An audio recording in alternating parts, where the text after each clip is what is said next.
Alright, hello, greetings and welcome in everyone. Hi. My name is Harrier Citadel, Avian Alien Sentinel, Port Misthaven, perpetrator of creative chaos and general maker of things, and welcome in. Hello, Bread. Welcome. Good to see you. I need to make an adjustment to things. One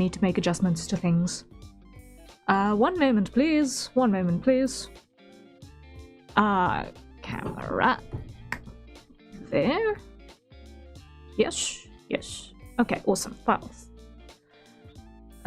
Cool.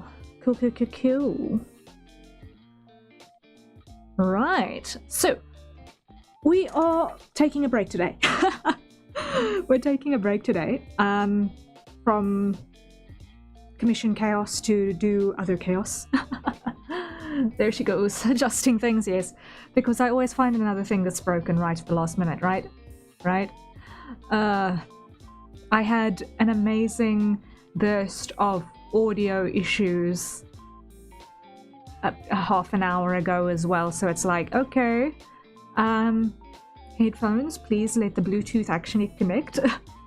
Because it would be really difficult to try and, stream while stream audio is being picked up by my microphone and feedback loops and all of that chaos. That would not be fun. No, not that. I was not having that. So, headphone chaos was conquered at the very least. And we are thus going to be taking a break from a little bit of commission work again to try and just recalibrate slightly and scratch the little brain itches that are currently making me go a little chaotic between the ears, more than usual. So yes, today we are going to be working on the Wilhelm van der Bos fan model once more. I started working on modeling the hair, the hair back yesterday, after working on Zany's things a bit. And yeah. Good plan, rest and fun is something that is annoyingly needed. Yeah. And I will admit, I did kind of take the day to myself in that regard, in that I, outside of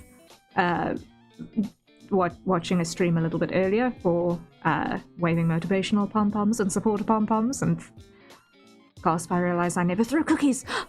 Gasp, how dare. I was too excited to throw cookies. I was kind of just gripping onto the packet mindlessly while just generally being excited about things. Anyway, whoops. Camera, catch up with me, please. Thank you. So when that was not happening, I was learning things. Oh no, more cookies for you. Unfortunately, they are virtual cookies, which means that I can't actually munch them, which is slightly annoying. Like, just... yeah. Anyway, you would be amazed at how difficult it is to get the physical realm cookies to appear through stream. I have tried. It has been less successful on some days than... It has been less successful some days than I would very much like, but yeah, defeated by the metaphor again. It's horrible when that happens, isn't it? Yeah. In any case, beyond all of that, I have also been studying a little bit today. So on Discord, I kind of made a little brief mention that I had unlocked a new skill tree in terms of the blendering. In terms of the sculpting, so I finally figured out more or less how the brushes work in Blender sculpting mode at long last.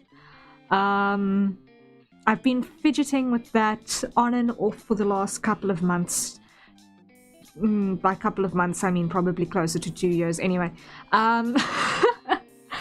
And I finally think that I figured it out, finally, more or less. So I've been practicing my sculpting a little bit. So I did a bust practice sculpt, which I haven't done the hair sculpt on it yet, but I think that's Lark. I think it's Lark. I as I was working on it, I kind of had Lark in mind on that bust. So what I spent a little bit of time in the afternoon shift before stream working on was I actually pulled an armature rig set for a humanoid into my scene, a fresh scene from scratch, and I started trying to actually build a human around the rig to fit, so that I can actually, from that point, potentially pose something and, you know, sculpt a figure or something. I don't know, that seems like a fun idea. So I've been practicing on that. There's still some bits that are bugging me, specifically around the legs. That's like, I could improve my anatomy there before I move on to phase number next on the sculpting thing. And actually putting a head on that particular sculpture. But I feel like I've actually made a pretty good progress on that learning route, and it's fun. It's fun.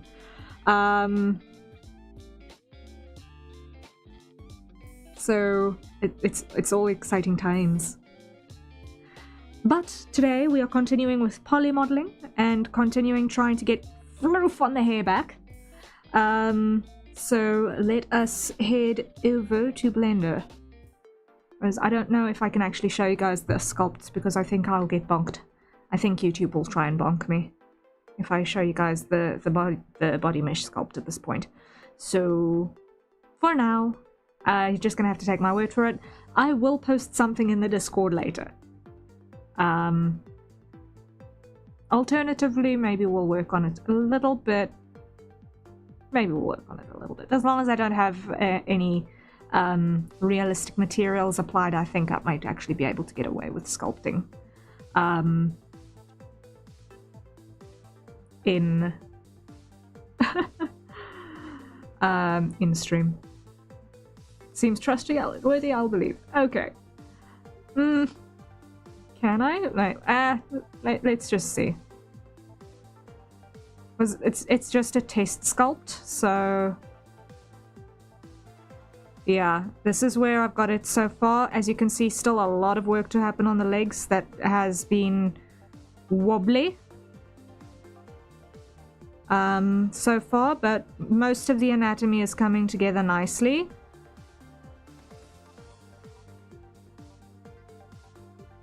No, I do not want to be in the shading mode. I want to be in sculpting mode. So yeah, lots still that is very, very, very wobbly and not the way I want it at all. Looks nice so far, thank you! Yeah. Still working on getting the thighs to not look like a mess.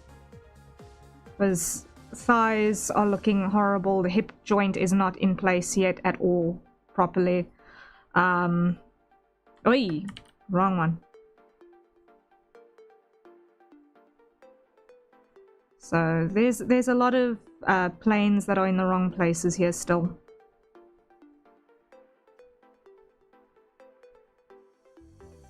This guy's got cellulite and I don't like it.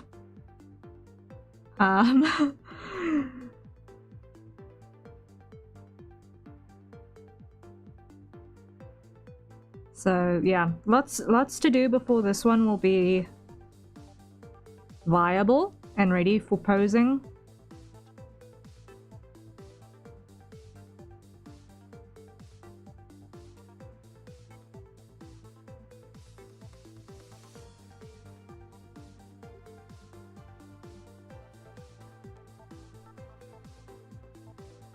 but we'll get there.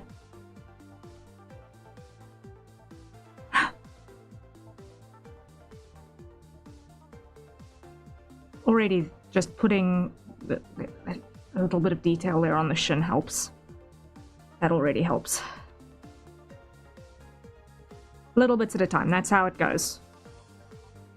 Just putting in landmarks.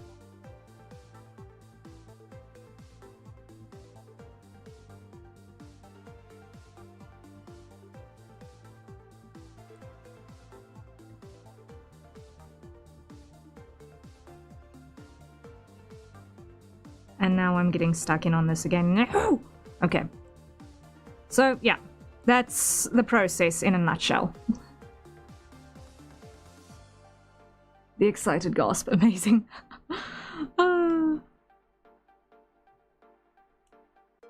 So, yeah. Needless to say, I am very excited to finally have kind of unlocked this, because it's a big, big thing to get to the point where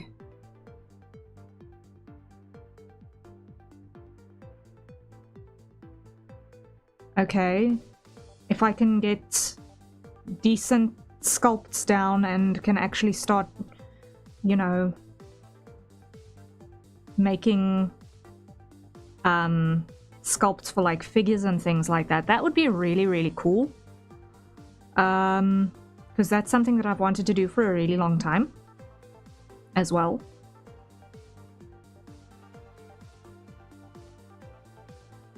So it'll be really, really nice to actually have that option properly available.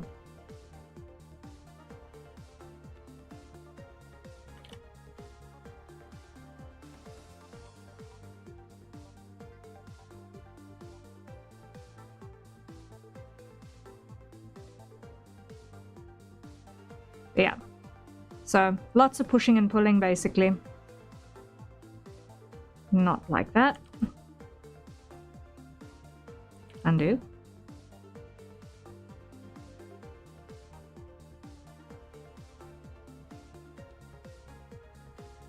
And yeah, it'll eventually turn out to be something that is hopefully posable and viable. So yeah, lots to still fix. Still need to put hands on, still need to put an actual face on this. But yeah. Test sculpt is sculpting. So it's working. But now let's go over to where we're going to actually be working today, which is pretty much continuing with the poly modeling over on this side.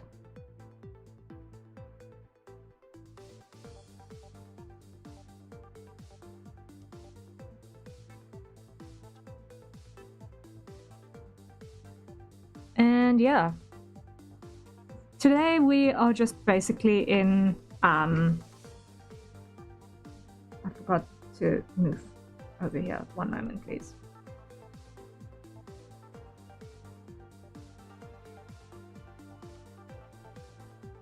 Things are being stuck. Come on. Catch up with me. Catch up with me, please and thank you.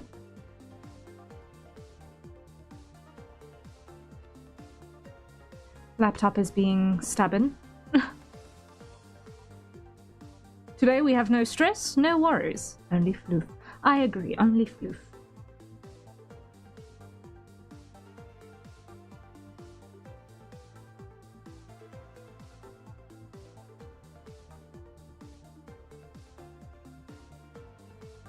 And there we go. Now it's moved me to the right place. Okay, awesome. Awesome, awesome, awesome, awesome. Okay, now.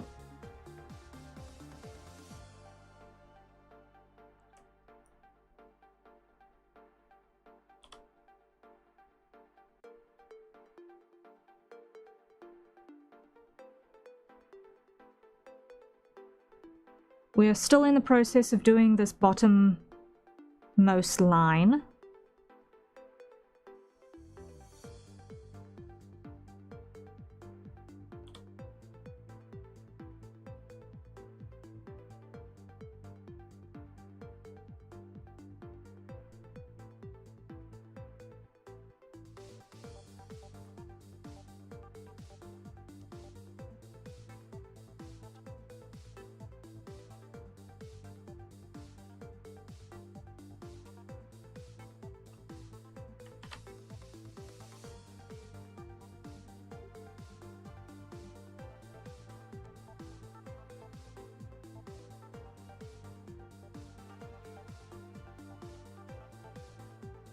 And a lot of this I have to improvise because the shapes are not clearly visible in a couple of places, or clearly defined in a couple of other places.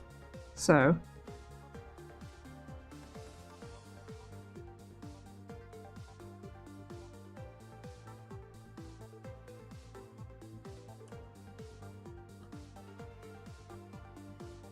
we improvise.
Here we go.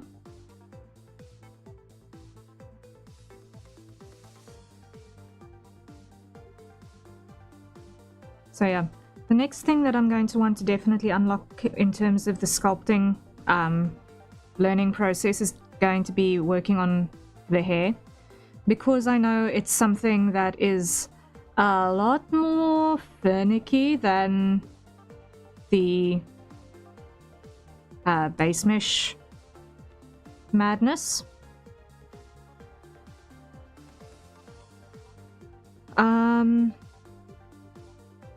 But once again, I think if I can get that right, it'll be really, really cool to actually be able to do a whole bunch of new stuff.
Okay, now here.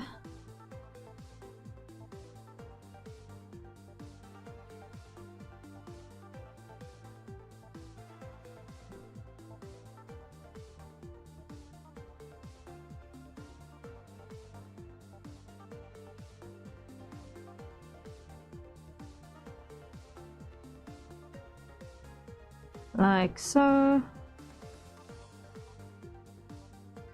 Almost got it.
Okay, I think that's probably more close to the mark in terms of the shape that I want for this piece. Still hopelessly wobbly over here, yikes.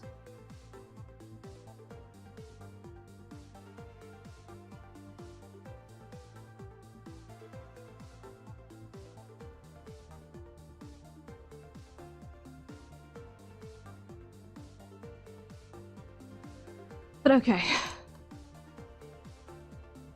Now we go select, linked, shortest path, edge, and mark seam. Okay, that's that one sorted.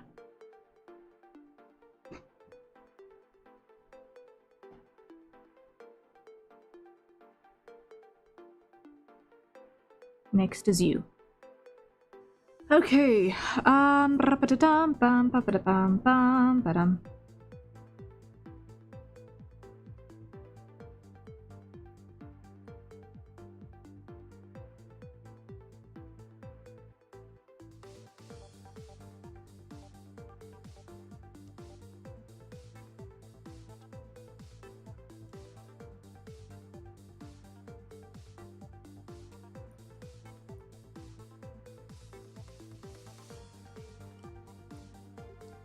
I think I'm gonna try something slightly different this time. Edge, clear seam,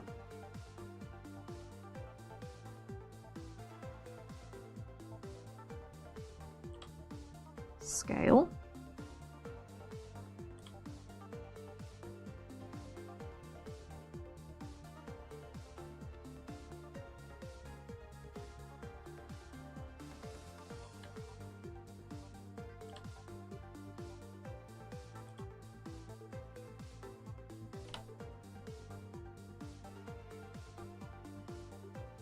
all right. Now those two get merged.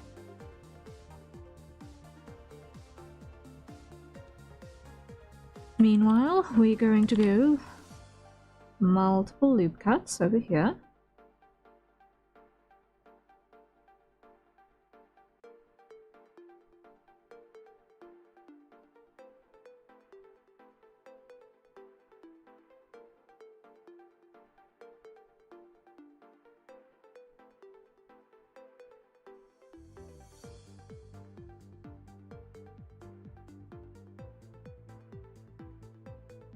There we go.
Now, I'm gonna not that way.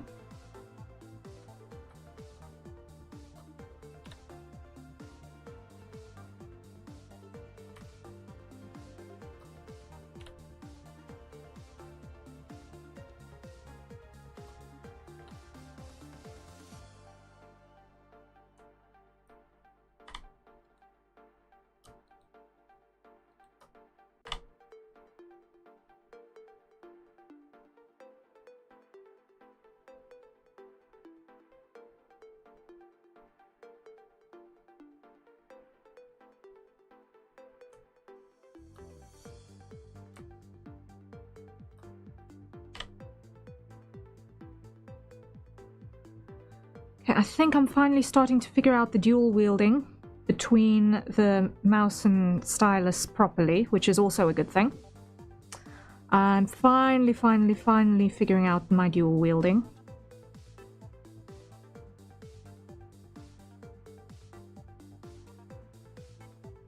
To get the best out of the process.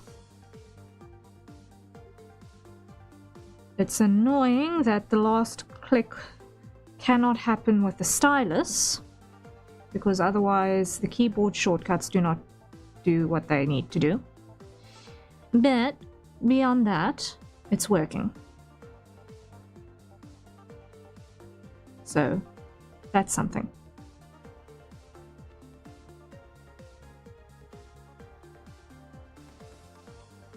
Sweet, yay! Yeah.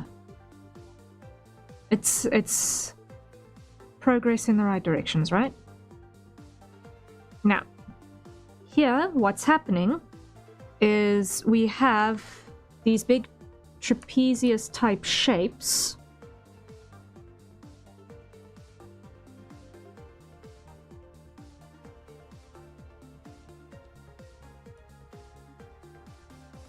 That are so disconnected from their associated peaks.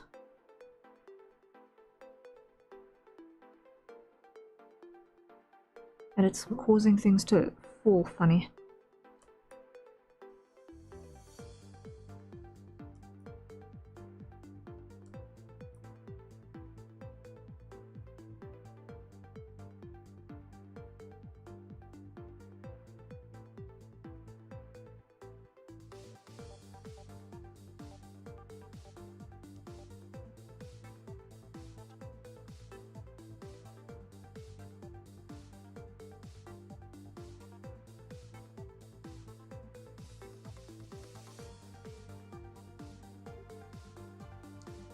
Now here what I want to do is I actually want to take this one and this one and pull them down here.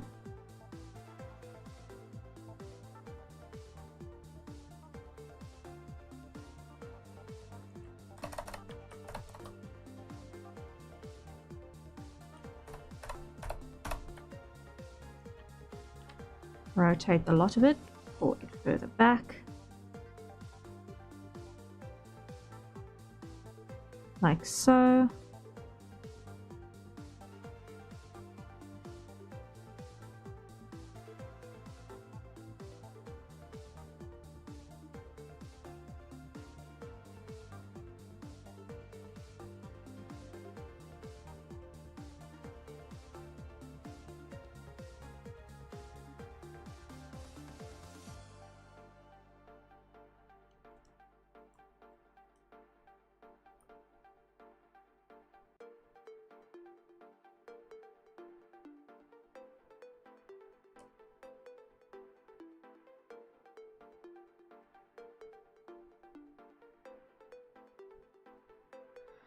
There we go.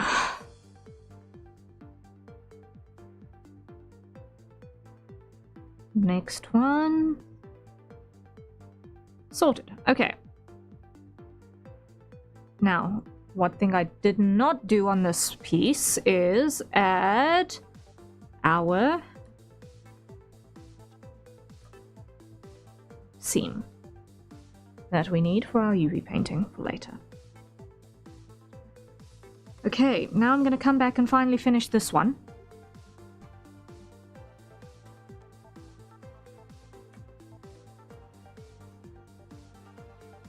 Which I think is probably going to need another loop cut. Probably, maybe.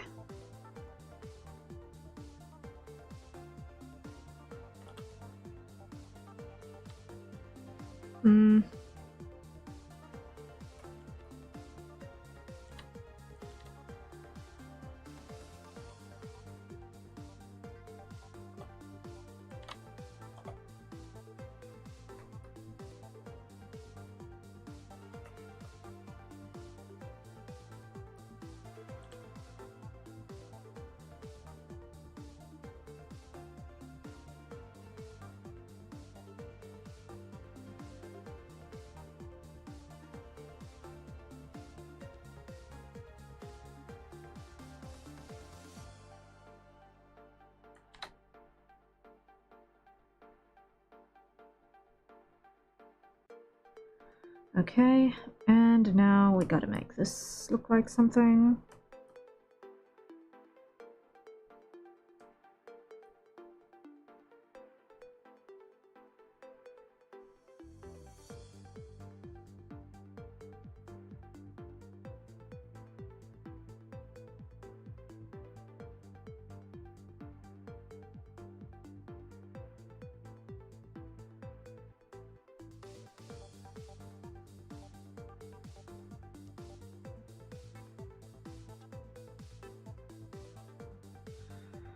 Okay, now let's see. Aha, it did in fact work. Okay. It did in fact work. I had my suspicions.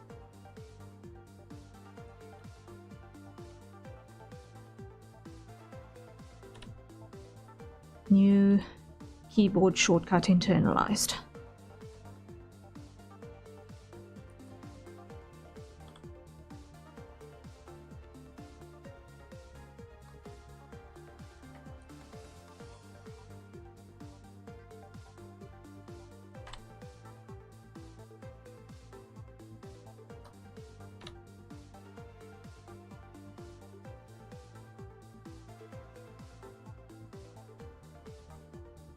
Now, it would help.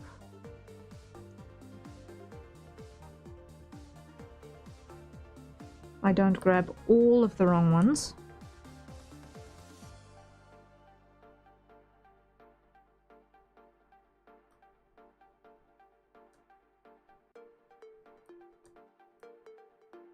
There we go. Bridge edge loops.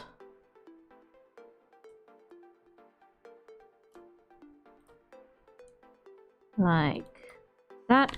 Oh, there we go. Awesome. Awesome, awesome, awesome, awesome, awesome. Oh no, do I want to? I want to close this one. And this one as well.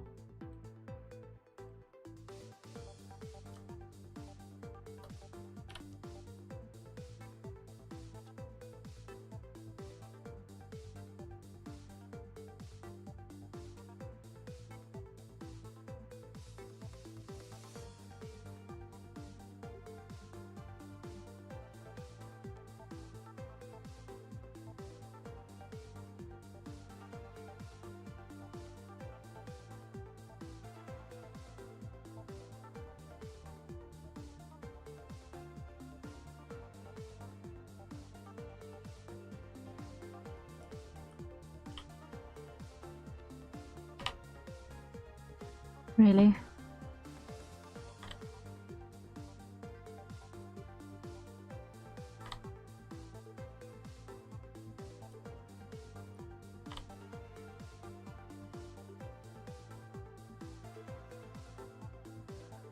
Okay. There we go.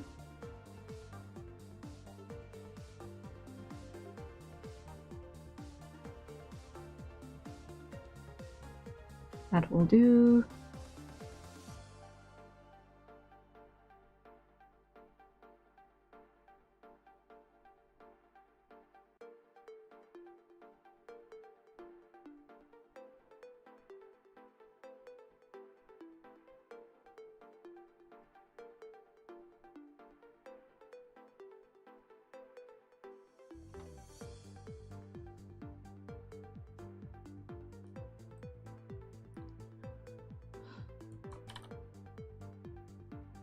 Ah dear.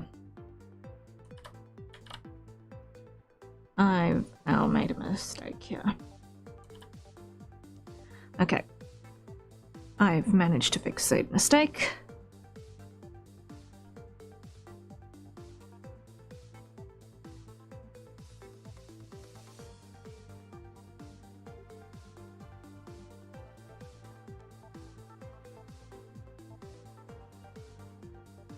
Now, that gets closed,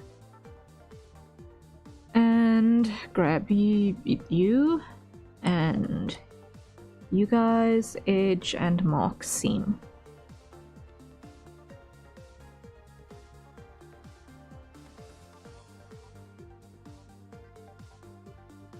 that's that piece. Now this one, you can see there's this weird dent here that I want to now fix, because that looks gross.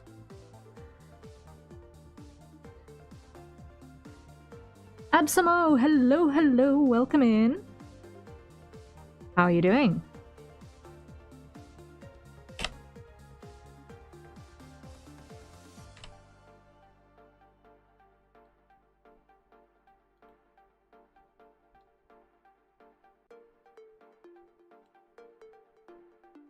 Blender pain? Yes, we are blendering. I am scratching my 3D itch a little bit. Working on a fan model for Wilhelm van der Bos at the moment. We are doing his V2 with the short hair.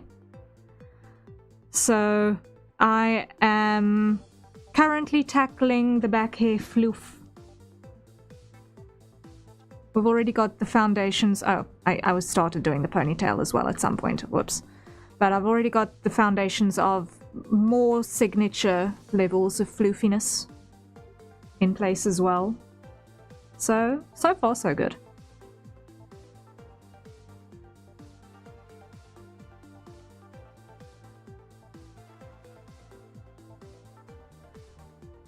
But our target is to see how far we can get with the back hair as possible. At this point in the fight, anyway, I just want to see over here.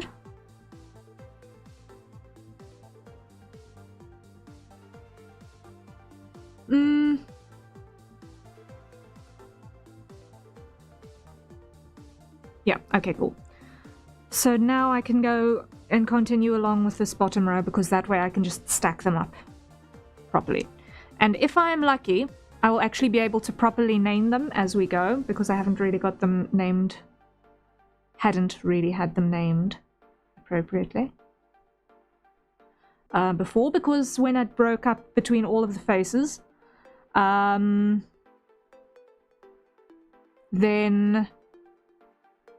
it randomized which face was going to have what number, so ugh.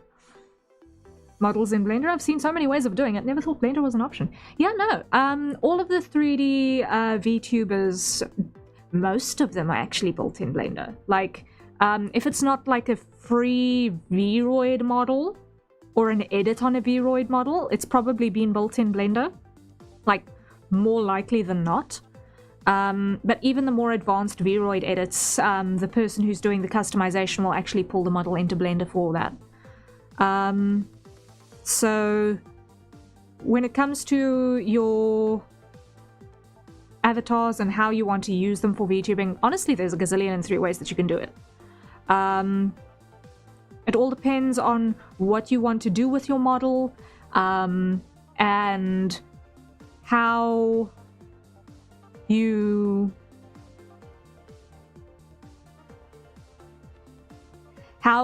feel will be the best way to get yourself to actually be able to interact with your community via your model as well. Such effort and quality. This is actually a little bit of a first for me, because I'm trying to do the process start to finish and not get caught up halfway through. But yeah, when it comes to character modeling, Blender has kind of been my go-to for a couple of years now.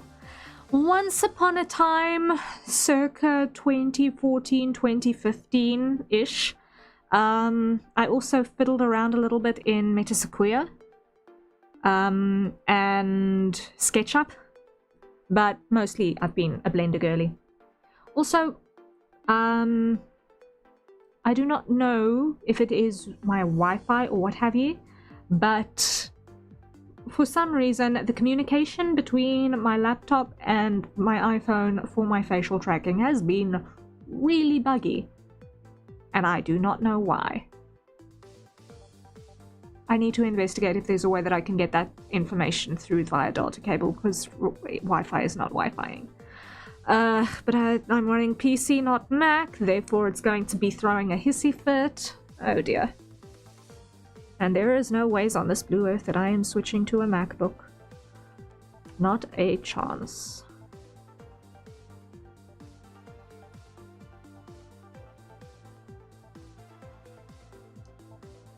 Beetle model stuff like this, a beast of art. It's it's fun. It's fun. But no, there are definitely advantages to learning 3D stuff in addition to your 2D work. Sincerely, there's a lot of benefits to being able to do both.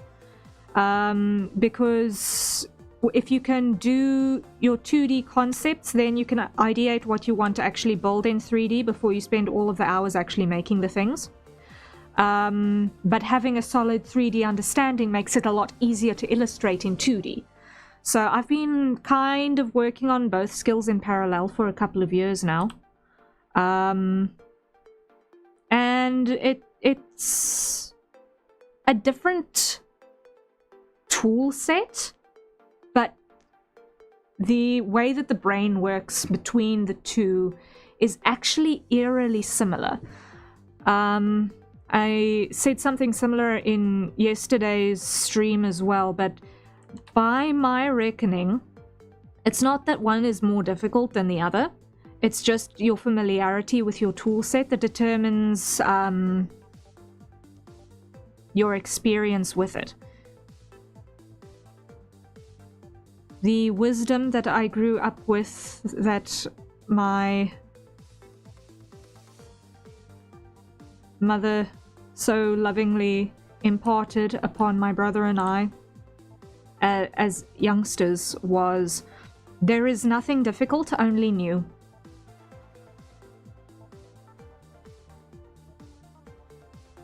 And we find what is unfamiliar scary in general.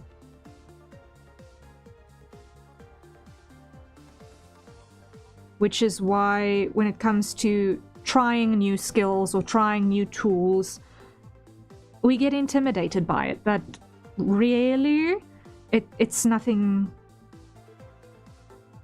It's nothing scary. It's just different.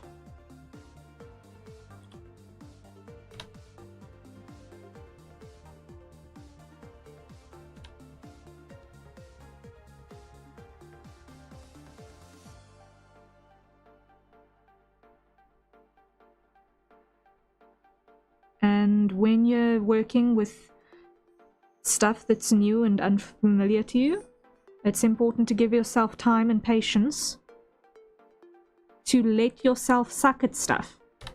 Honestly, it is okay to be terrible at using the new tool that you are completely unfamiliar with.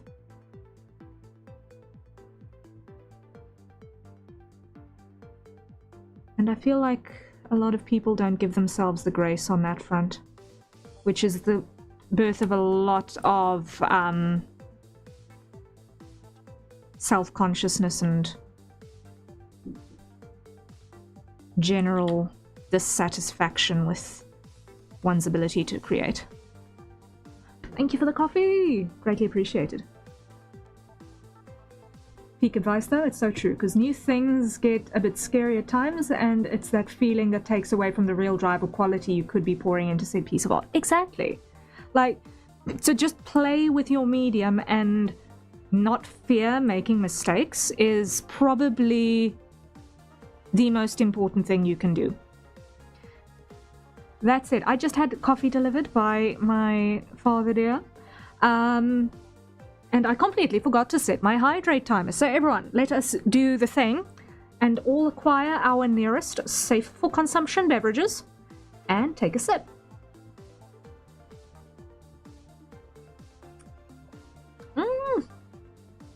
Good coffee.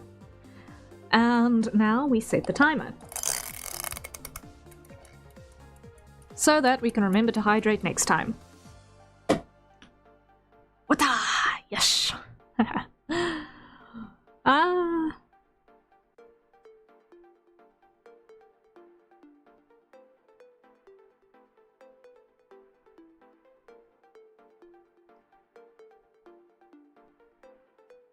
Now, let's seal that up.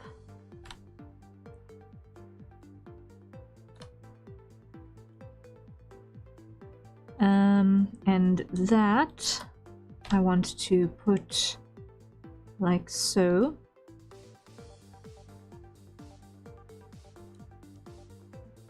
And fill that gap. And dissolve that edge. There we go.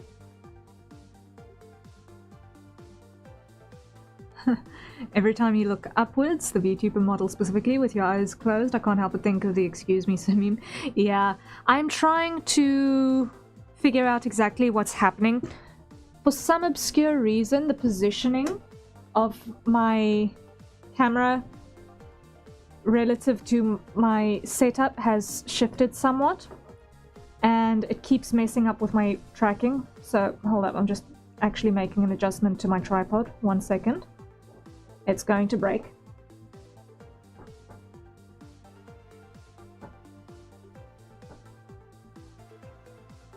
Ah!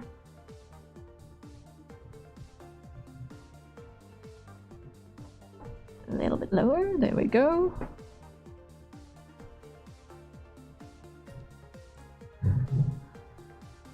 Yeah, hopefully that should be a little bit more stable.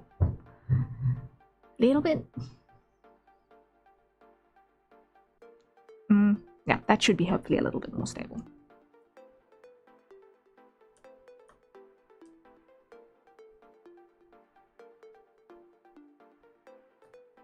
Edge and bridge edge loops. There we go. It's actually pretty neat. No problems about that. Just couldn't not mention it. Yeah, no, I'm just constantly adjusting because when my model bugs out, it bugs me. Because I look over to chat and I see, oh, no, there the model is frozen again in a weird expression. So I want to give people the best experience I can while I'm here, and therefore I want things to actually function.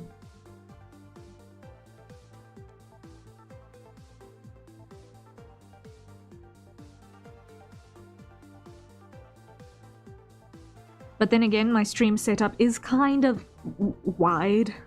It's very wide. So,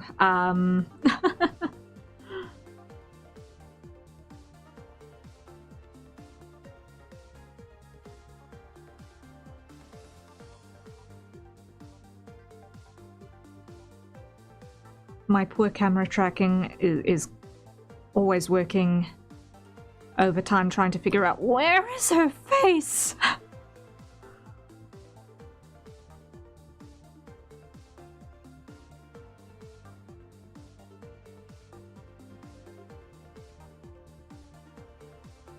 Please, my model kinda homeless? No!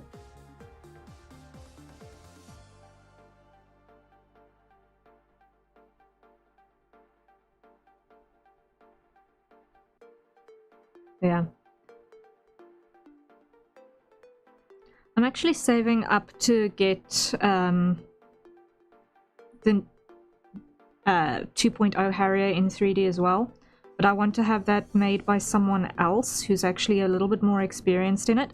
Like I said, this is my first time actually trying to do a full character model, rigging and everything, to full completion. So it's kind of a biggie, and I don't necessarily 100% feel confident to do that with my own model, my own 3D yet. I tried at some point to start Harrier 3D myself, and I got decently far with the base mesh, but then I had to do stuff to actually allow me to, you know, be able to pay for the roof above my head. And as such, the prioritization on that ended up going way, way, way down the list. And subsequently, I don't see myself working on that in a hurry. So I've gotten a quote for how much it would cost me to get Harrier 3D made for version 2.0. And we are currently saving up for that.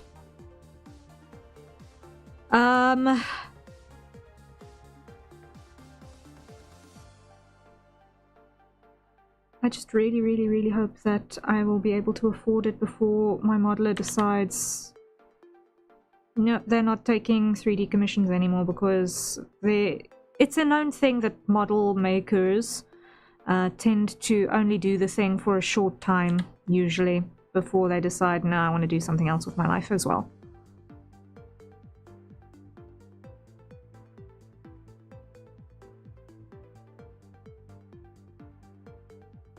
So I don't want to keep potential model parent waiting for all eternity before I can say, yay, I can finally do the thing.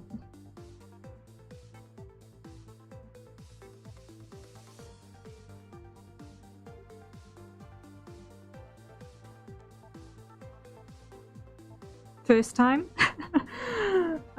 The whole time I was thinking, oh no, they're like good at what they're doing. Better not challenge in all the good ways, but really good. That's sounded by all the stuff you made. Thank you.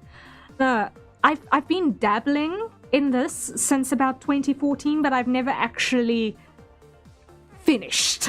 That's the thing. It's all well and good to start things, but I'd not gotten to the point where I had ever actually finished the thing, and that's what's bugging me. I want to actually finish the thing. At least when it comes to 3D. With the illustrations and stuff, that is like bread and butter. That's breathing. It's...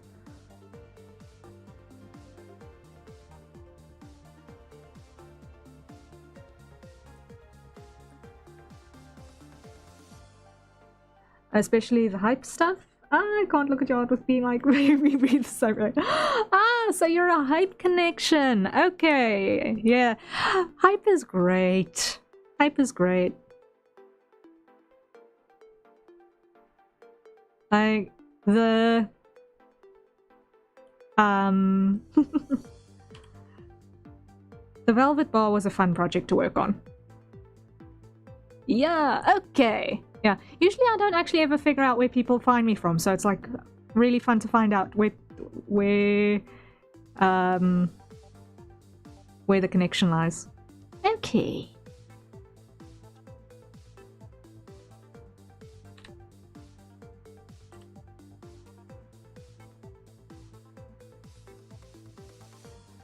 Yeah, the Velvet Ball was a fun project.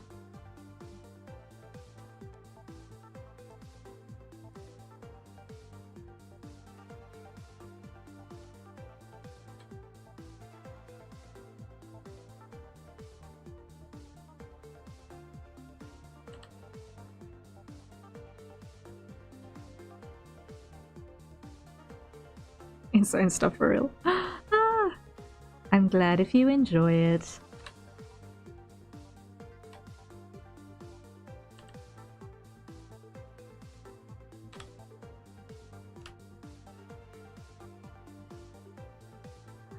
Now, to make that not look like a mess of unintelligible nature. I mean, Wilhelm's hair is supposed to be a mess, but it's supposed to be a mess that actually makes sense. This messy hair is a thing. Why do I get the distinct feeling? Hold up, hold up, hold up. Edit. Yes, I knew I'd made a mistake. I had not, in fact, grabbed our seam. We need to mark the seam, otherwise I'm going to cry later. If we don't have the seam, then I'm going to cry later.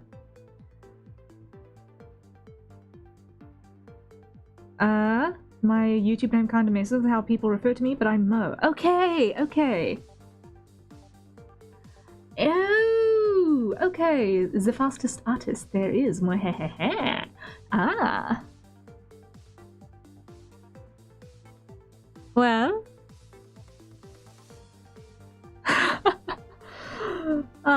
It is a pleasure, Mo, to have you joining us.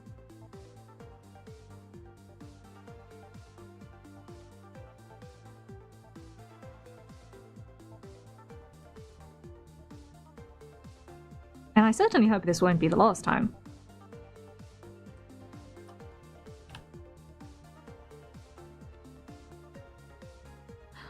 Right, I've still got to give him a tongue. He's still missing a tongue. Whoopsie. Gotta remember that little detail. That still needs to be added.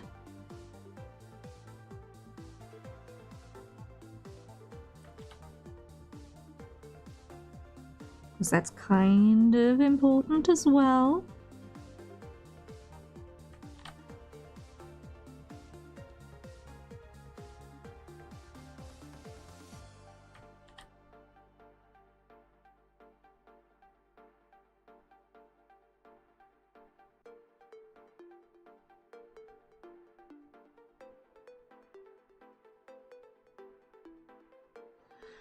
Okay, now I can go back into this line and actually make it look like something. Okay.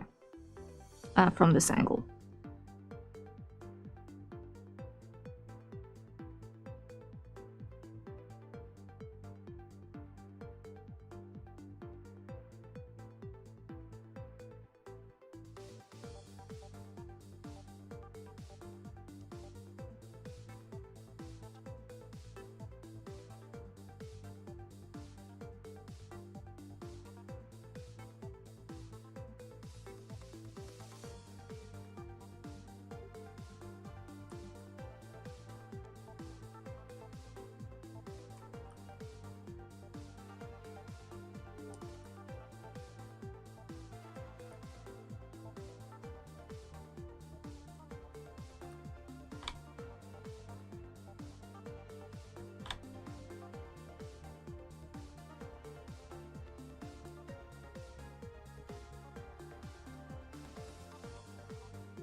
Okay.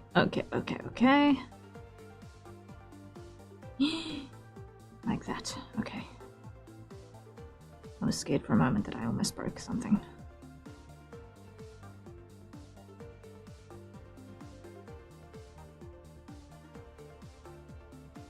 Okay, grab these edges again.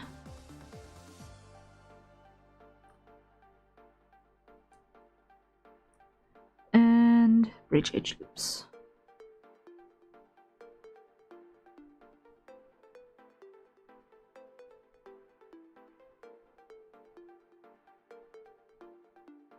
Surprisingly, that is mostly behaving itself. Yay!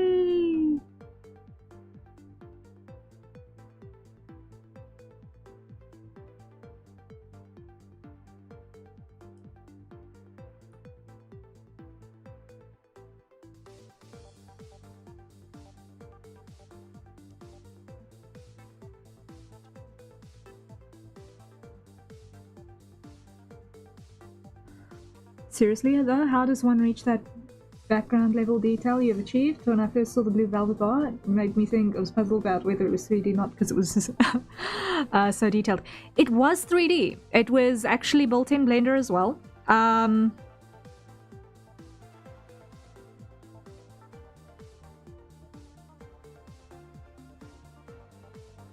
There were some parts that were painted in afterwards, like Mayray's backpack was painted over. It was painted over, but it was actually the base was actually modeled in as well. And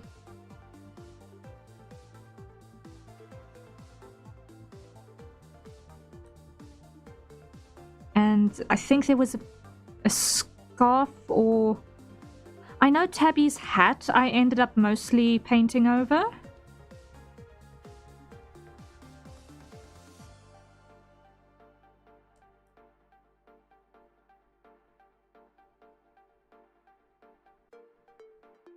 I think I also modeled the base of that, but I ended up painting over it to get the full texture. given that the application for the Velvet Ball is 2D, it's not like a VR chat world or something, I could get away with not going super, super detailed on that. Painting over 3D? I feel like a newborn when it comes to art now. No, like if you do a render and you render out an image from a 3D scene, and you paint over that, that is a perfectly acceptable way of handling complex backgrounds and things like that. For example, even if you don't necessarily 100% paint over it, but specifically processed 3D scenes are actually a widely used technique in webcomic production and manhwa production. So there's a lot you can do when you go basically mixed media in that way.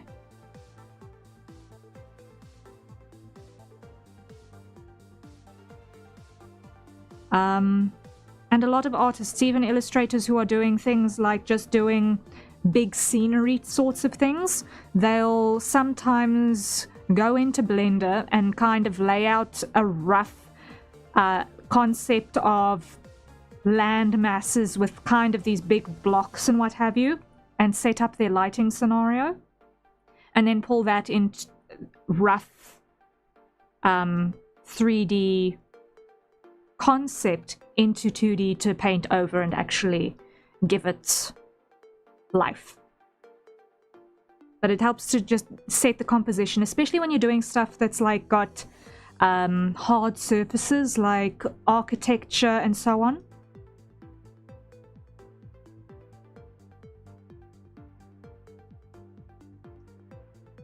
But for actually making the stuff and making it to good quality without spending a small eternity, it is a perfectly acceptable methodology. It's amazing. Honestly, I never thought of it. I'm such a supremacist when it comes to traditional drawing. I can't not draw it. Okay, traditional, I respect a lot, because everything is entirely by your own hand in that way. Or lately, traditional has become a little bit of a weird word. So I'm gonna rephrase to analog, as in tactile, on paper, canvas, etc. Whatever, analog, real world madness, not in the digital realm. Because there's no shortcuts, there's no cheating, or the analog medium has become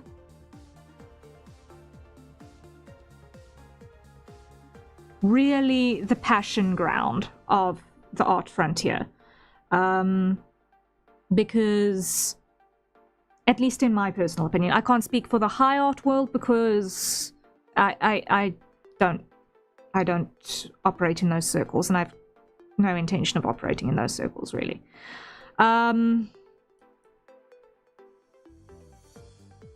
But it's really the realm of true passion, because there what you're doing is you are literally just zoning in, and it's not about production, it's not about speed, it's about capturing your idea with a tactile precision and a commitment that when this mark goes down, there is no going back.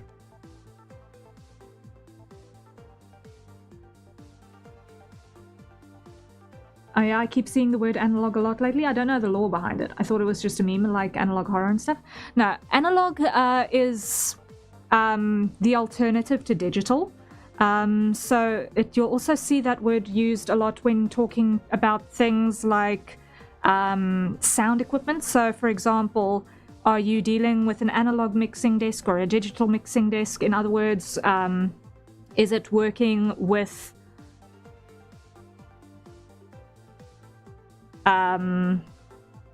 buttons and dials, or is it working with a display unit and multiple sliders on a touch screen? Or are you dealing with a CD versus a cassette? That's also an analog versus a digital comparison in that sense. A CD would be digital, whereas a cassette or a vinyl would be analog, because in analog medium, the information is stored in a physical manner, whereas in a digital medium, information is stored in an electronic manner. Basically, that's the nutshell version. Now, unfortunately, the reason why a lot more people are starting to refer to quote-unquote traditional art as analog, in the sense of physical realm art being referred to as analog, is unfortunately because of the whole Gen AI debacle, which is an annoyance of note.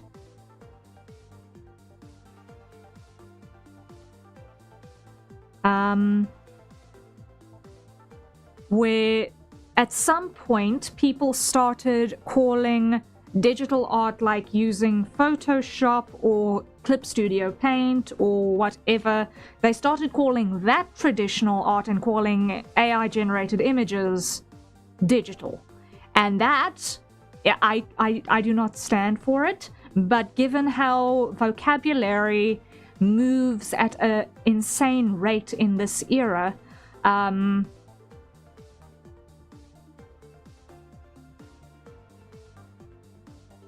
specifying between analog and traditional, in the sense that we're not talking traditional quote-unquote and generative AI, it's just to make life a little bit easier. The technical definition I came across is digital is 0 or 1, either on or odd, while analog is 0 to 0.0 to 1.0, encompassing every decimal in between, but that's complete side definition. Oh, digital art is digital, Gen AI is abomination. Yes. Yeah.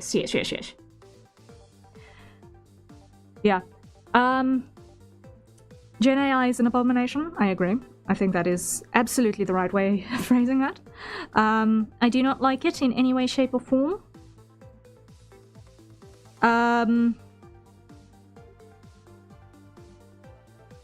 For my projects, I would like very, very, very much, if I'm ever in a collaboration on a creative thing with anyone, I want to make 100% sure that there is no generative AI anywhere in the process.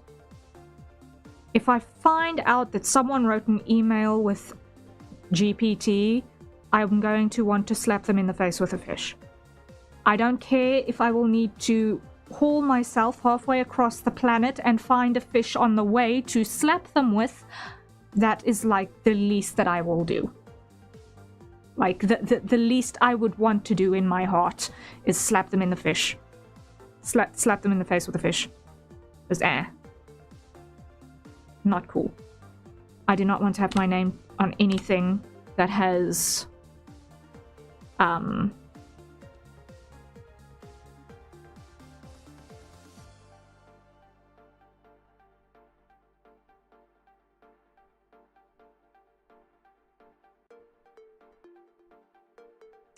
been tainted.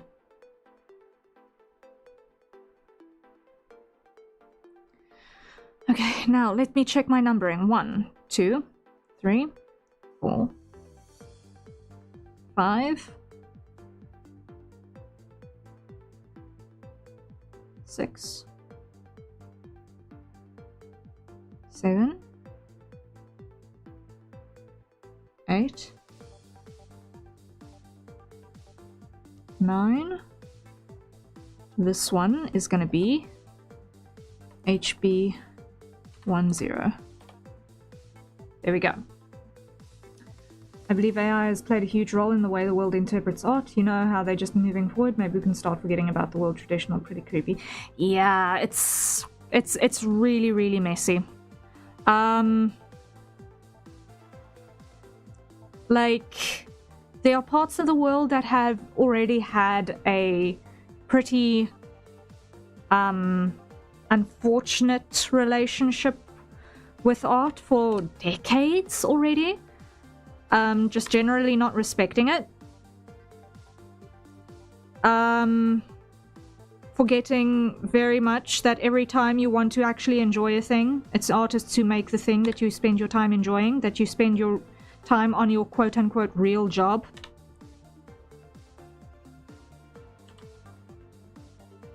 Making money to be able to afford the thing that was made by artists.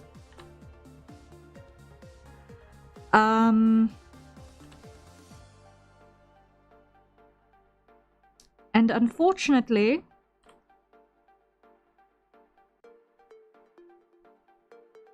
that respect for artists has not existed in a lot of places around the world for a very, very long time.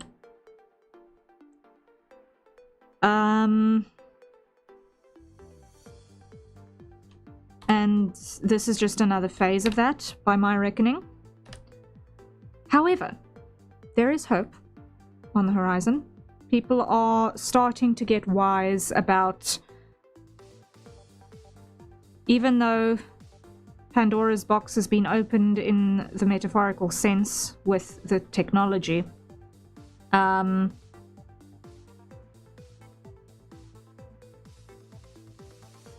general public are starting to realize, oh, this is cheap and nasty and not really serving in a way that is beneficial, really. So slowly but certainly the world is starting to push back against the madness. And if nothing else, I think hopefully the Rampocalypse will have an expediting effect on people's disenfranchisement with the tech. Because it literally affects every other aspect of the economy around the world. In every economy.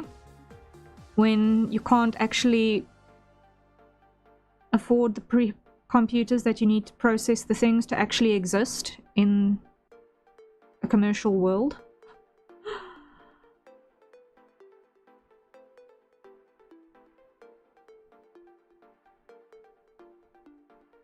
So people are starting to really push back now, and that's heartening to see.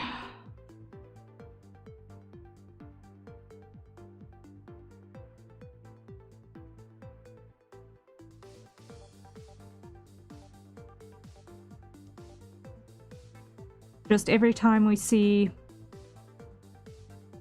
okay, here's someone who's doing the dumb, just not support the project that is using the theft machine, basically.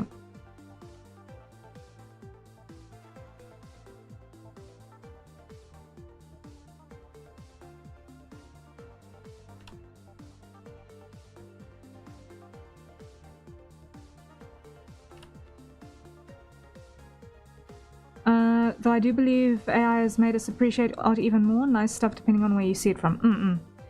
Yeah, it's... It sucks that we needed the monster to be able to see, or for the average person to be able to really appreciate the efforts of people who've been working at this for decades, you know?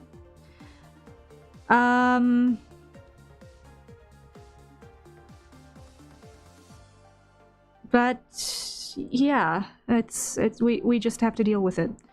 And when we see a product that is using the theft machine, don't support the product.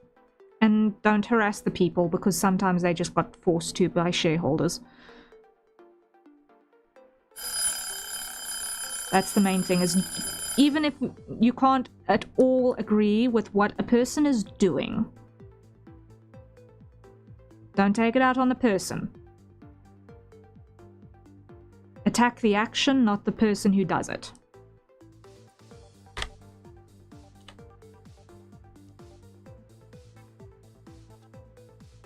That is the main thing. Also, that was a hydrate reminder. So, everyone, let us acquire our nearest safe for consumption beverage and take a sip. Seen a lot of anger over the Steam Cube being 1k USD. People are unhappy, and that's good. Yeah, it is. It's really big. And people forget that just what we are seeing in the VTuber sphere specifically is barely the tip of the iceberg. What starts happening when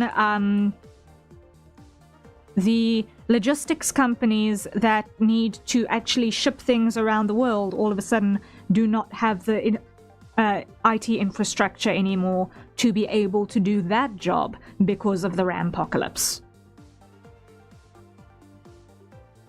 Don't attack people, shareholders don't count. Shareholders, you attack their wallets by just refraining from using their products. But don't attack people. End of story. You know.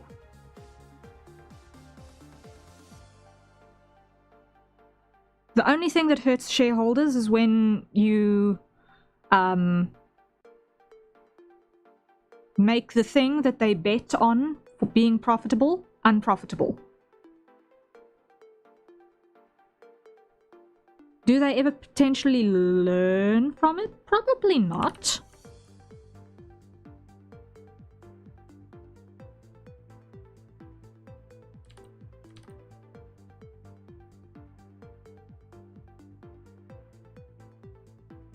But it's not worth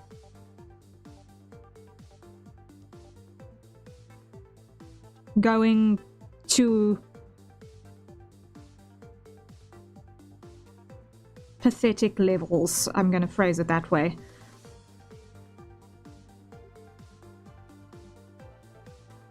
To get back at people for stuff. You know?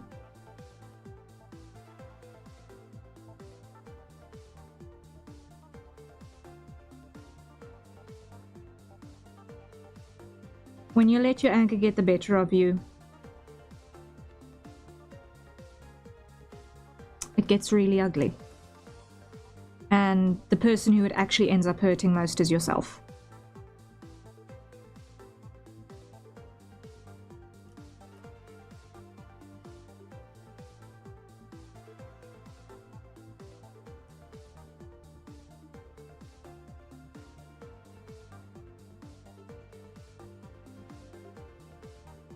Understood. Good, good, good.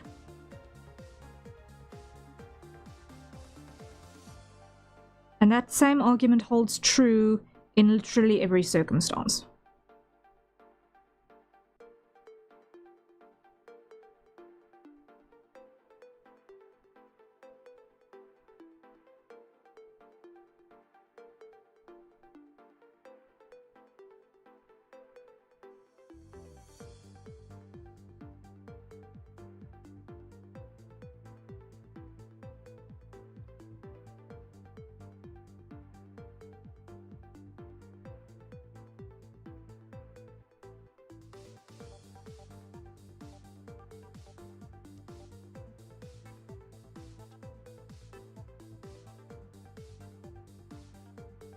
The moment you let anger get the better of you, you've lost.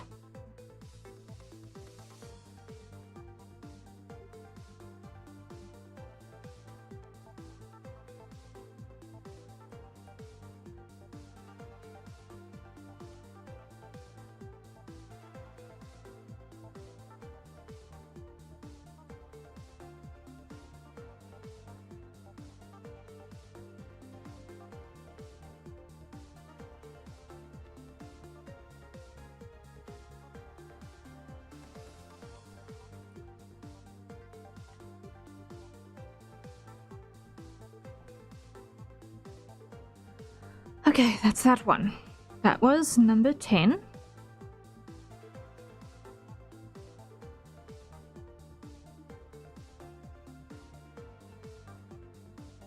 Now, this is another one that is the wrong way around. Edit mode. Mesh. Normals, flip.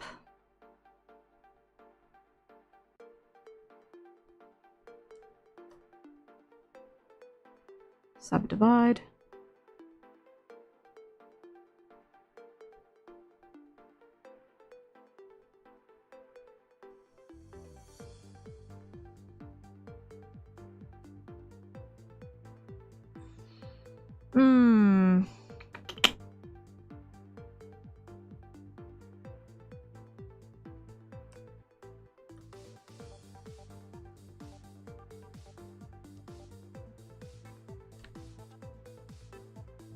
Mark all of those as seams, object, edit, select everything, mesh, split by faces,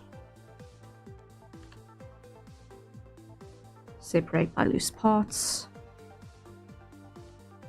Okay, this one.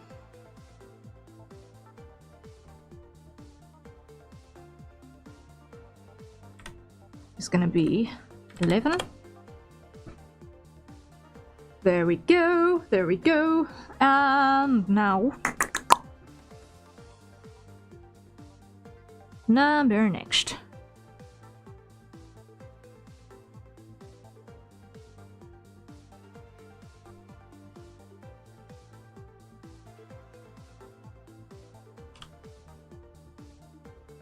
Edge, clear seam.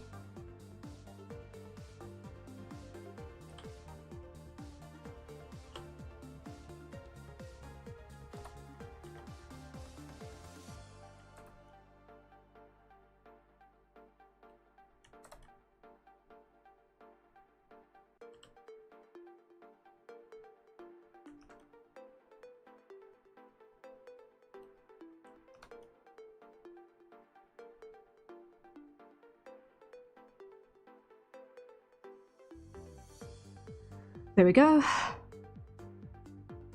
Now this is very flat.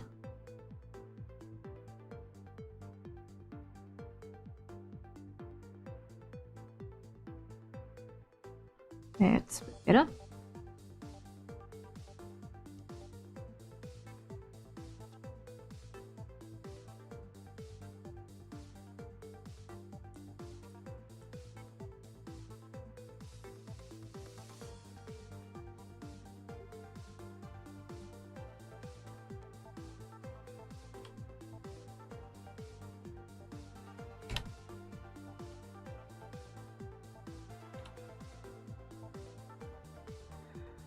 Okay, and then from here,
So I'm happier with it from this angle.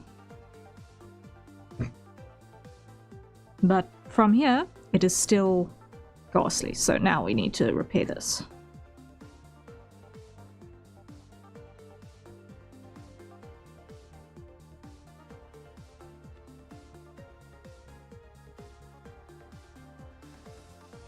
Okay.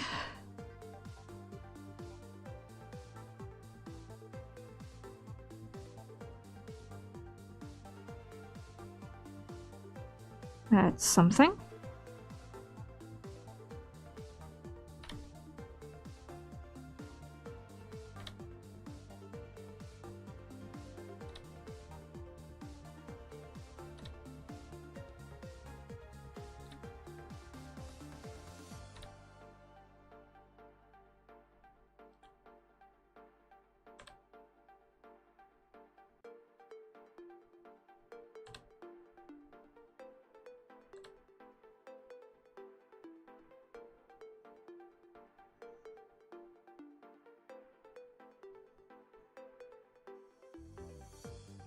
Okay, getting there. Getting there.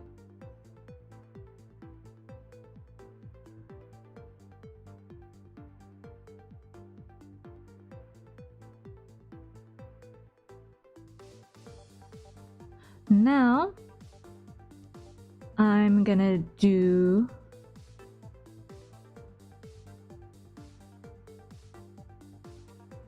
a little tweak over here.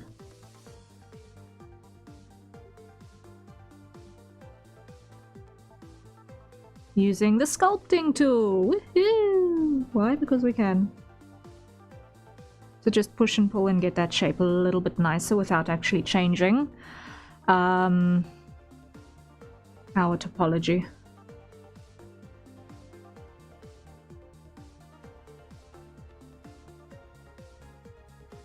There we go.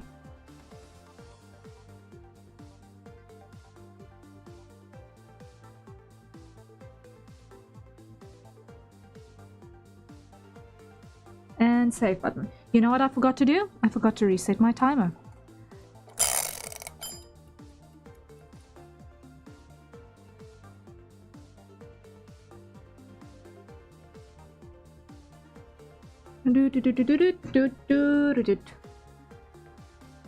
Okay. And I can't remember when we're supposed to be now. So everyone, let's acquire our nearest safe for consumption beverages and take a sip.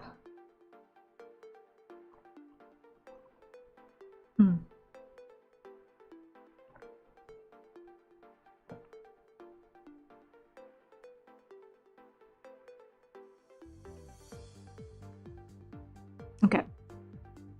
That's that one. No, not yet. Why? I need to first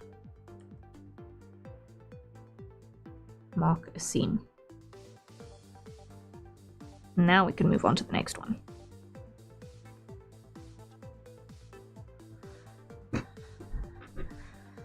Now, the method in the madness is that starting at the bottom and working upwards with the short hair specifically means that we can get the sense of layers without having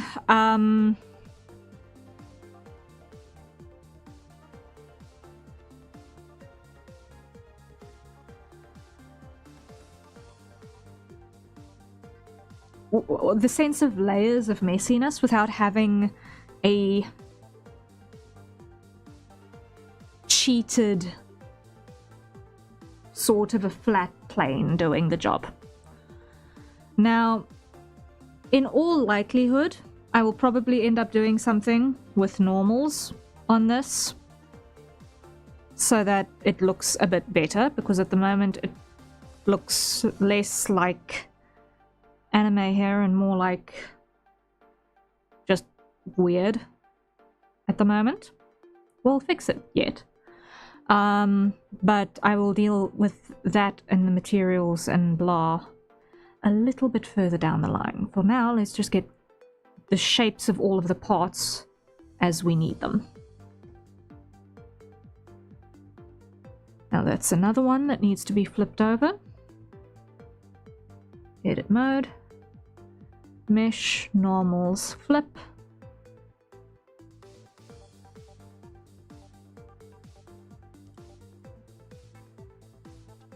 Subdivide, edge, mark seam, mesh, split, faces by edges, mesh, separate by loose parts.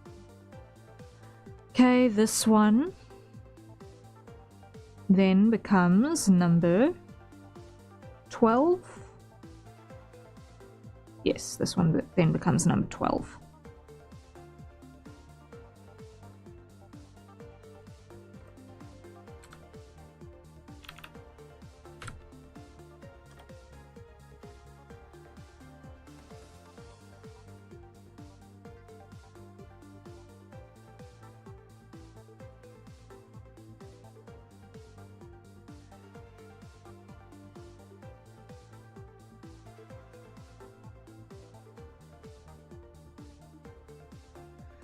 Right.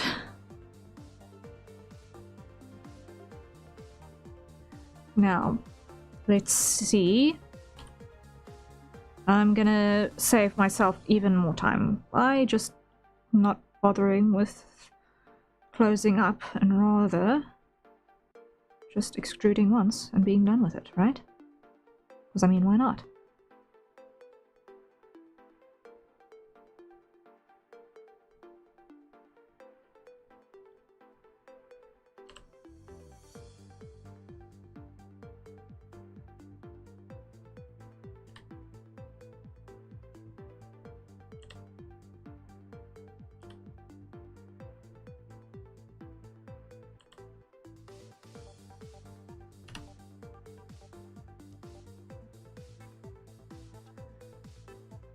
Okay.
All right, let's see. That's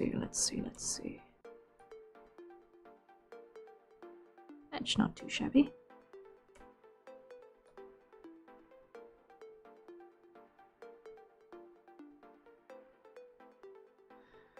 Okay, now this side. Get some nice curvature going on here.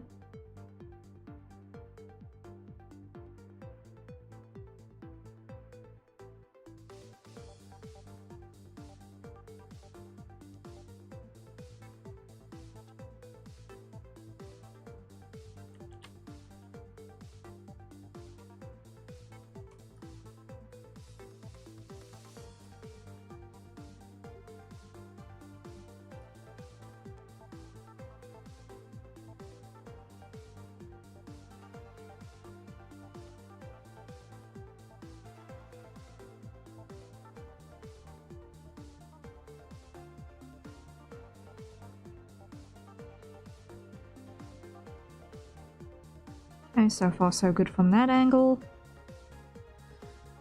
Now here. Okay. Wait.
Okay, that's looking reasonable.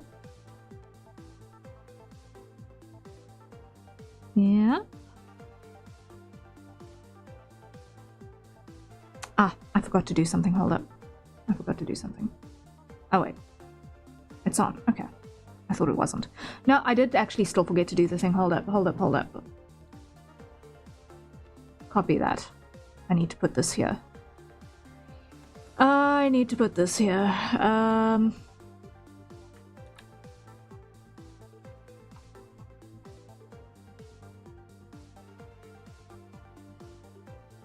Blah. Okay.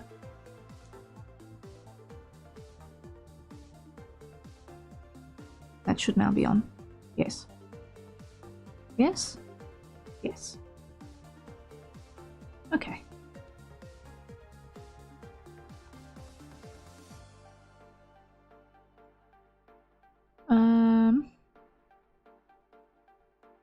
Okay, cool. Right. Now, you and mark seam. There we go. Ew, what's with this little bubble?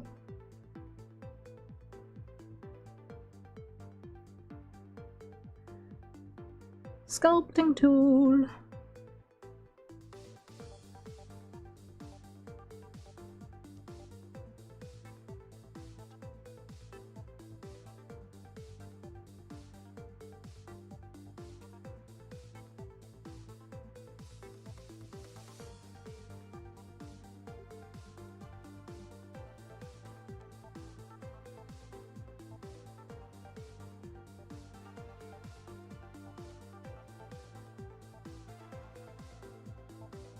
There we go.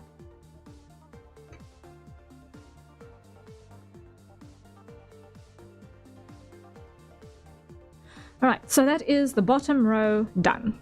Cool. Happiness is. Now, next row. Woohoo! Is there a particular reason why I'm numbering these from right to left? Yes, there is. There is a reason why I'm numbering these from right to left. Namely, because the flow of the hair is in a that way sort of a direction, mostly. So the path on the scalp sits about here. So from there, the hair is generally going to flow in an outward direction, sort of along those lines. And as such,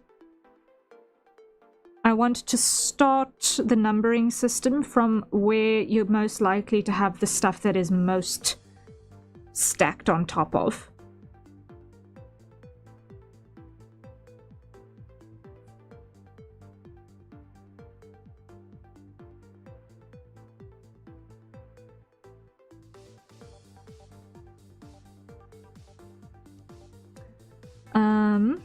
Now this one should then be, if this was number, hold up, this was number 12, so this one should then be number 13.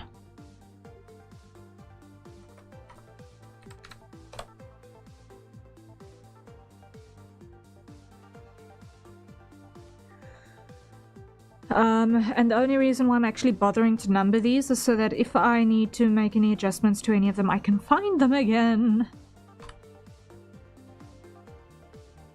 Edge, clear seam.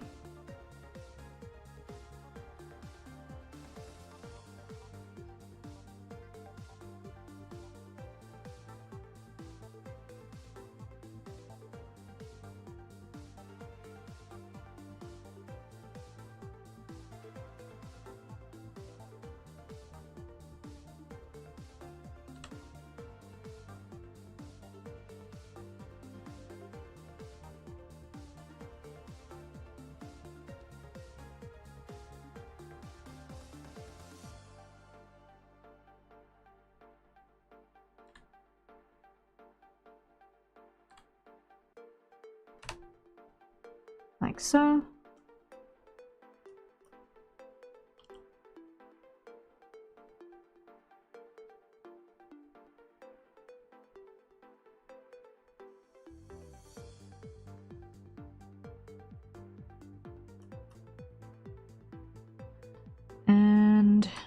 loop cuts. Let's start with that many.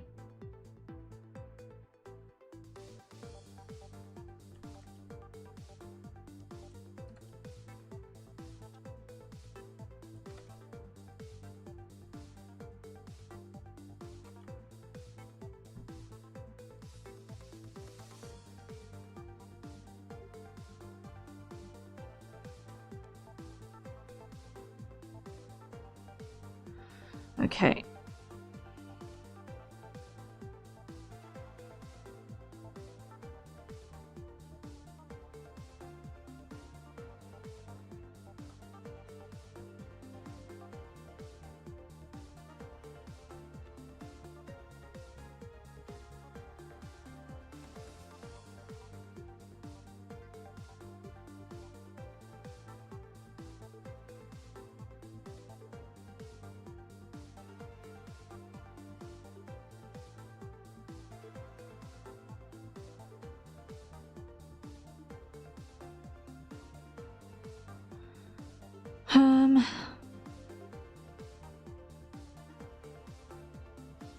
Now on this side as well. Get a nice curve.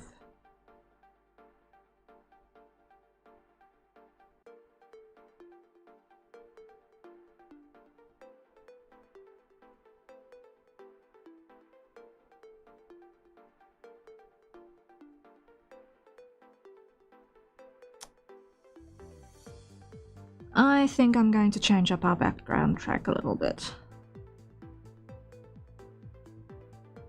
What do you guys think? I think maybe that would not be a shabby idea. Let me just go over here and open up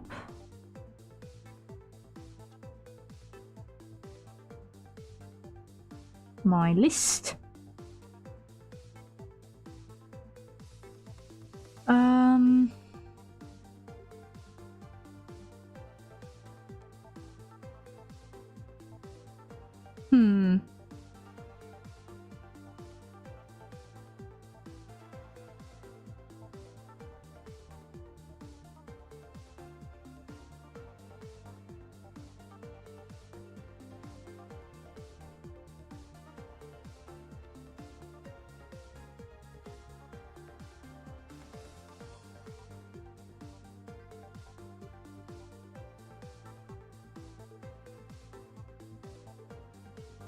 Yeah, I think I'm gonna go with this one. Let's try it. Let's try it. Where? Oi.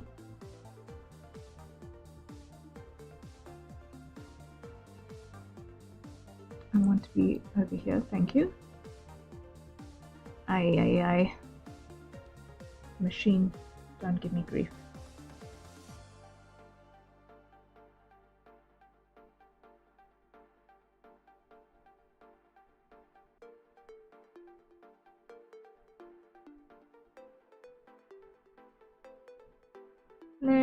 Let's switch up to this one for a bit.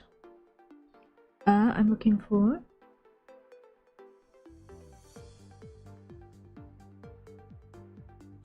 oh, I need to do something first. Gasp.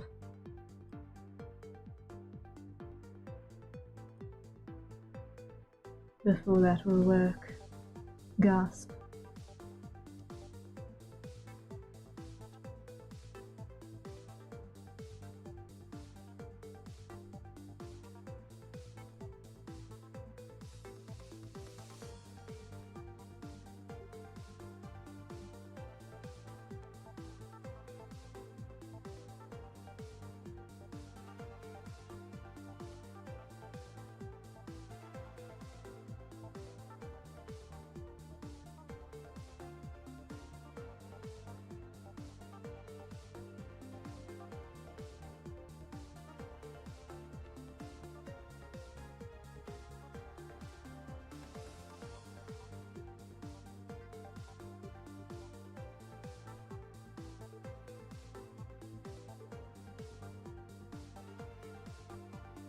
Okay, while that's happening, let's do the sculpt mode.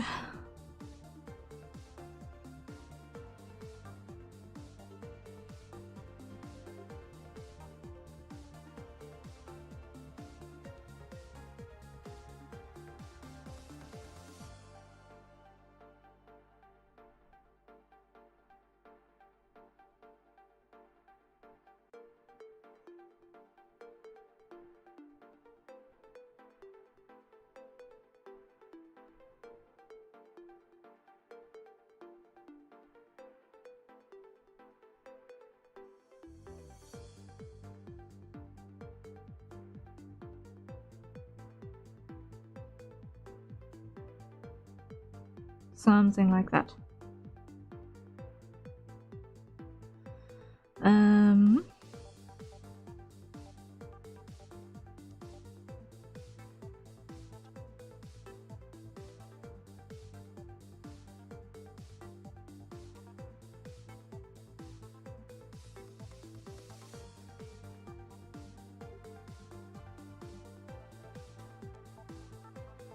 There we go.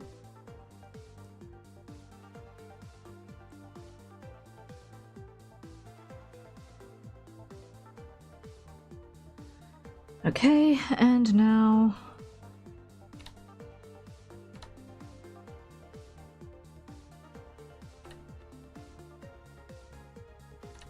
close these up.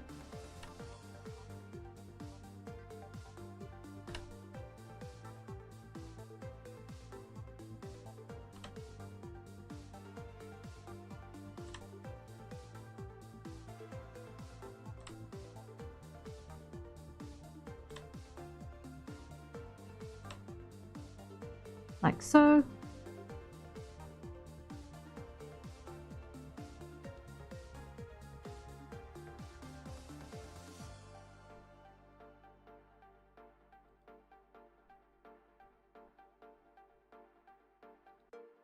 Okay, I'm gonna switch music to this for a bit. Let's see how that vibes for a while.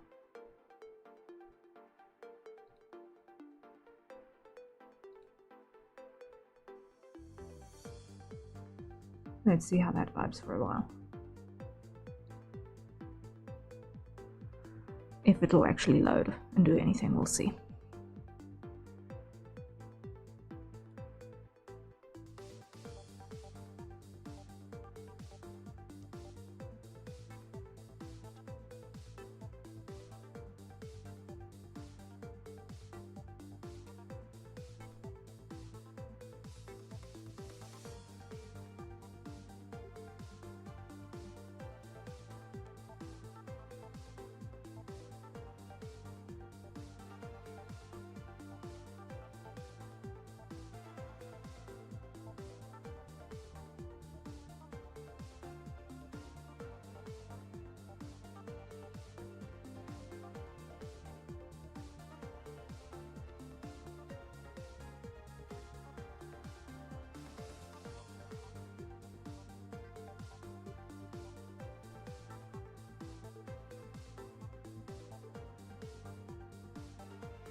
Okay.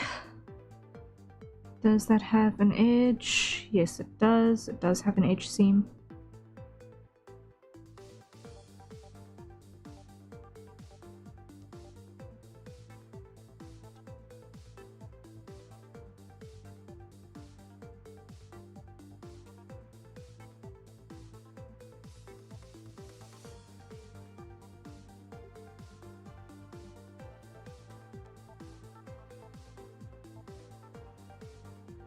There we go.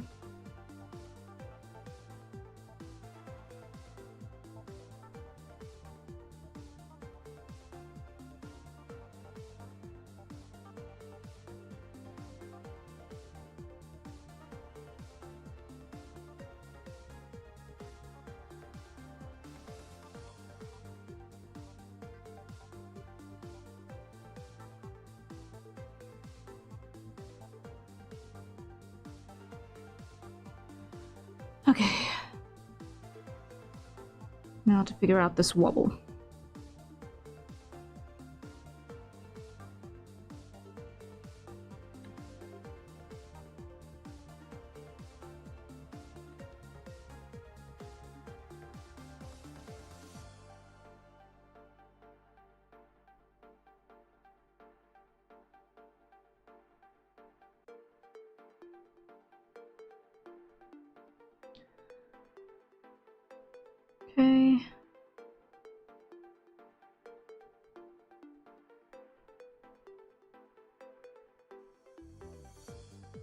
That looks about as good as I'm gonna get it. Cool.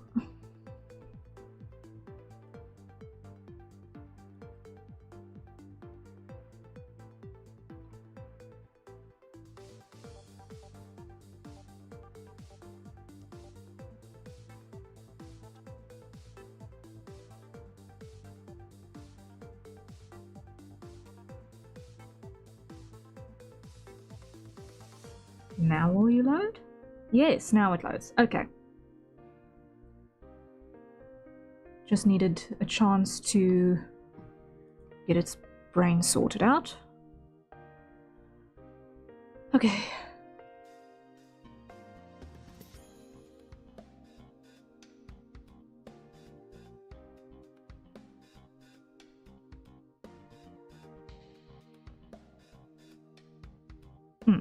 Okay. That'll do. So that's number 13. This one is going to be 14. Alright. Where are you?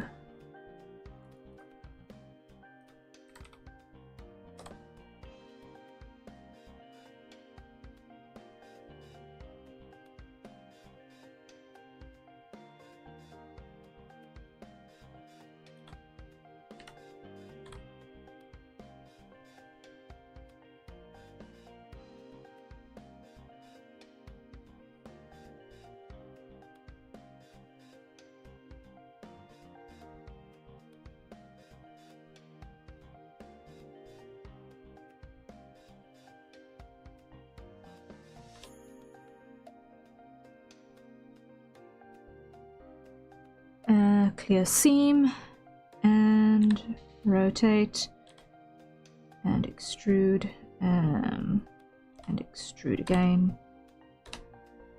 And with that one, we'll go merge center. There we go.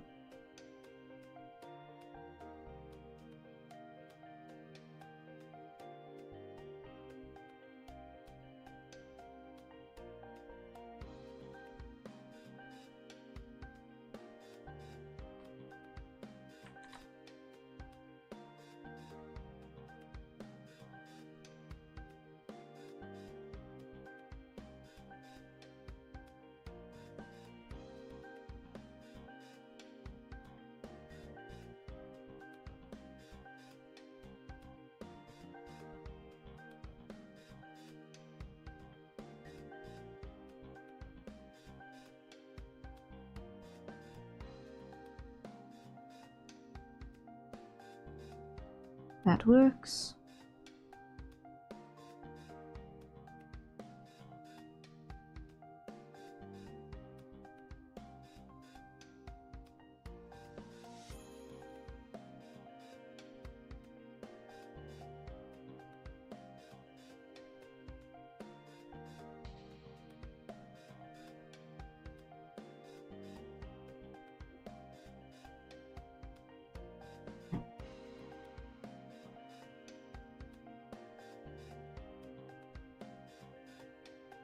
There we go.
And that is a hydrate timer. So, everyone, let's acquire our nearest safer consumption beverages and take a sip.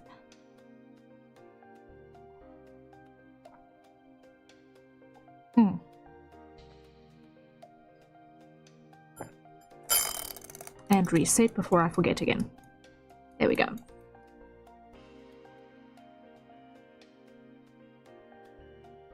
Alright, that one's looking good actually. That one's actually looking quite good. I like where this one is going.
That one is actually looking pretty good.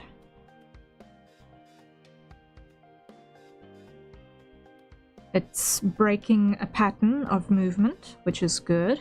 Helps sell the messiness.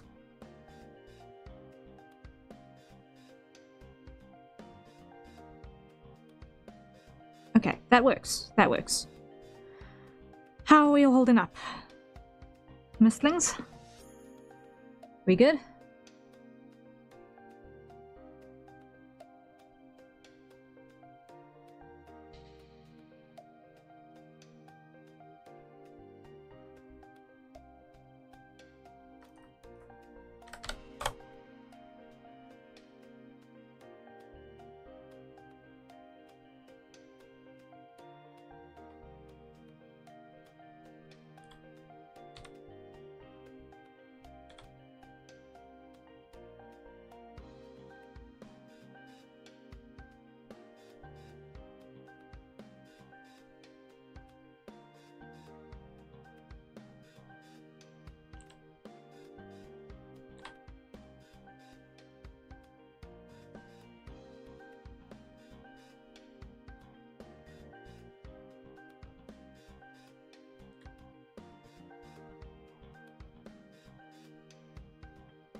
Okay, so that's working. Now let's see what's happening from below.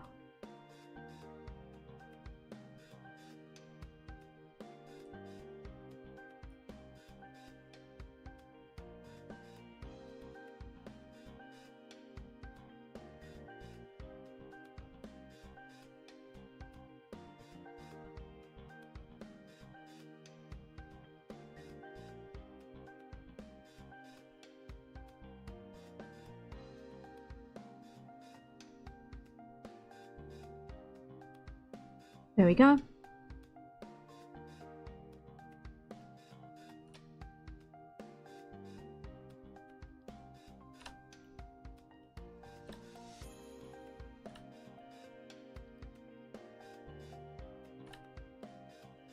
Okay, and from here it's scaling.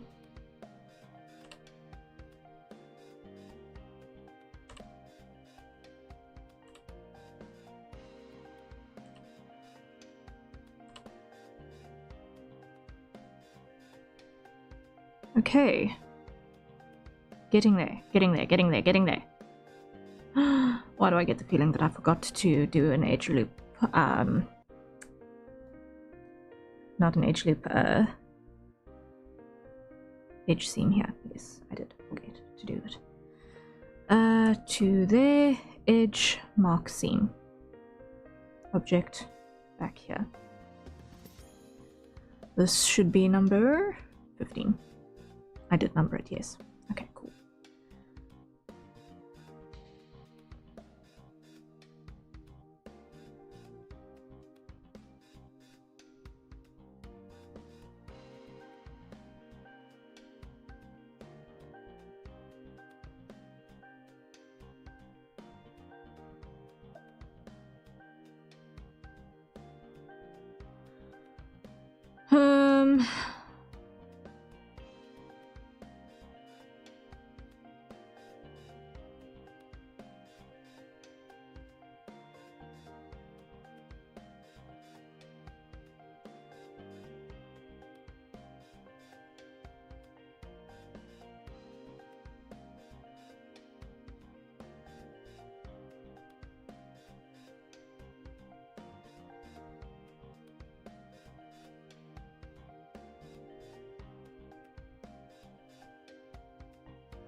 Okay, we are getting there. We're getting places with this one.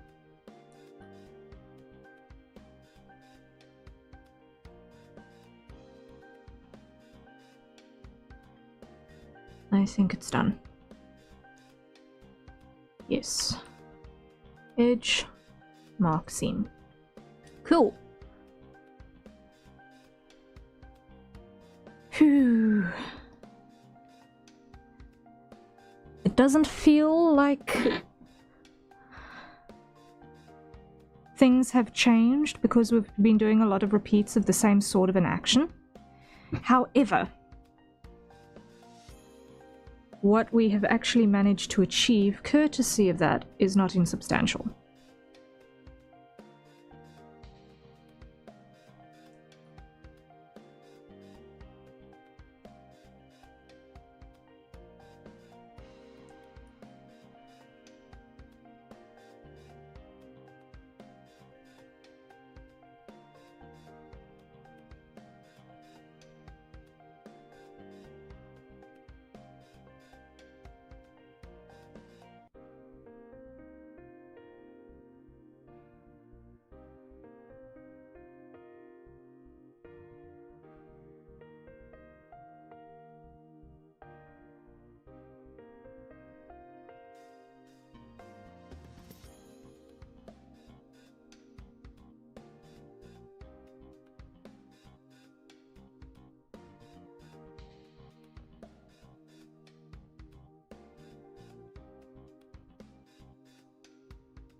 And save button. Okay, so next. This is going to be number 16. Out of way too many. 53, 54, 55, 56. Yikes.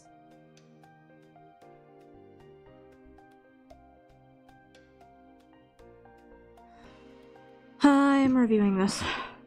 Am I being daft?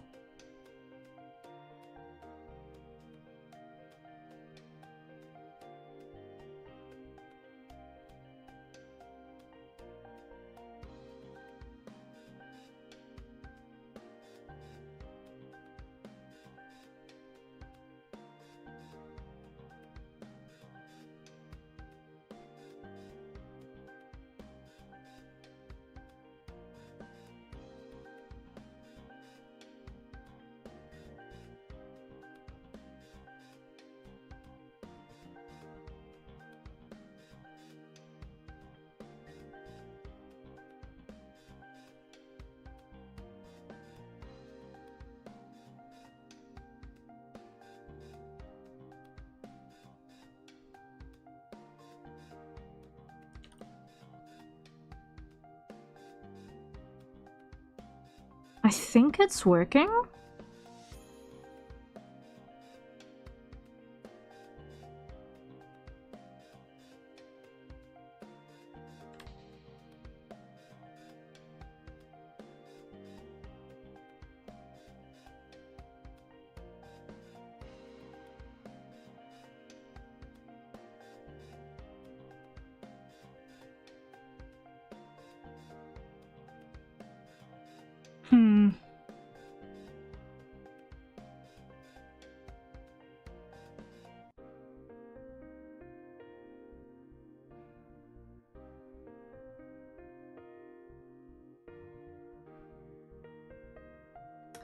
What's throwing me is just the matter of how short it looks at this stage. But with each layer, the hair is going to get progressively a bit longer and a bit longer.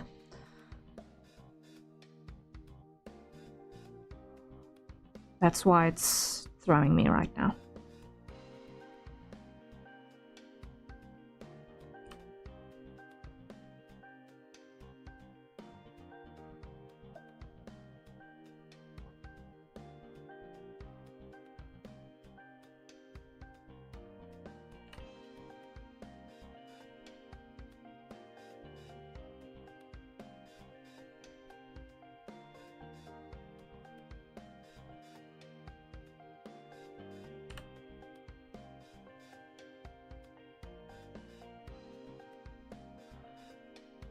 You know what? Just grab all of them.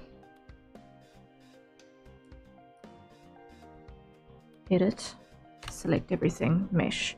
Normals. Recalculate outside. Object mode.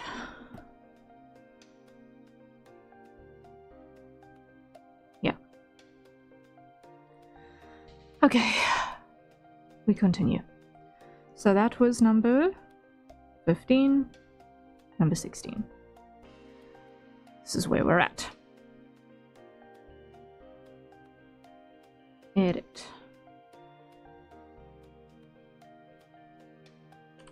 Extrude.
Edge, clear seam. There we go.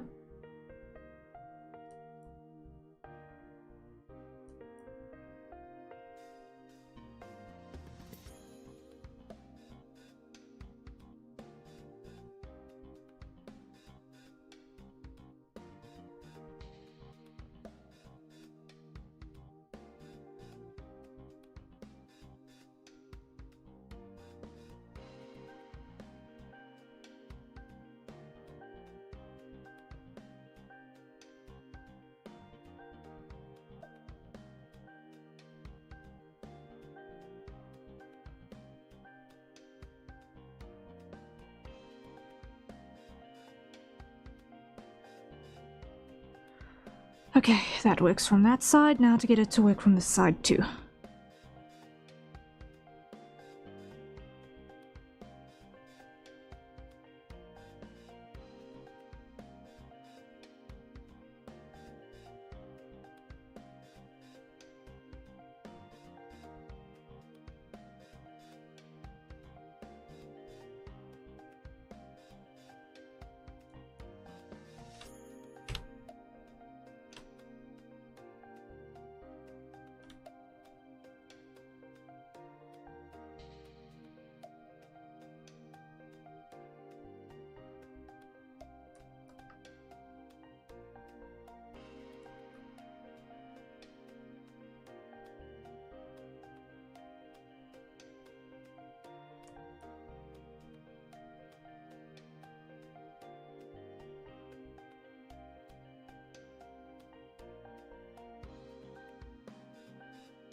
Okay. Getting places, getting places. Are we surviving? Mistlings? You happy? You intact? You being productive?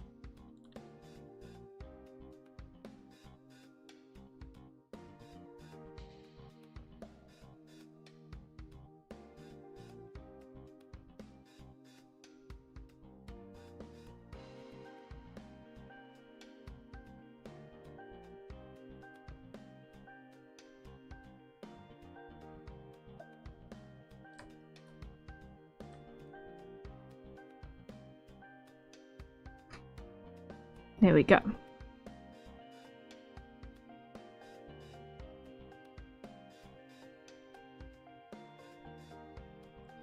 That one also works. Cool. The good news is that if I do this well,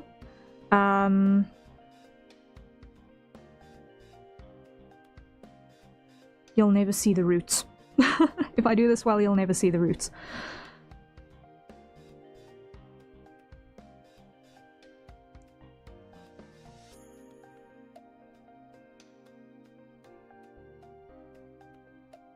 So that was number 16, so this one is going to be number 17. Where are you?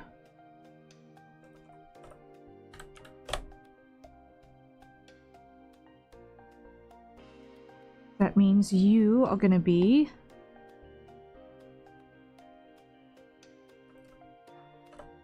18. And you are going to be 19.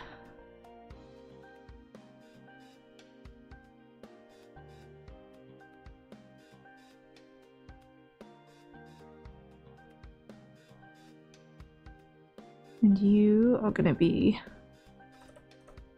20.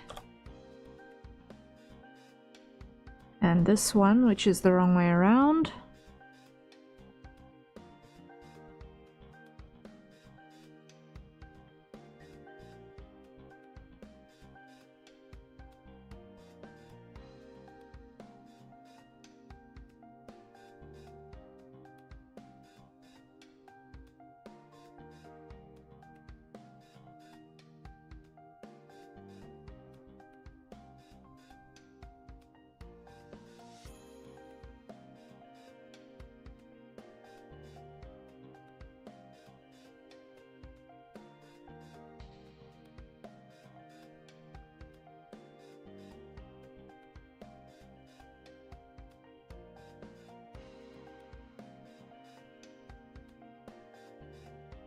is going to be 21. And you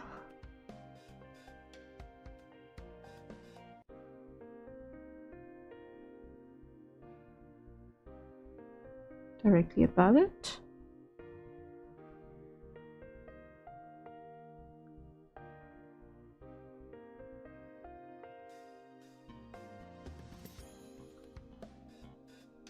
Are going to be 22.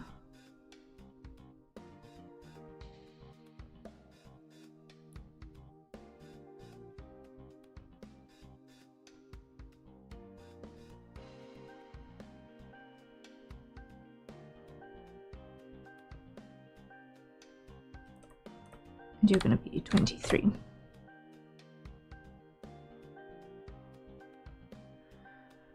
Okay, so all of these I'm going to join. They're still set in the same, they're now going to be in the same object, but they're still not joined in the same mesh. So if I go into this object now, excuse you, why did you not join?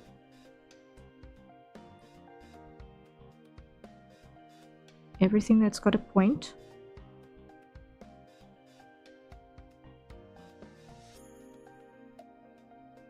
Object, join.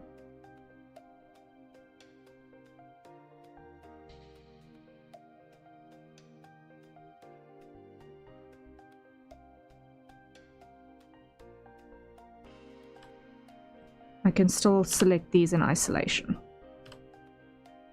Great. Q! And now it feels less daunting. That list. That list feels less daunting now. So, that means this one.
All right, progress. Let me do this. I want this one to be a bit longer across.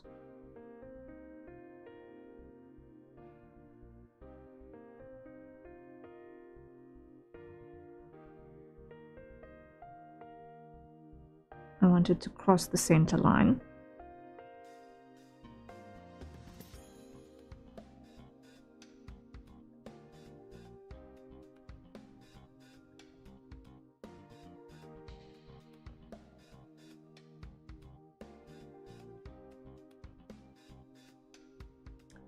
Toaster! Where Burp? Oh no, where is Burp? No wonder things were going weird. Hold up, hold up. Where am I? Where am I? I probably accidentally mouse-wheeled myself into oblivion. Boing! There I am. There I am. I accidentally mouse-wheeled myself into oblivion. Hello, Toaster! Welcome in. Thank you for pointing out that I had done the stupid.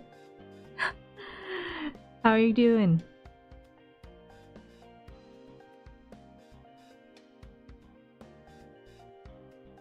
There we are. Yes, we are here. Surprisingly. Woohoo!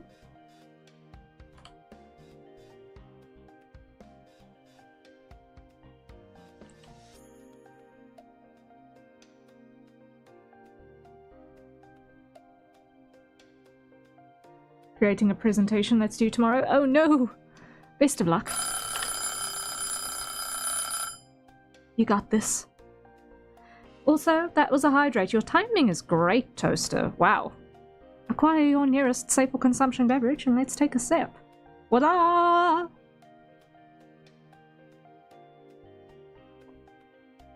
Your timing is really good. Wow. There we go.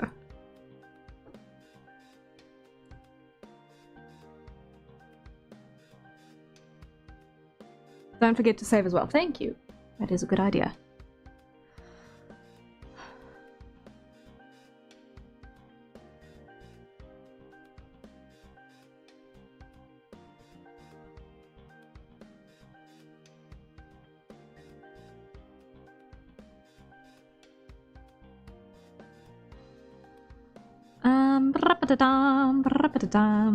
Okay, so we are currently busy doing the madness that is 3D modeling, poly modeling here.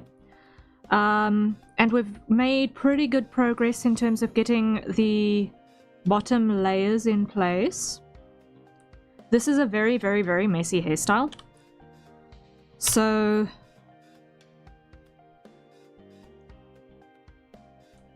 cheating it by making a smooth section would really actually do the exact opposite of the desired effect of creating a sense of messiness. So there's no shortcut on this. Just gotta make all of the floof.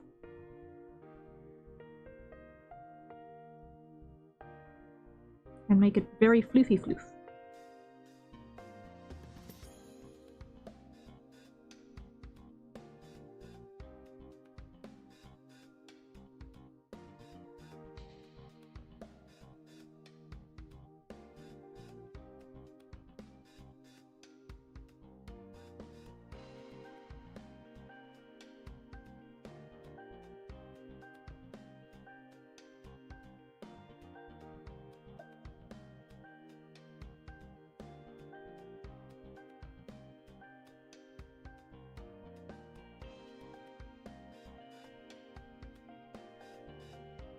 There we go.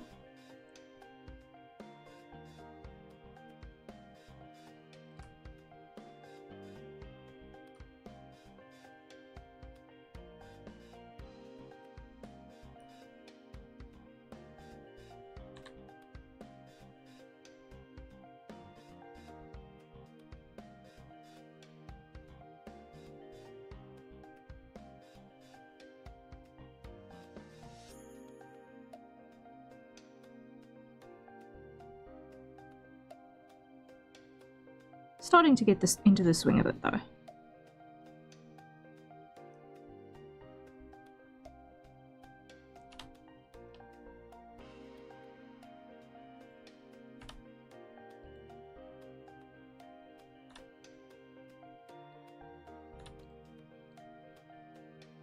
Not that one. That one.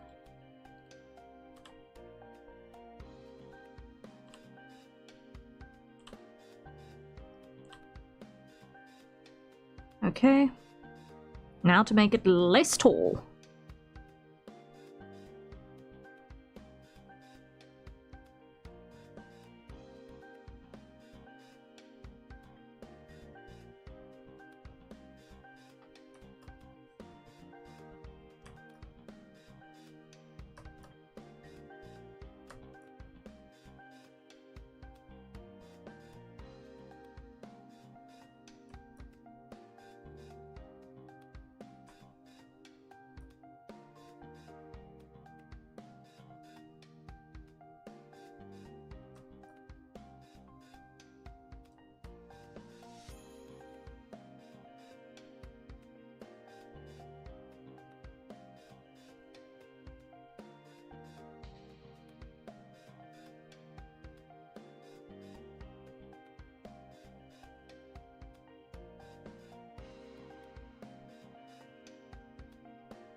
There we go.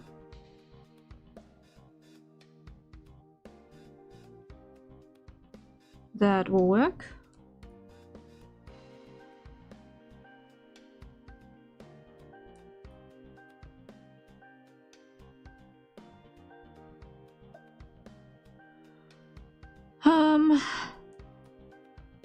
Those need to come in a little bit tighter.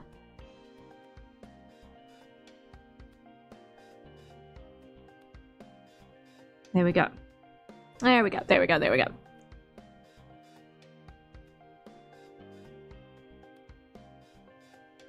Cool. Now, that way, edge, mark, seam. Did I do that on the last one? Did I do that on the last one? Yes, I did. Whew. It would have been such a nightmare if I had not done that. And I'd joined all of these together in the same object. Like over here. Oh dear.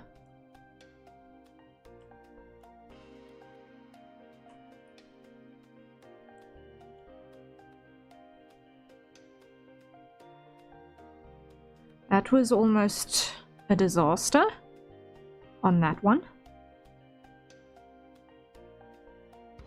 Are there any others that I have a disaster waiting to happen? Yes, which one are you?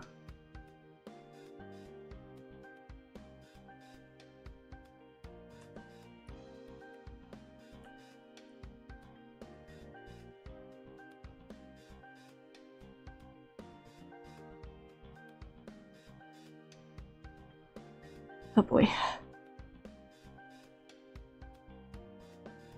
Okay, and the rest have seams. Cool. Ooh, that was too close. That was way too close.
Okay.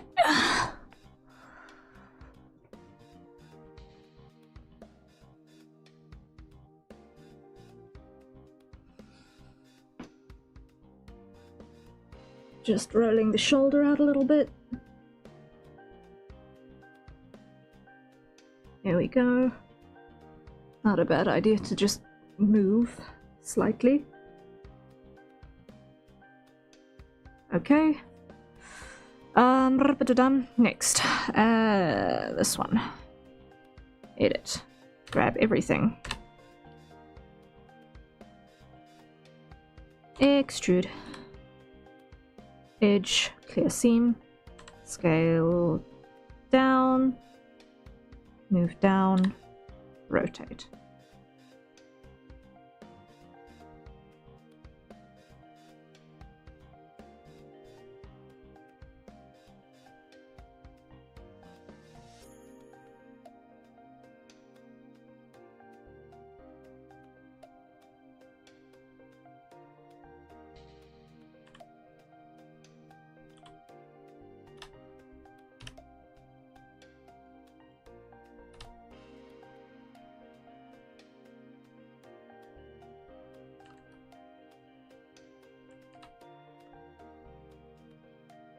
There we go, like so. Coolio.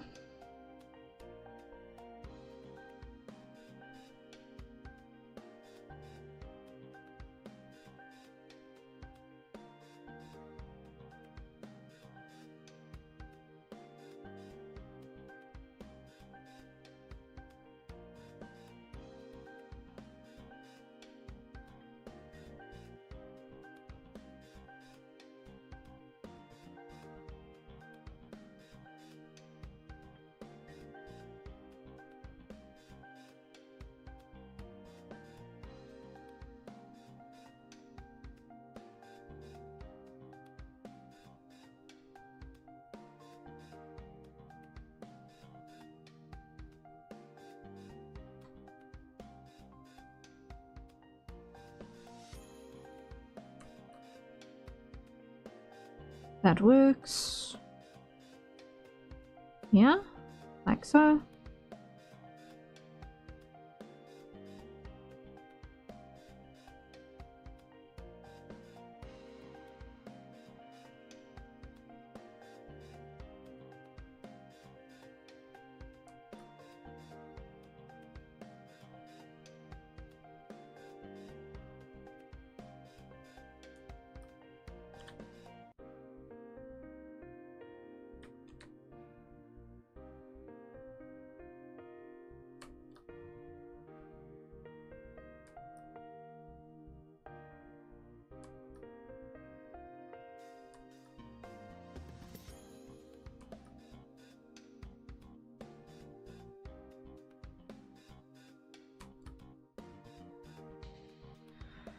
Okay.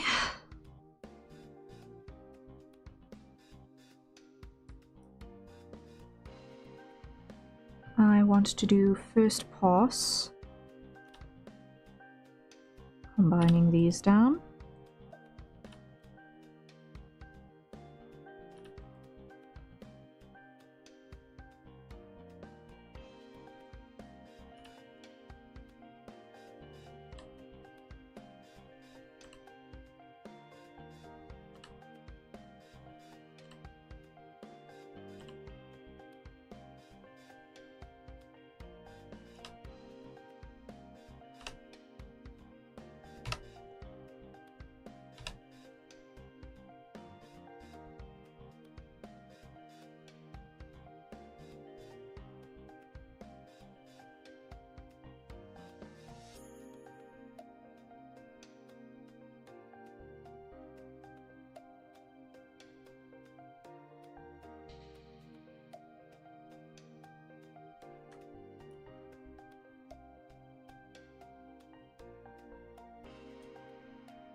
Okay, nearly have this one sorted.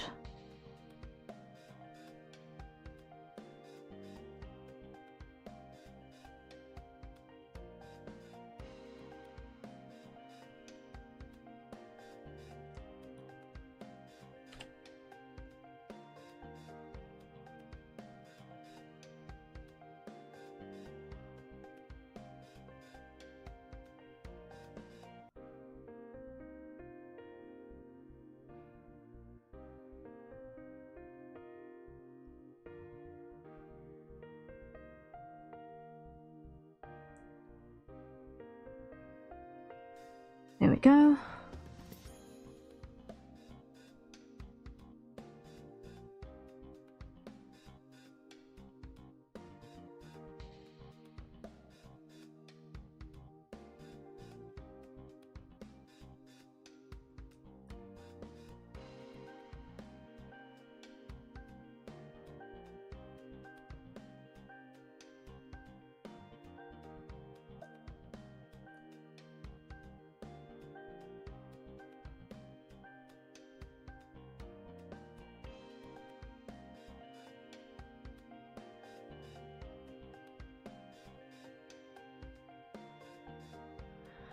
Alright, I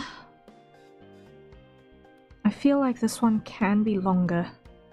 So I'm gonna just grab this in sculpt mode and just give that a little bit of a tug and narrow it down slightly.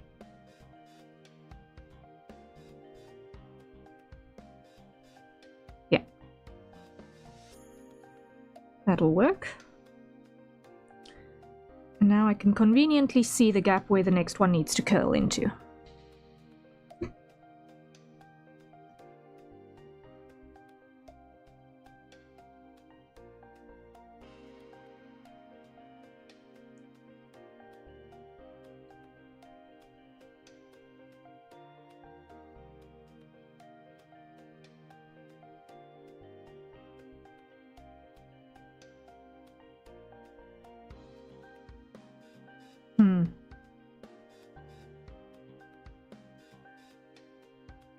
Because from row 3 onwards, it really needs to start getting significantly longer so that it can start to flare out the back a little bit. Otherwise, it's not going to be visible.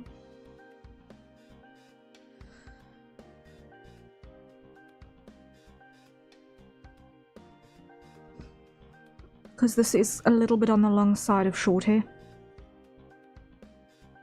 Let's phrase it this way.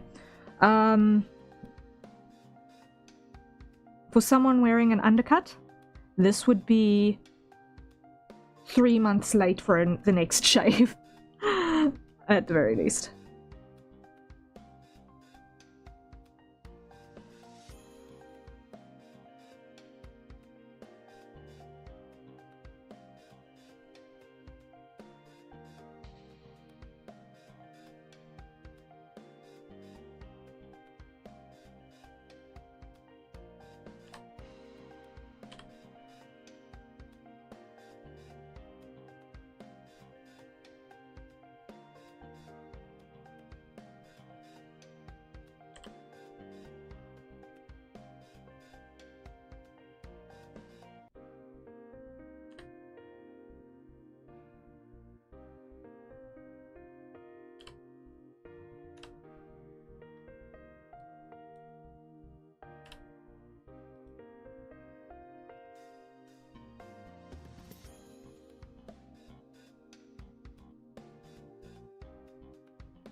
Now,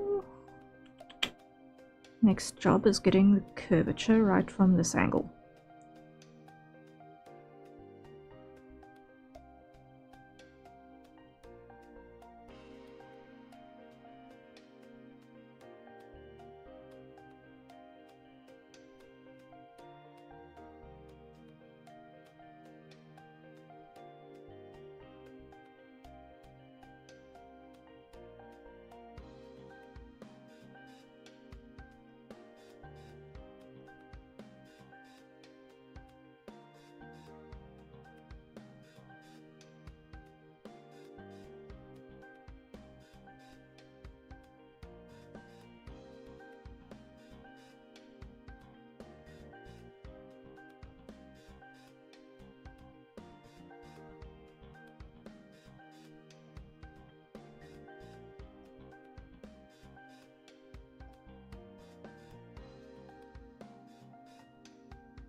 Okay, got it, got it, got it, got it now.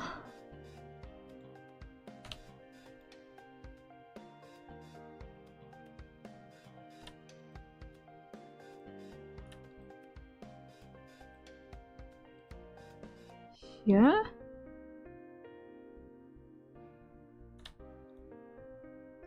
And scale.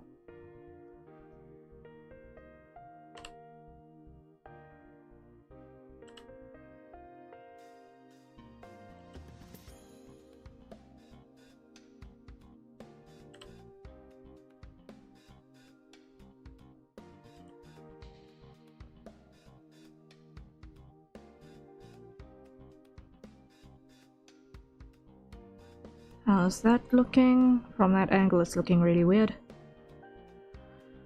Okay.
Yeah, okay, that's good. Now, grab that line, mark seam. Did I do that on the previous one? No, I did not.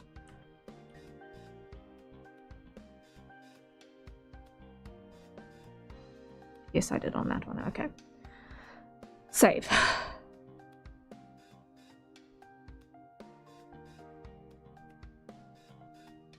There we go.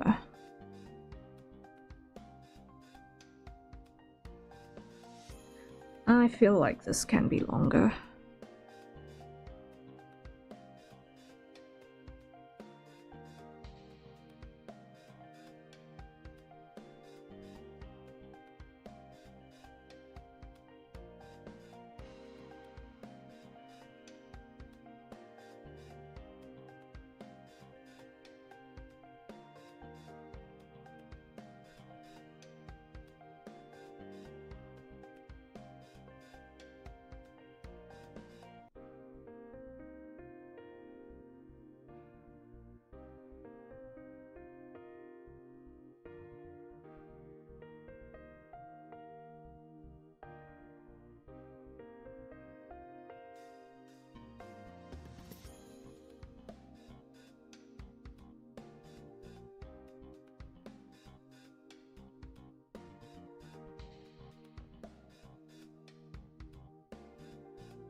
Okay.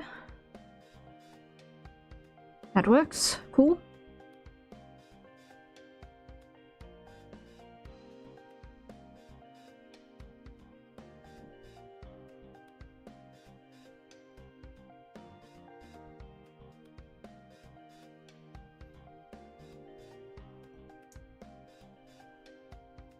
Next, number 5. Okay, so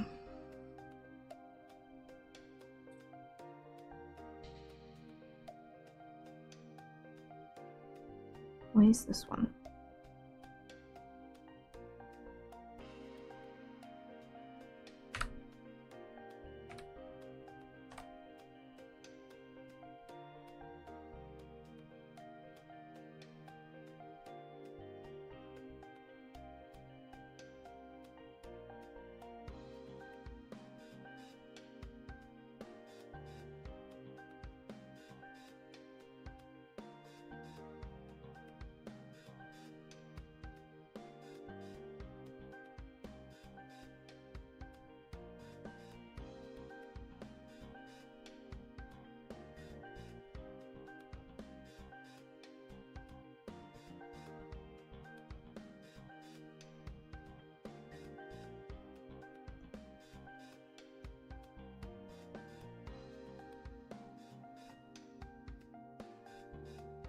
Just gonna hide that one for a bit.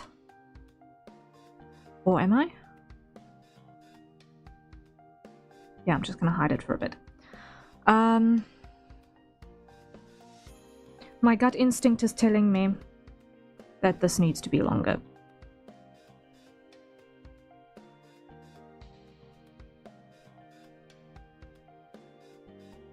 Like, just a little bit longer.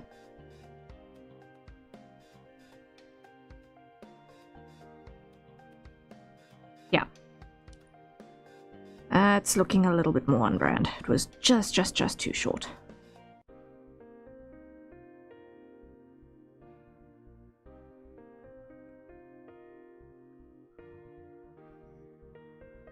Okay. So now we adjust accordingly.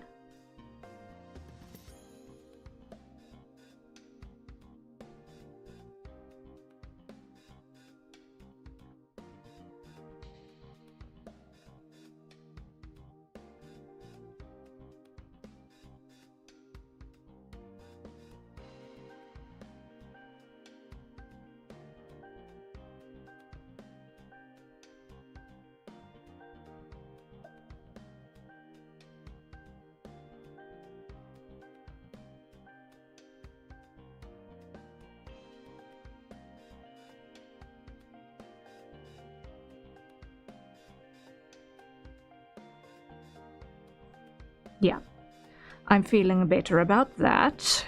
It looks a little bit more on brand.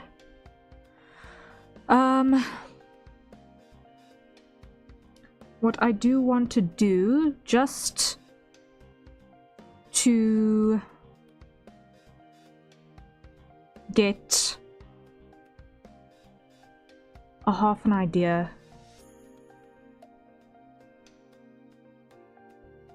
I want to add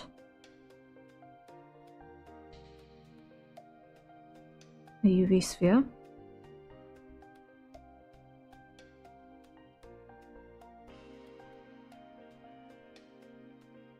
Where did I put that thing now? Did I put it in?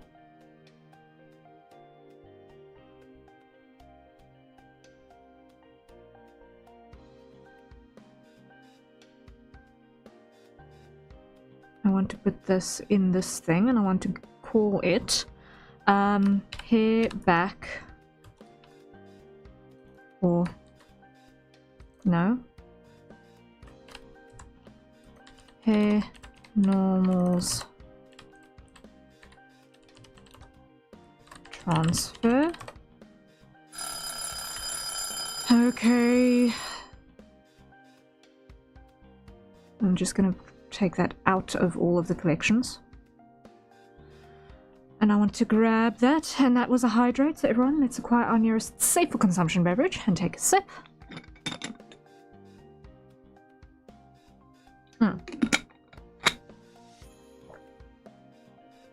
And reset the timer. Okay. So I just want to see how that looks with this,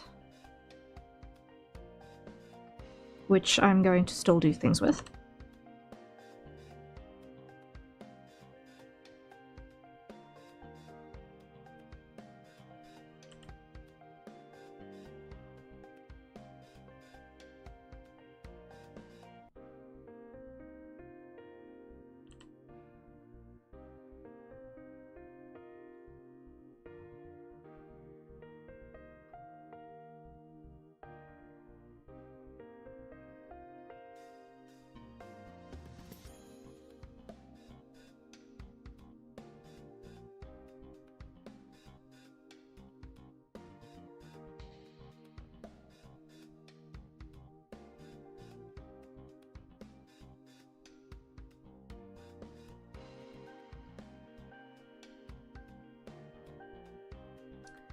And now what I want to do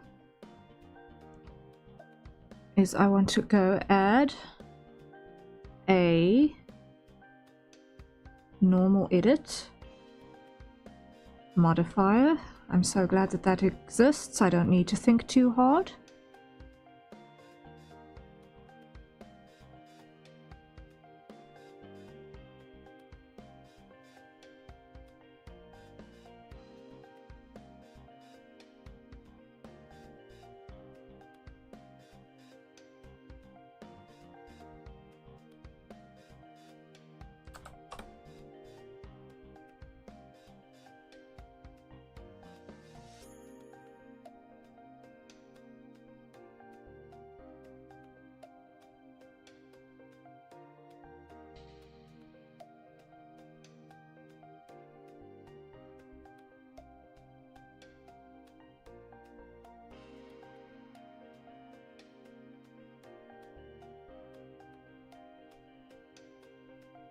Okay, so it's not quite. It's not quite.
Okay.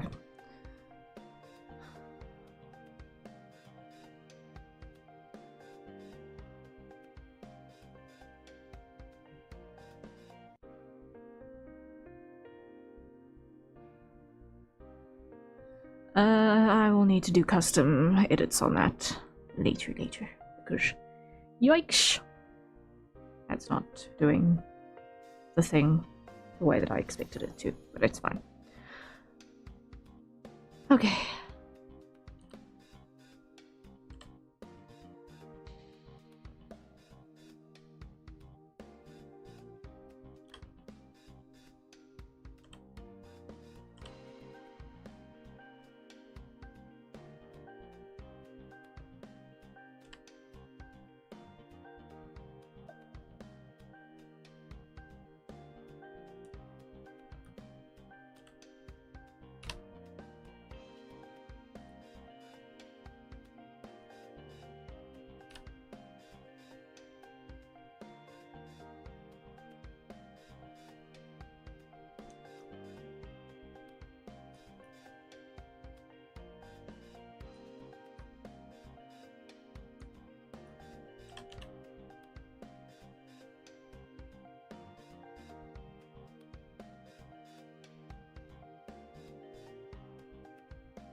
Okay, getting there.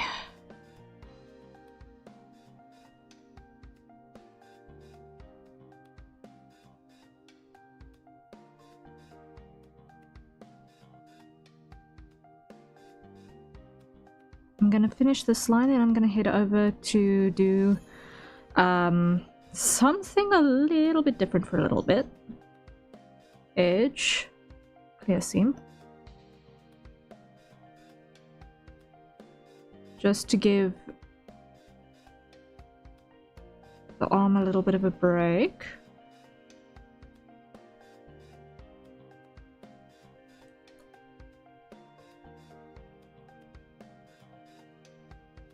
From this particular motion set.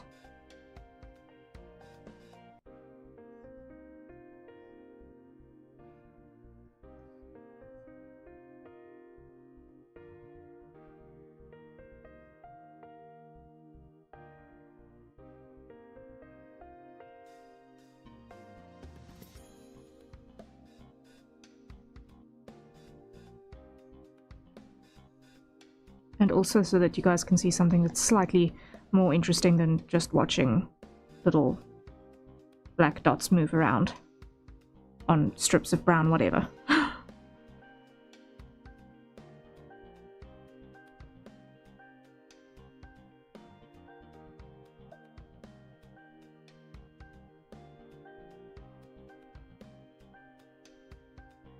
Moonshiro, hello, hello, welcome in.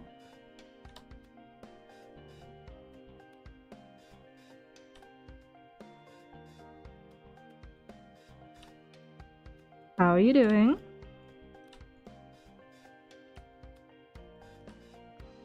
Nope, not that one.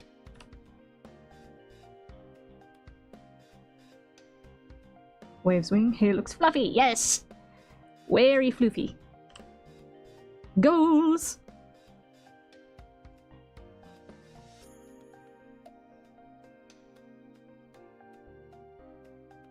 Want to move my hand through it? Yay! That says that I'm not doing a terrible job.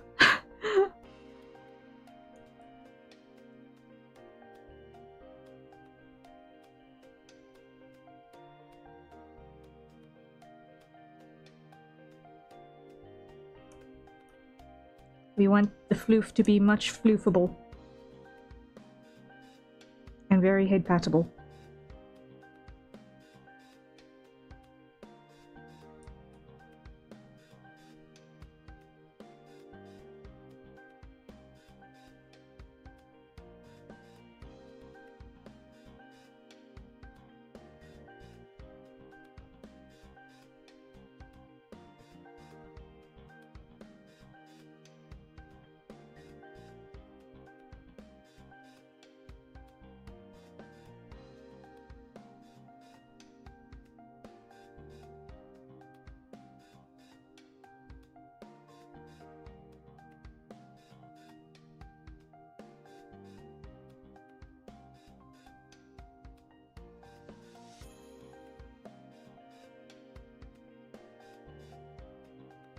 No, no, not that way, not that way.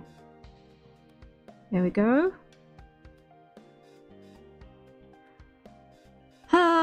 Yes, there we go. I'm tired and in a weird emotion now. Had a nice-ish day, but work was tiring. And then last talking stream from VTuber that graduates tomorrow and I'm sad, but simultaneously full to me stream. Oh my, it has been a very emotional Monday, wow. Monday. There. Emotional day. Shame.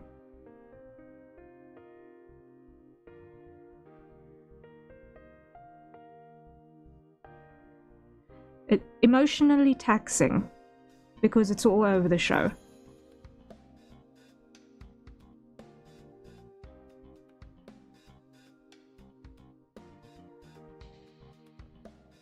Can't pick a dead mood and just stick with it. But it's good to have the balance. Emotionally taxing and draining day, I feel that. Okay.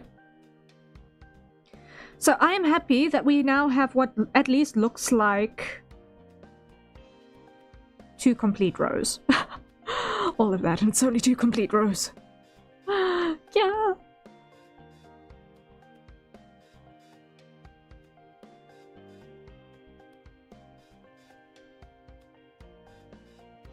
Of several that need to happen. But this is the flattest part of the hair back.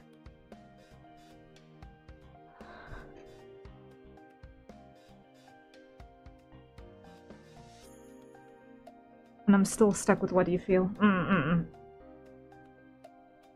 Also, the heat is not helping. Yes. Because European heat wave is a thing. There is a nice breeze, but most of the time, but there's also bugs, and I don't want to encounter any of those. Yes. Everything feels sticky. Ah, the humidity. Yes, that's a thing.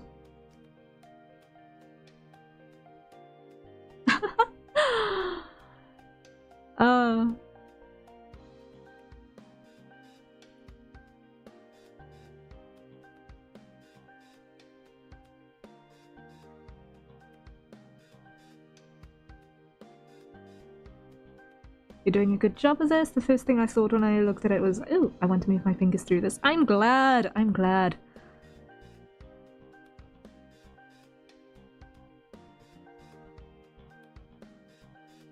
Pattable, fluffable hair is exactly what we were aiming for, so victory! So now what I'm going to do is I'm just going to take these ones and merge them into this set.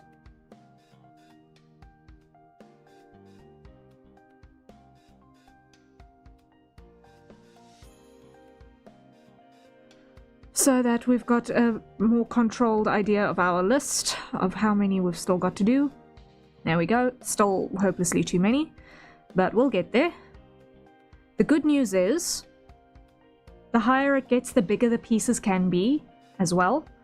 And when we get past this top line, we can start introducing flyaways as well.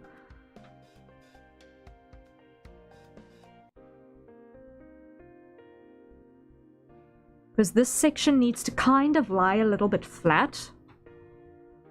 It still needs to be messy, but it needs to kind of lie a little bit flat because of the weight of what's happening on top of it. And also the cut being shorter.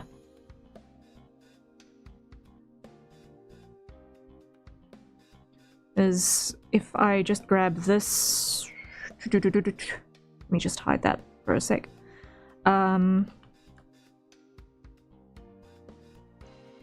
These are all the wrong way around. If I can grab it from this side, it's the wrong way around.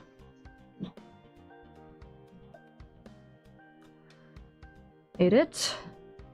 Mesh. Normals. Flip. Or object mode. Come this way. Grab you. Edit mode. Because this piece is probably going to be about yay long. Roughly.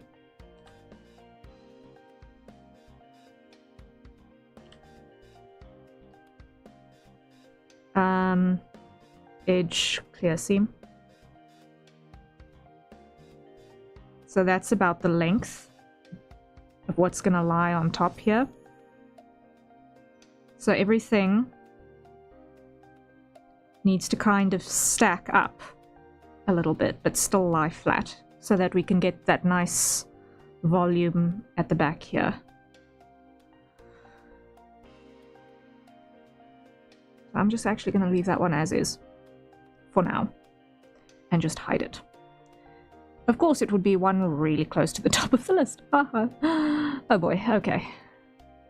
At least I know, okay. Boink. Hair length monitor, I guess.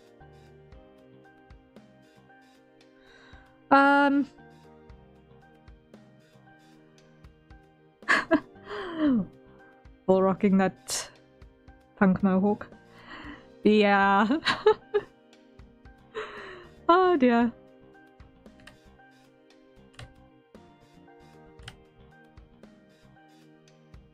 recalculate outside to just make sure it's the right way around. Now, let's see. How much shall I annoy people? How much shall I annoy people? Because I said I was going to switch to something else, but I wonder if I should annoy people first. Should I annoy people first? A lot. Should I annoy people first? I think I will. Why? Because I'm feeling trollish. Just a little. And it gives me something to talk about.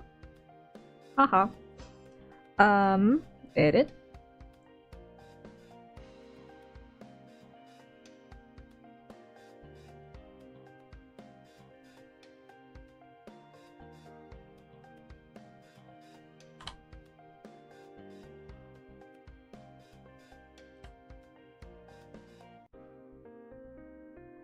I'm gonna vibe with you. Hey! Do it, annoy us! Okay. Then what I'm gonna do is, right here in the middle, I'm going to do a vertical line up before I move on to sculpting a little bit more. On the practice sculpt. Just for a little bit of a change of pace.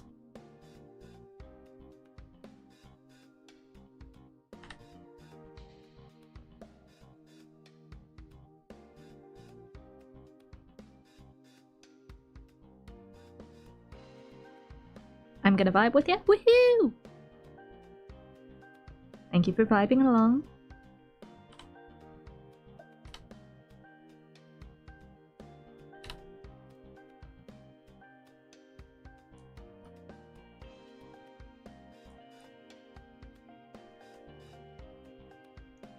Okay. And I think it is time for another song change. Let's see. What vibes shall we go with this time?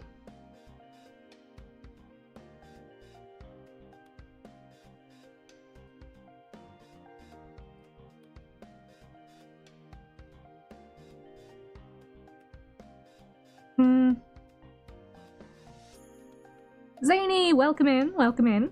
Annoy who? Only people who have a sense of order. We're going to annoy people who have a sense of order.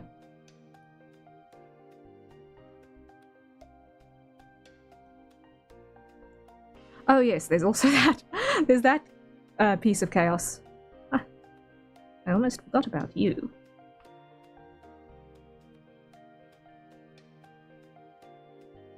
You who are to exist in that framework.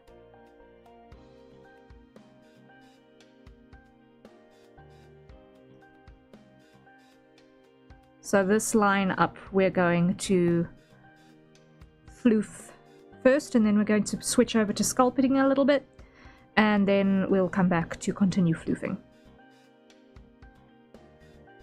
Alright, let me see.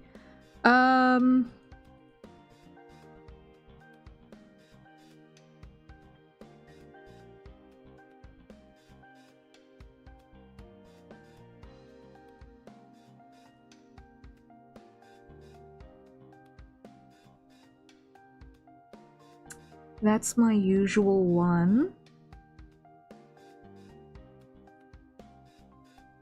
Let's see.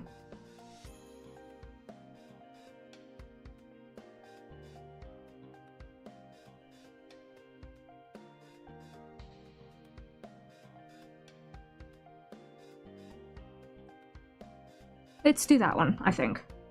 Let's try this track.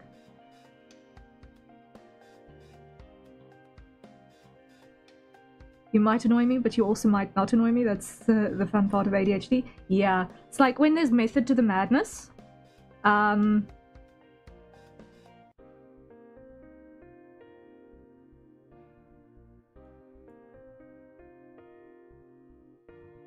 Chicken egg counter reminder.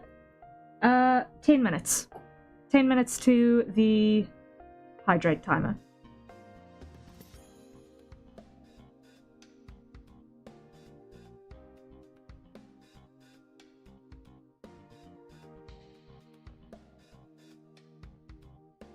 Now come on, where is my mouse?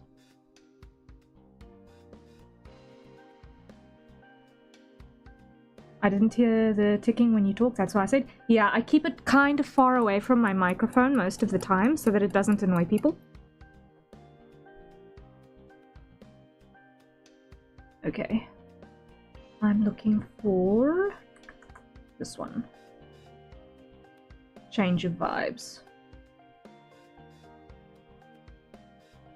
Just a little bit.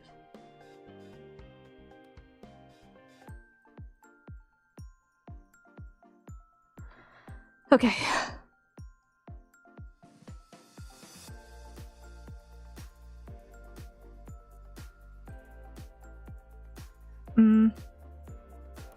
What I'm gonna do first though is just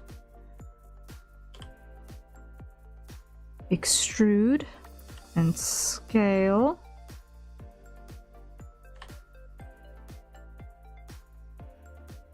Edge, clear seam.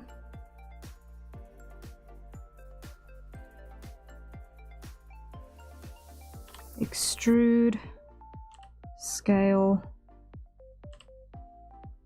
edge, clear seam.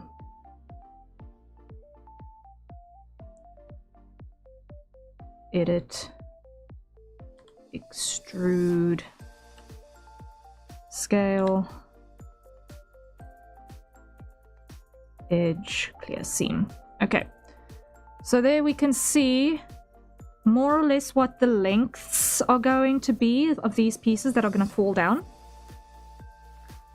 More or less. And with that in mind, that's how we're going to just get our layers to progressively stack up and have the floofing.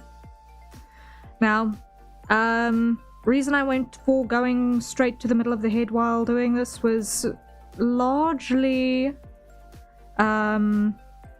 just because it was easiest to see that in profile.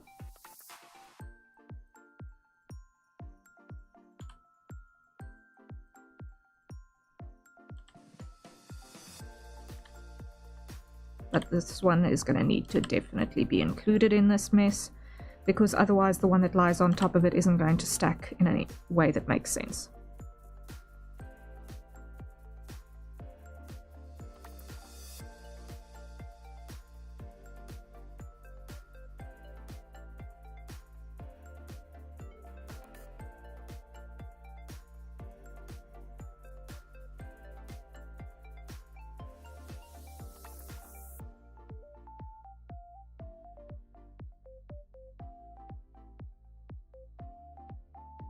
There we go. So that is the cut map, basically, of what we're going to work with quickly.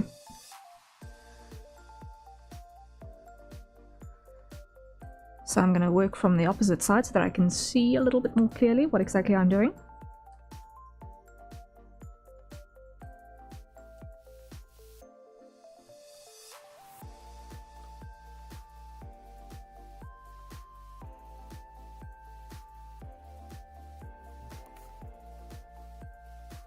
Okay, now I know which vertices are which.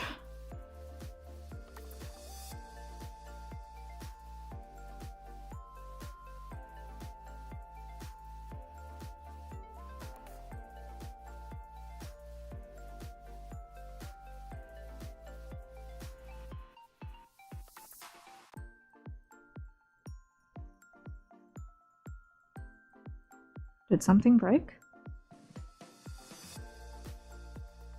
Did something break?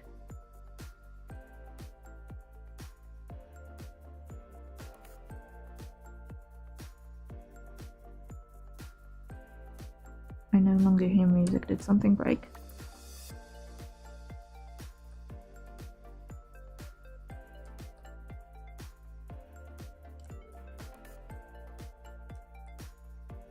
I can hear music? Okay, so it's probably just my headphones. No.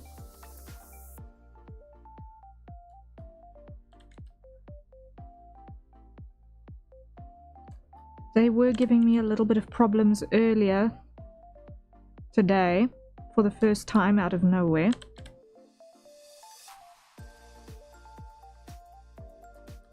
So I'll need to just check if it is in fact them giving grief. Okay, so I'm just going to quickly hide these.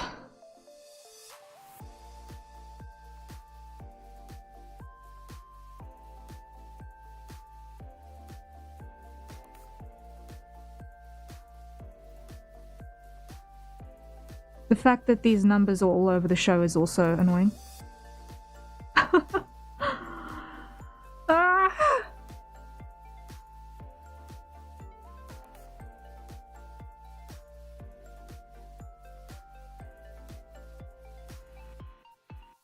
Okay.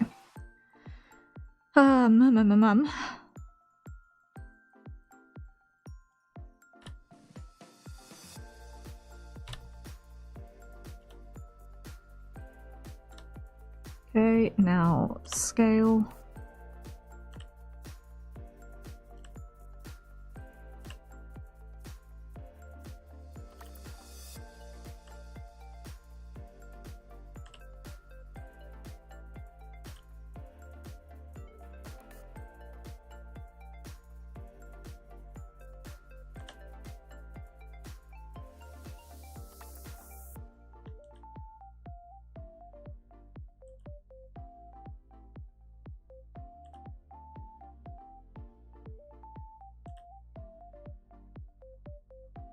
There we go.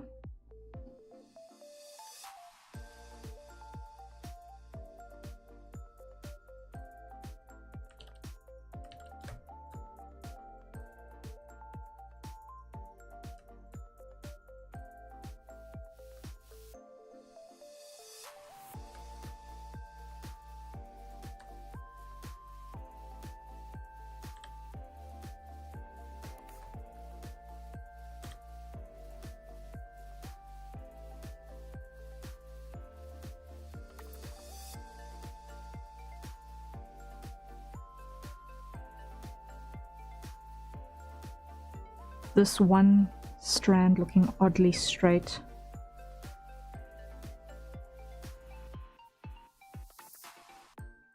Amongst the many curlies. Oh, now the headphones are working again. That's totally random. I swear there's something wrong with my Bluetooth.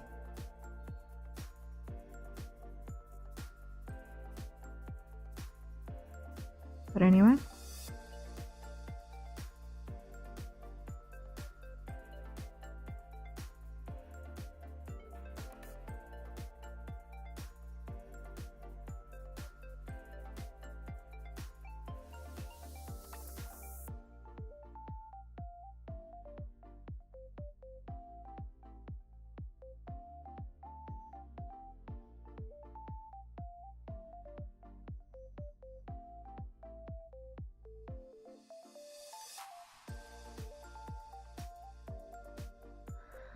Now, next I need to do the seam, which I significantly get the distinct feeling I messed up again. Did I put a seam on this one? No, I did not.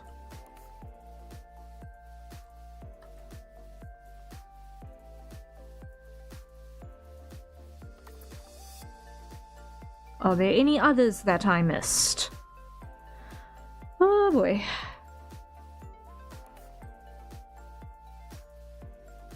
That one's got seams, that one's got a seam. Okay, they've all got seams. Woohoo! That was important because if the seams are missing, then life goes very difficult later. Save button. And hydrate. So everyone, acquire your nearest safer consumption beverages, and let's take a sip.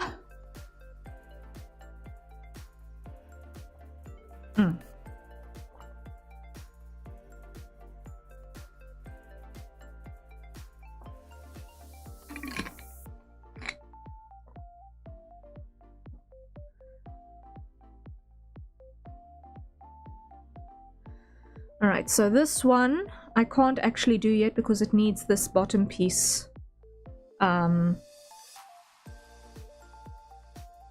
this piece.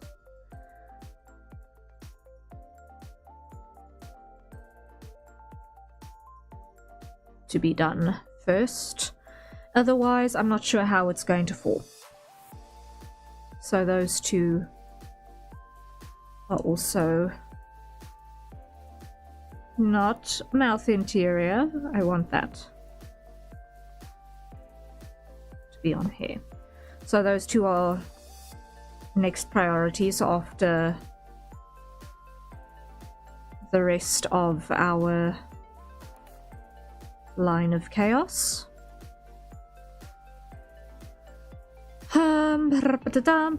So this is the next one.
Okay, and this side, similarly.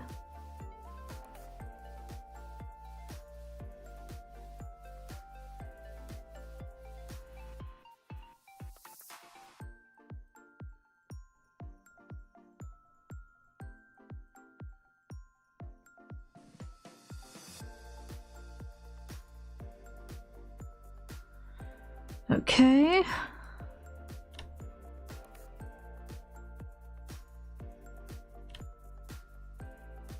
And no, that's not where I wanted to click. I wanted to be here. Where is my mouse? Where is my mouse? There.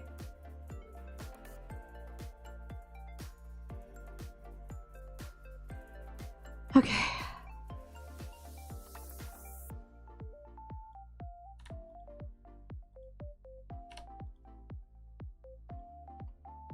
Now from here,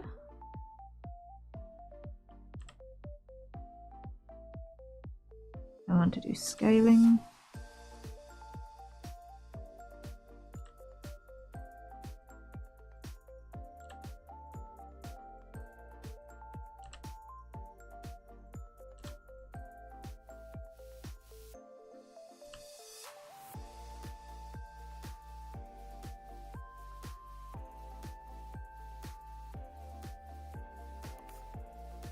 Actually, this entire line almost.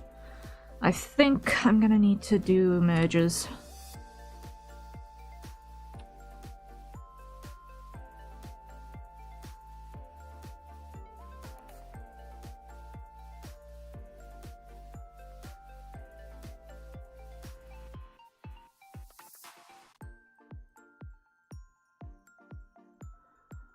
Okay.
artificially expand that one's width a bit.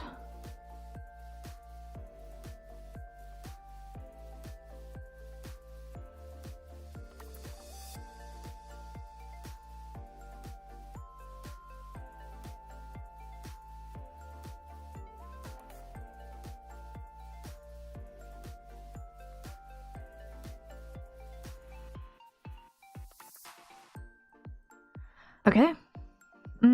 Almost. Almost.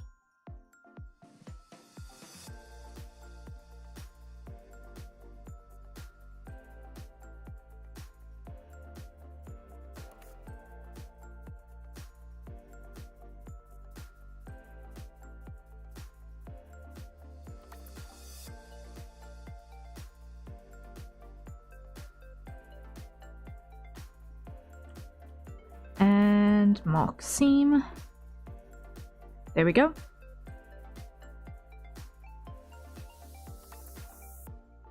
Now, which is the next one? You.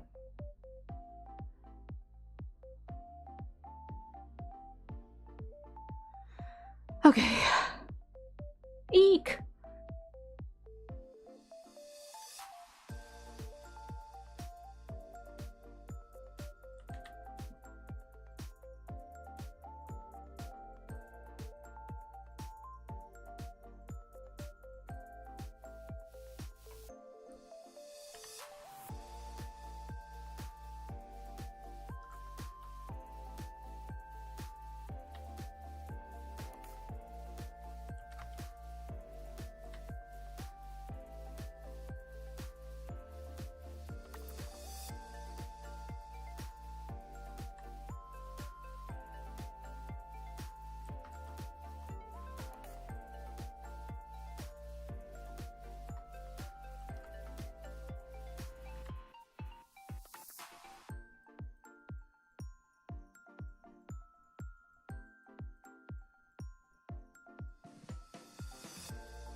Okay.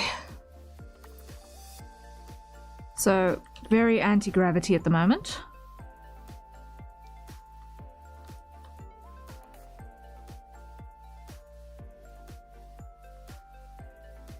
But that already makes it make more sense. Just pulling this closest edge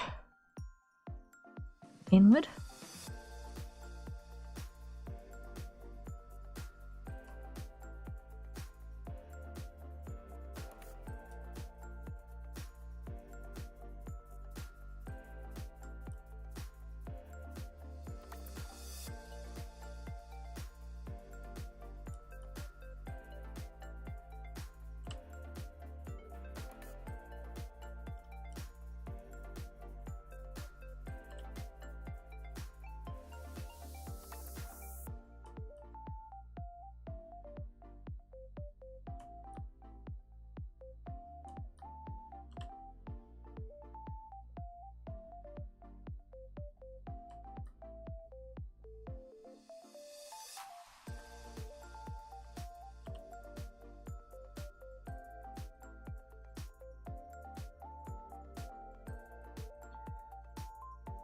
So that top edge now looks really messy, but it's fine. We'll save it. We'll save it.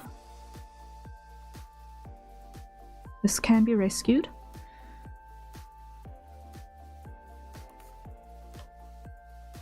And I might actually put a flyaway on this slot.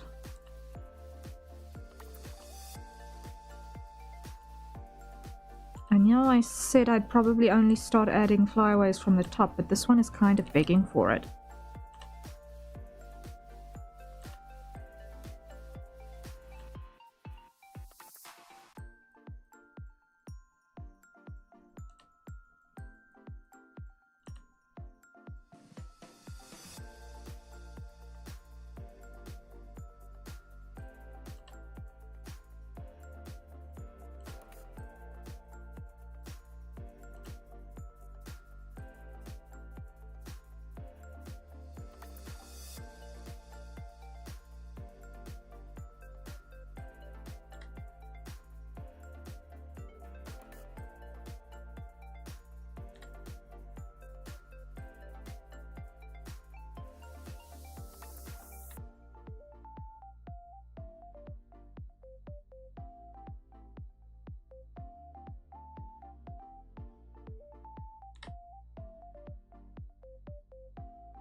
There we go.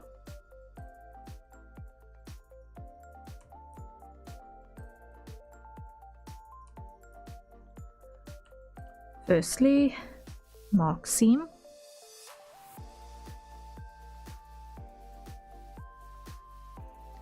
Okay.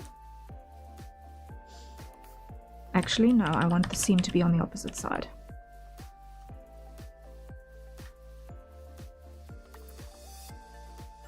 Why? Because I want to add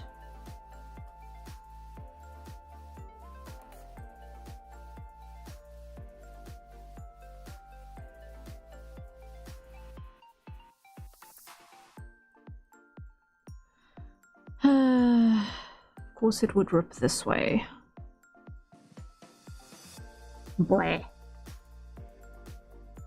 Fine.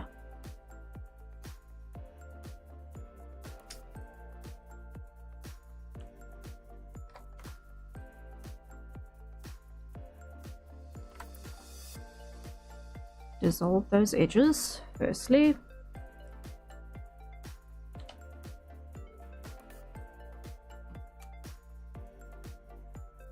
Join. Join.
There we go. Grab our vertex selection again.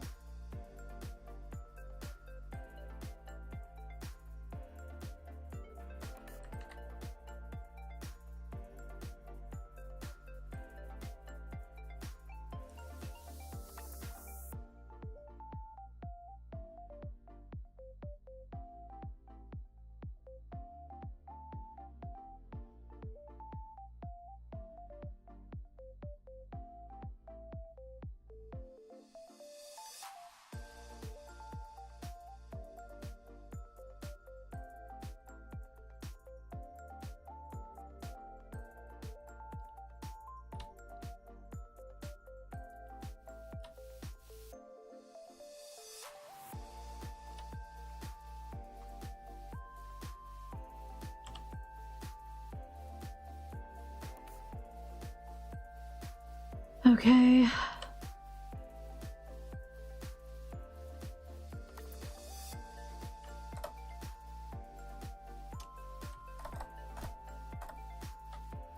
Edge, clear seam.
For some reason that one got broken.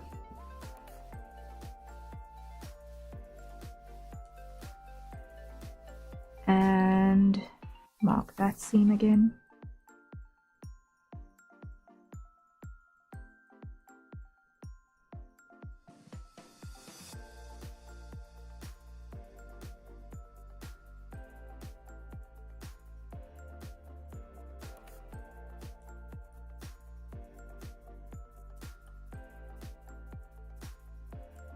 There we go, there we go.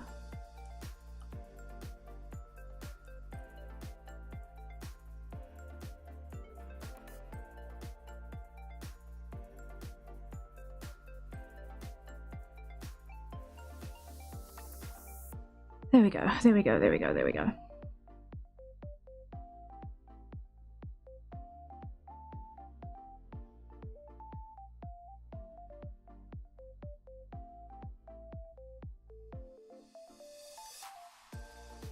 Yeah.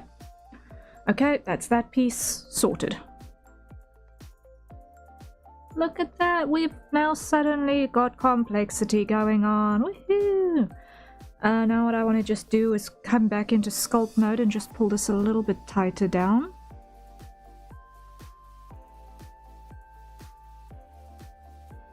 Krahazik, hello, hello, welcome in. How are you doing?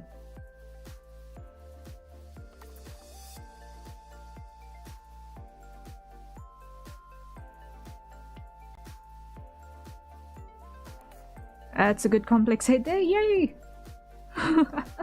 Doing okay? That's good news.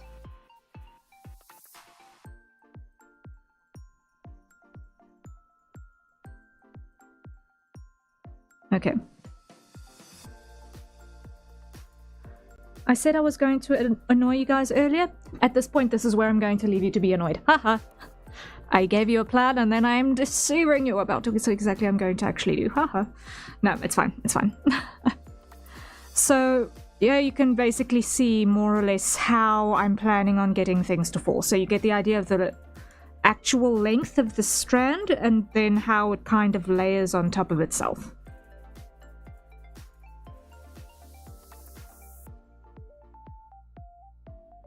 And on the inside it looks like that mess at the moment. But that's how we build up the floof.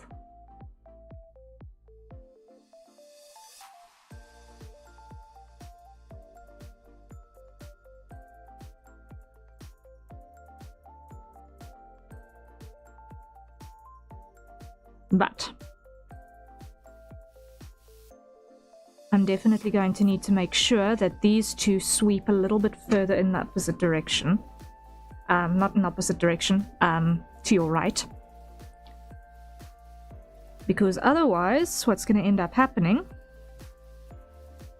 is it's going to be incredibly obvious that they are rooted from the center, basically.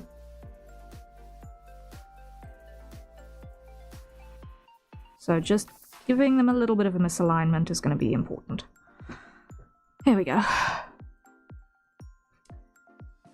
And I'm now going to change the music again because this is also now not vibing any longer.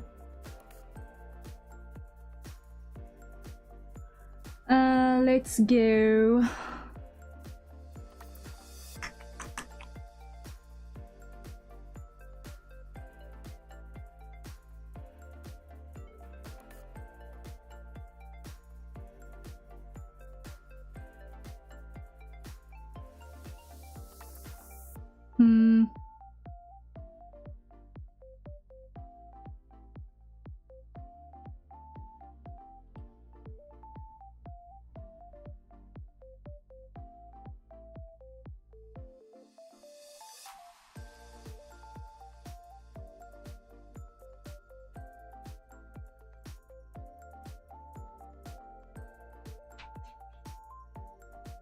Let's go with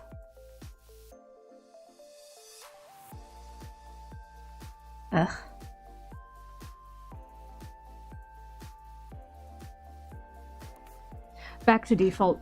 Let's just go back to the default music. Because none of the other options are the vibe for right this very moment.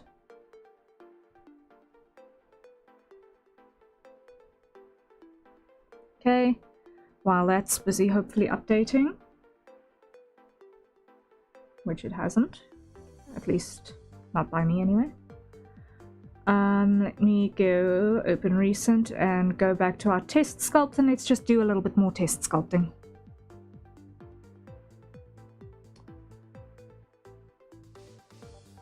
So, where was I? I was previously working on the legs, but I'm gonna leave that be for now.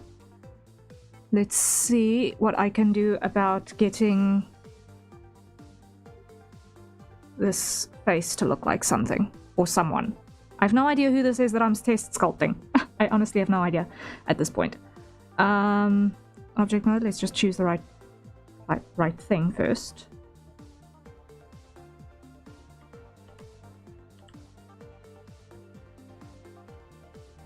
And not be hopelessly too large.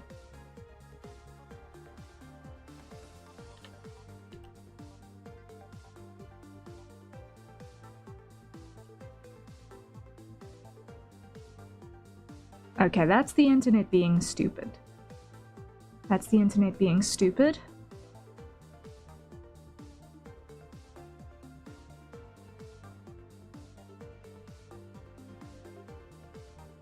No, it's not the internet being stupid, it's OBS being stupid. Okay.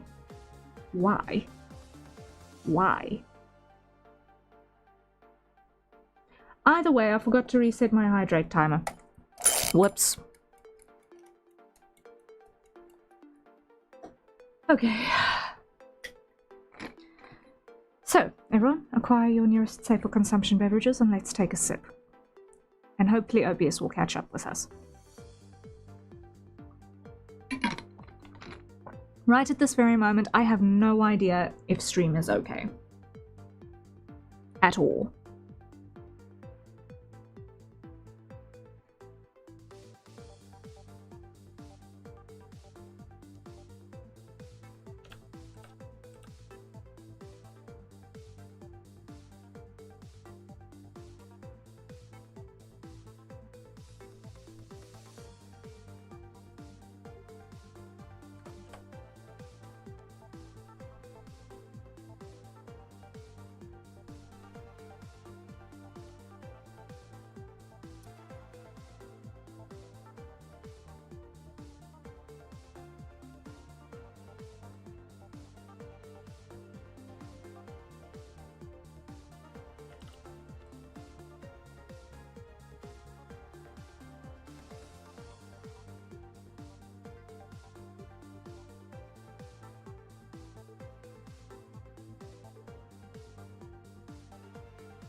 Oh, wow. That is messed up. It's fine. Now this OBS has finally caught up with me. Lovely.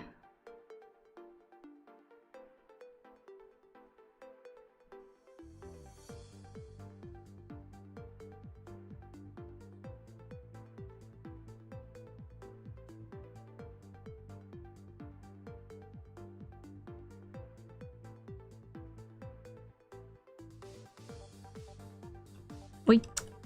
No.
Okay.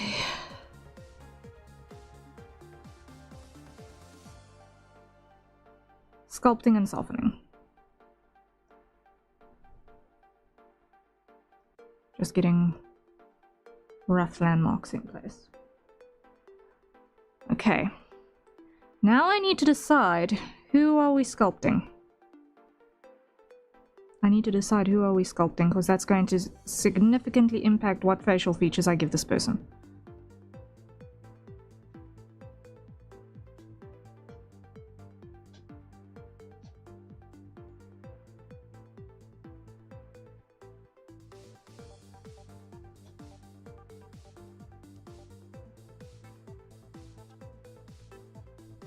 Mistlings, this is where we throw suggestions in chat, please. Who do you think this is gonna be?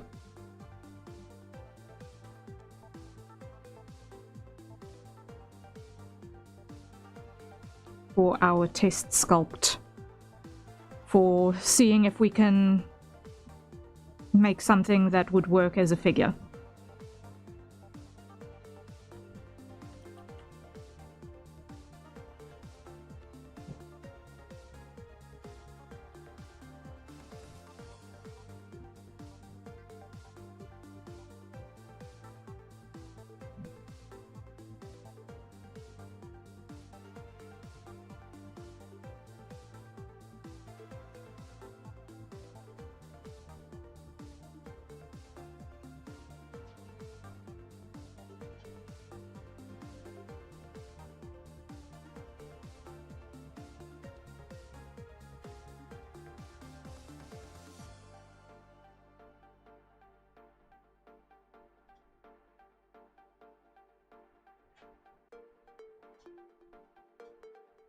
Could be Harrier. This is a male character, so I need to do some significant changes to the sculpt.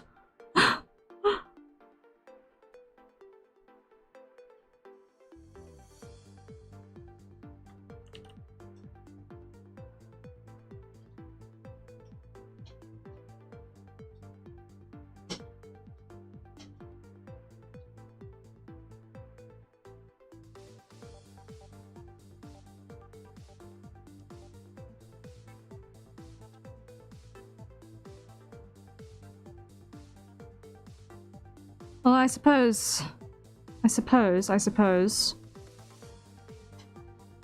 would make sense to do a Harrier sculpt, probably. Kinda given which channel this is.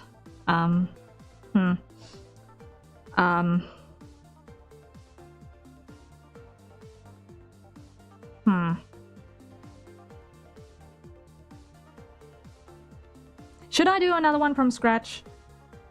Save this one, come back to it once I've decided who it's going to be, and do a Harrier sculpt. Should we do that instead?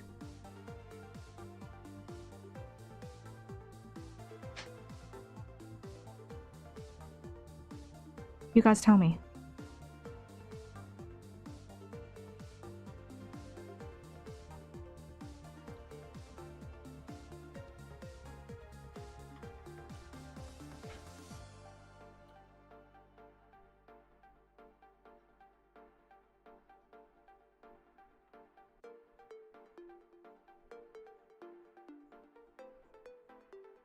But until then, all I'm doing is blocking basic landmarks that can be moved around.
Or we're just rolling with this until it looks like someone, and then we can just kind of figure it out from there. I don't know.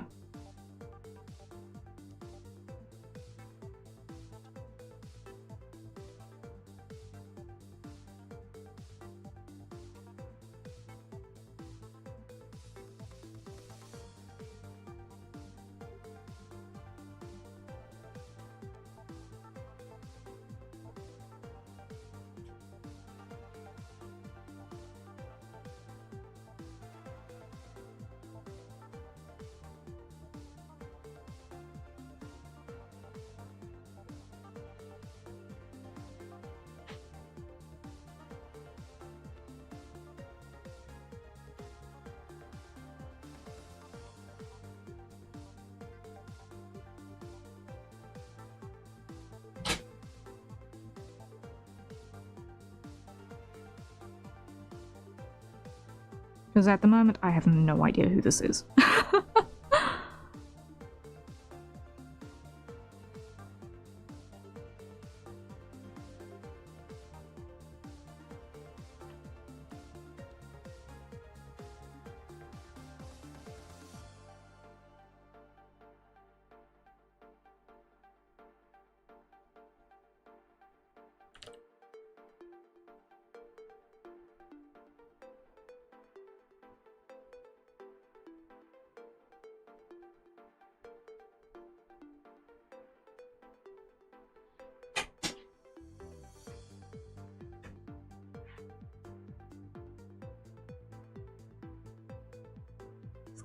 Sculpting until someone comes to mind, I think, is a good idea. Oh boy, okay.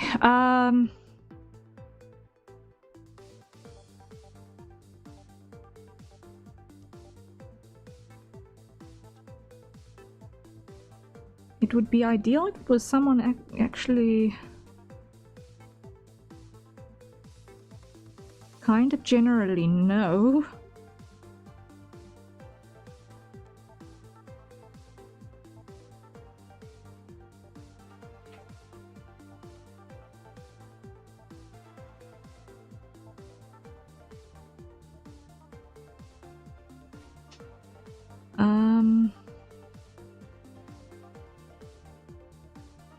Shall we aim for a Misthaven character? Or...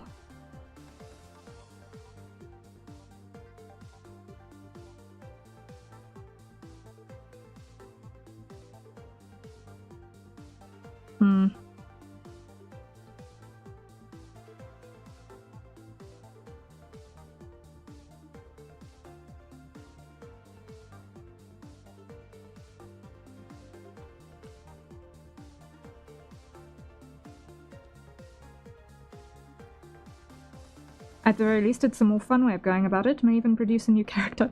That's a little bit kind of what I'm scared of.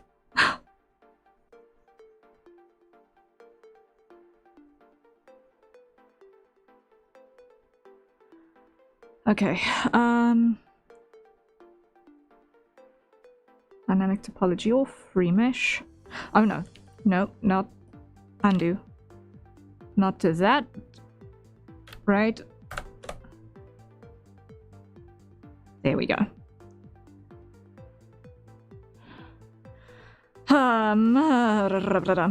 Let's see.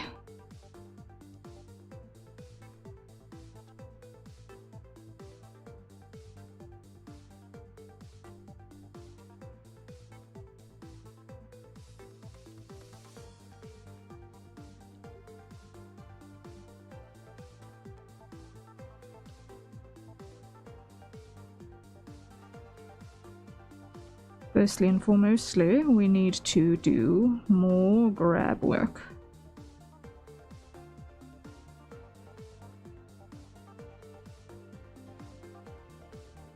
Because look at that angle. That is very, very, very much a terrible angle.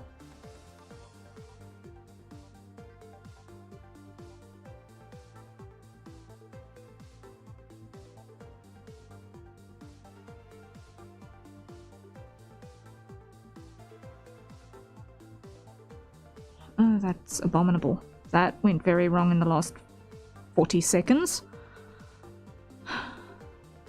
We can fix it, but oh my word, that went abominable in the last 40 seconds.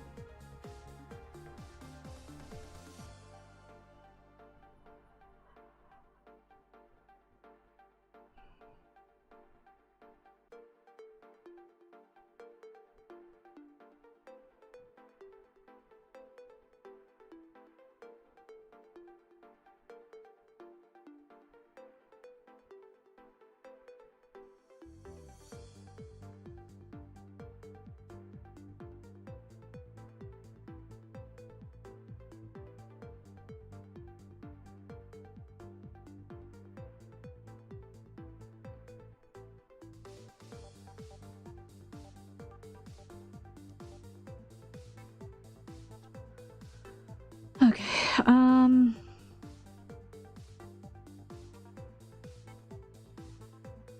you know what? I'm actually going to go with plan B, which was start a new sculpt and do the Harrier sculpt as the test sculpt.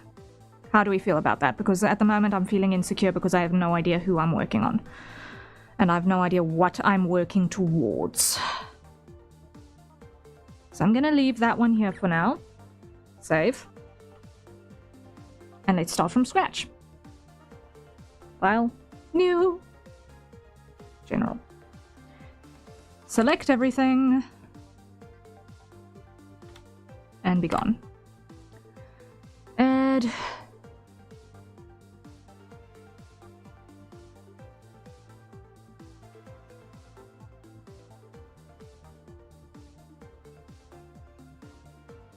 Like so. Now that is 2 meters. So let me just do another mesh cube. edit mode, put that on 0. Put that on 159.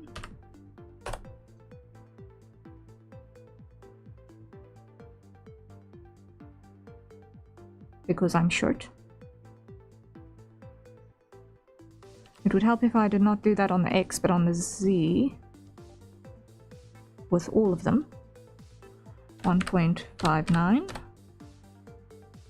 That looks more correct. Okay.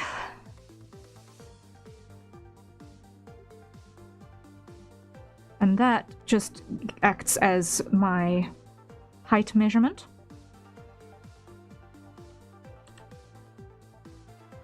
Scale down.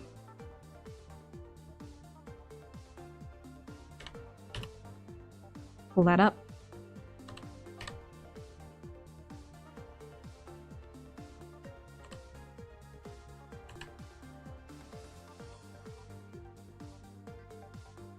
Okay. Add. Let's go armature.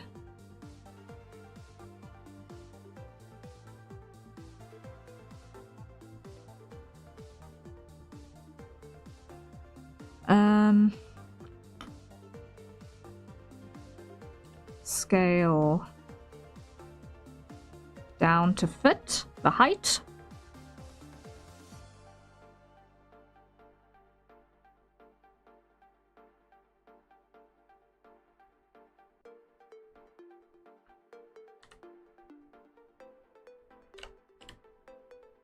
Pull that up.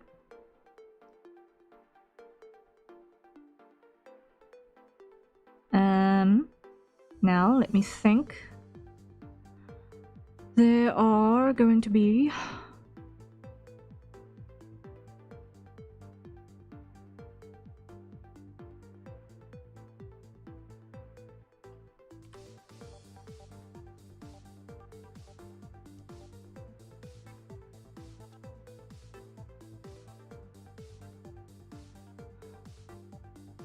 let's just start with this. Remesh 0.01.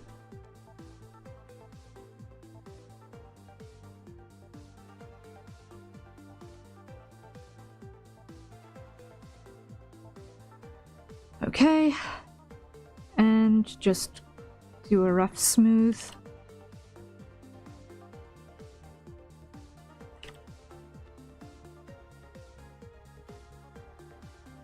And a grip to pull out shoulders as a first pass, or first step rather.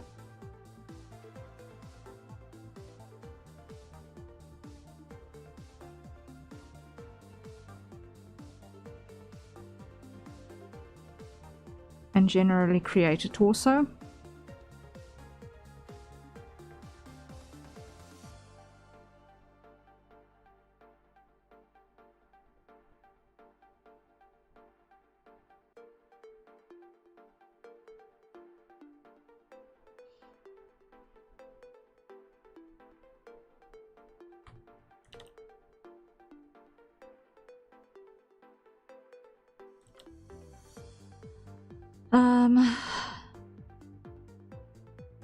Now it's more flat at the front and more curvy at the back.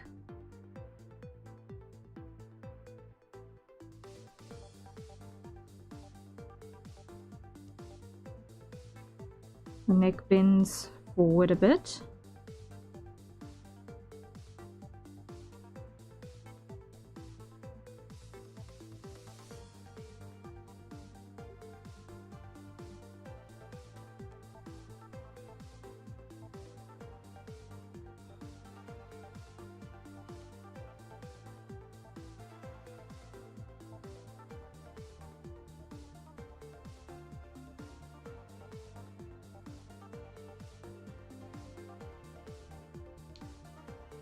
This is still very, very, very rough, as it should be at this stage.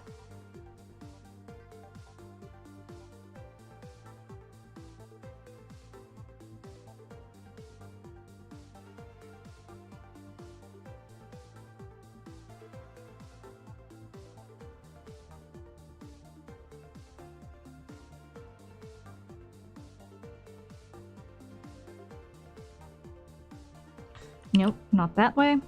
Remesh.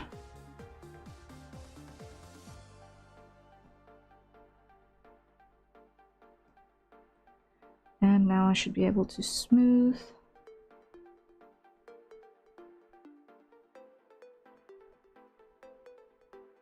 But I need more resolution now.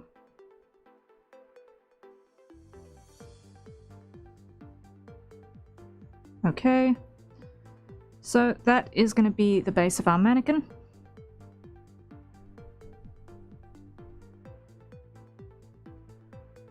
On which we can actually begin to add things and make stuff happen. So first things first, let's just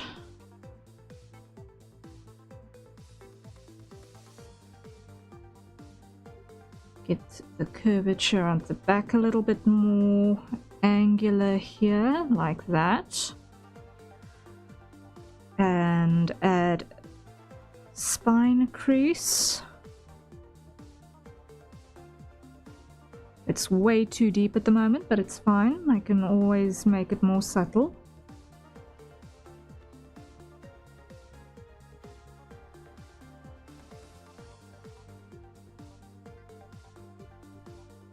With our smoothing tool, like that. Okay.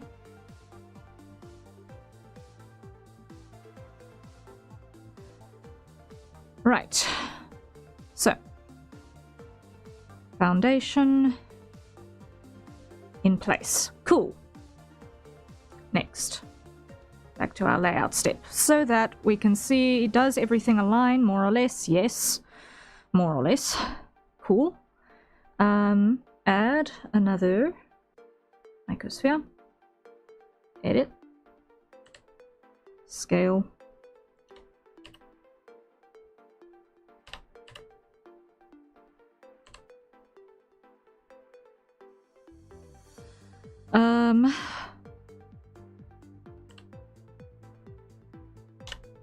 Gonna put this one up here for the head. Okay. Add another one.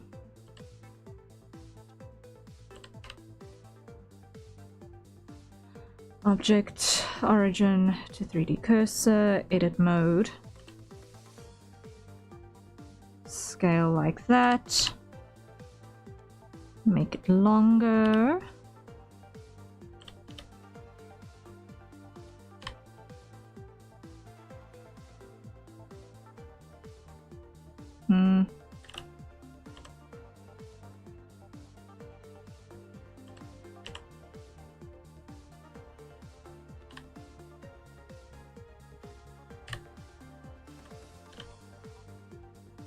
Okay, that will be our foundation of our arm.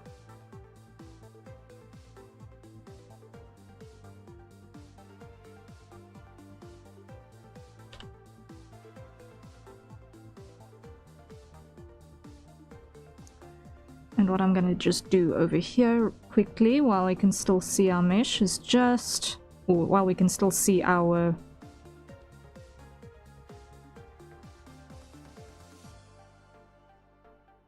armature, is just rough that shape in.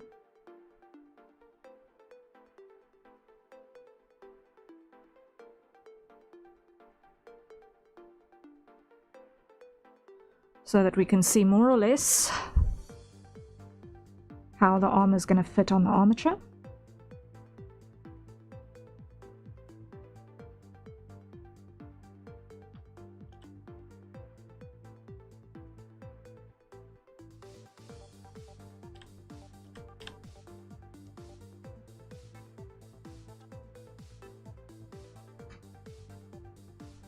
More or less.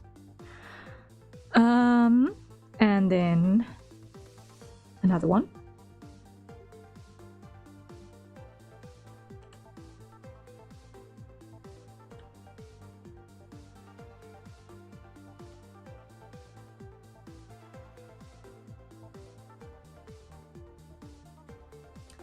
Make it smaller.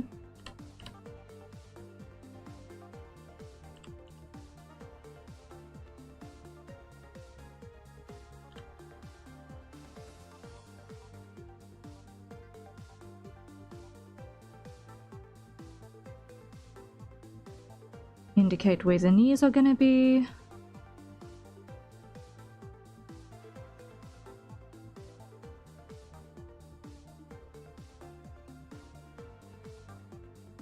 And start blocking in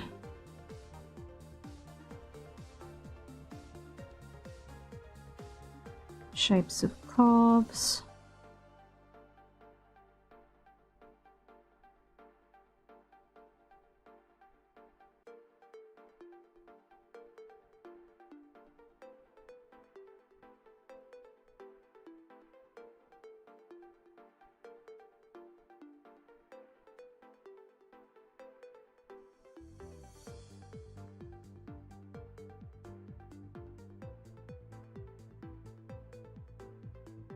Okay.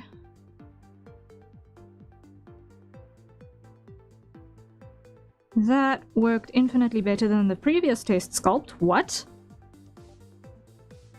Noted. Okay.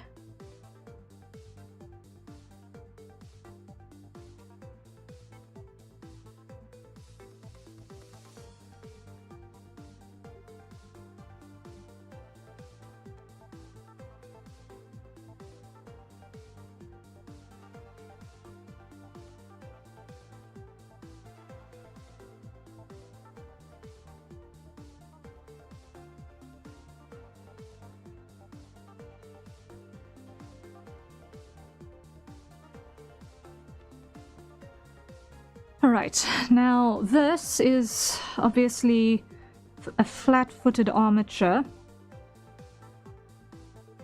and a height before boots.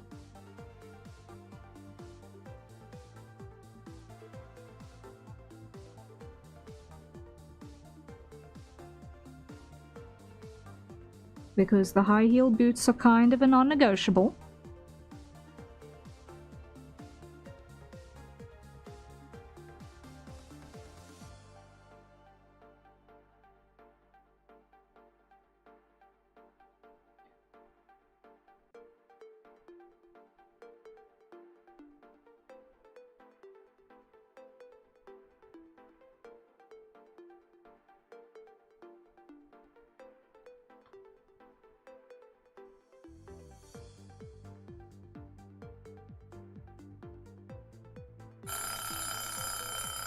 Okay, there we go.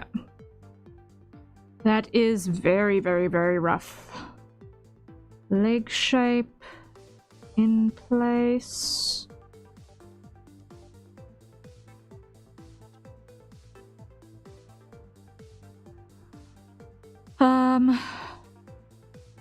Cool. And that was a hydrate. So everyone, acquire your nearest safe for consumption beverages. And let's take a sip. At the next hydrate, I am going to go and make myself a fresh cup of coffee.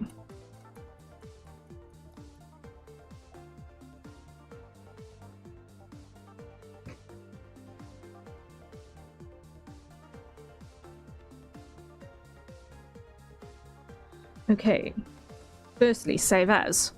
This is going to go into the Harrier characters folder, and let's go Harrier test sculpt. Save as. Boom. Test sculpt. Let's go.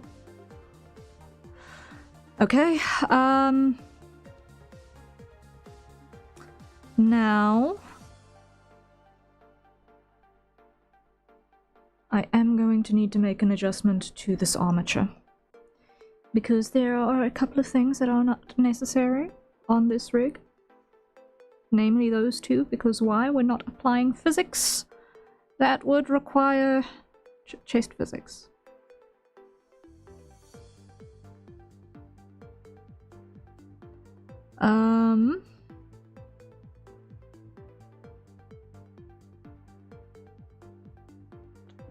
which are these? Edit. No, not pose mode. I want to be in edit mode. Which are you guys? Torso tweak.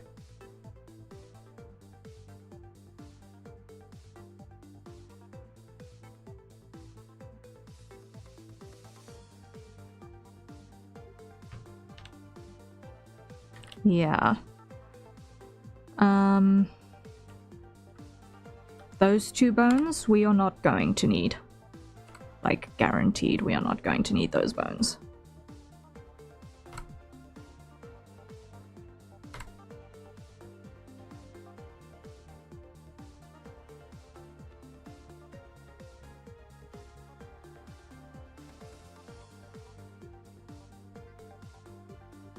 Okay. Now what I want to do is I want to take that. Nope.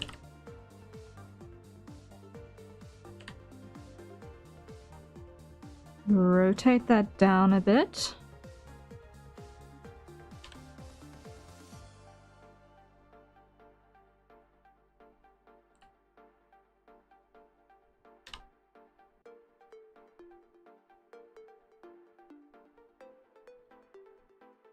And just basically do the prep.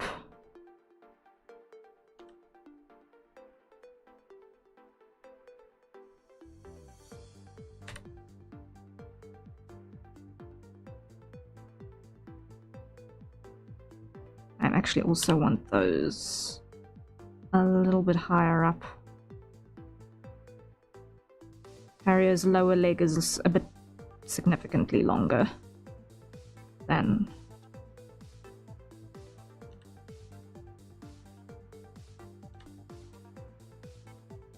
presently observable.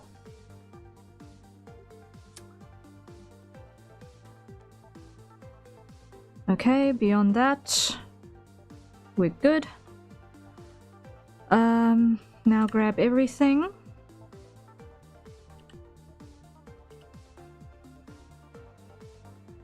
Put that there so that our toe bones align with the ground. Grab everything. Edit mode. Grab it all.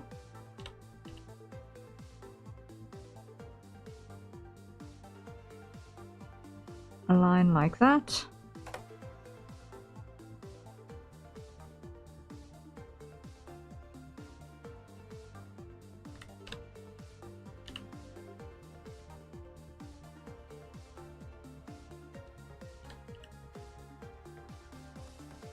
Like that.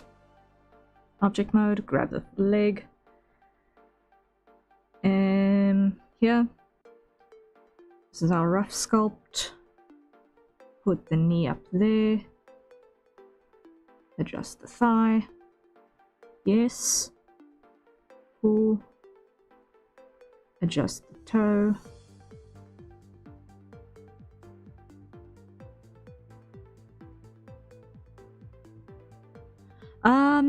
And I actually think I'm gonna sculpt this direct into the outfit.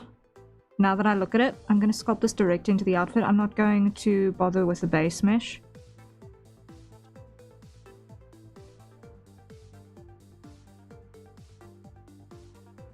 That is different, or that needs extra layers because it's not a functional model in that sense.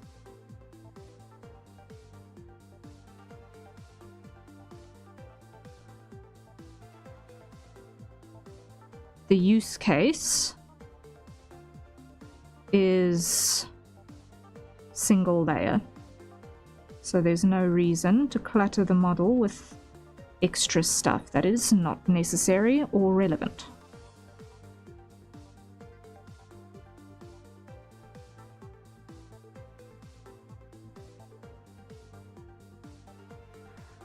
Object mode, come over here. I just want to see viewport display in front.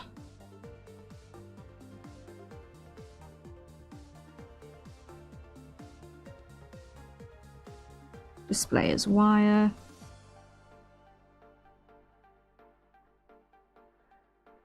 Okay.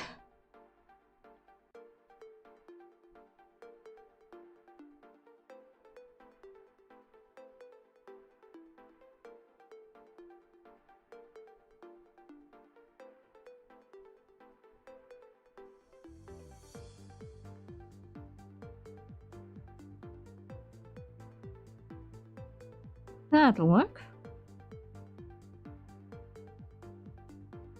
Let's hide that. Hide the arms for a moment. I just want to pull the top of the back up a little bit. It would help if I was actually on the correct object.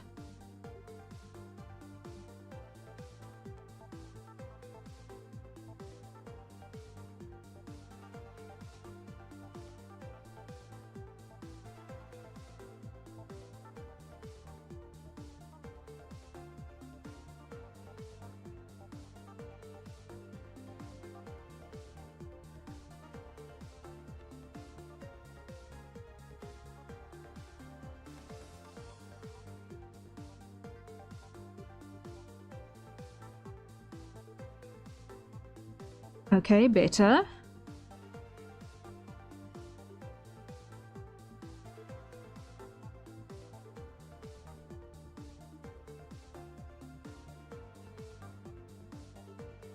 Did I accidentally wreck things? Yes, I did, just a little bit. I need to be on this brush.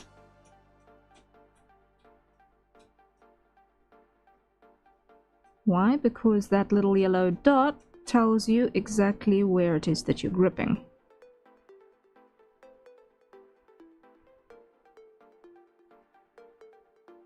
So that you know what you're grabbing onto.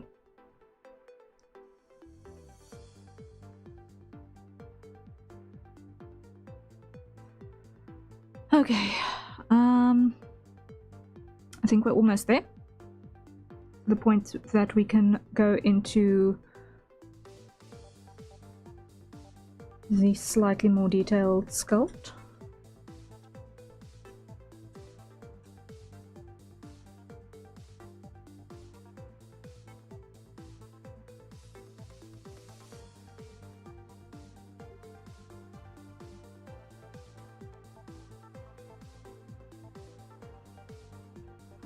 It would help if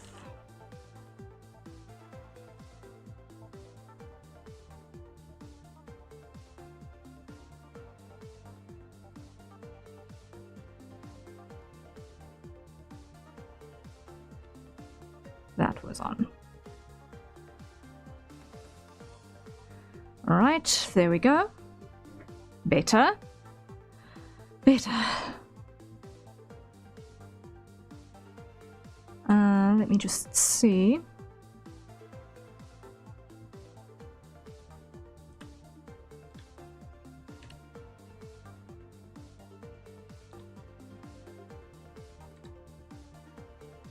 Slightly forward.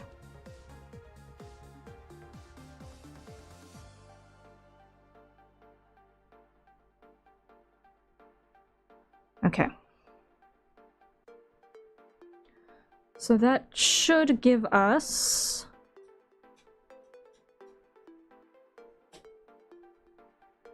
most of what we need for a rough starting point.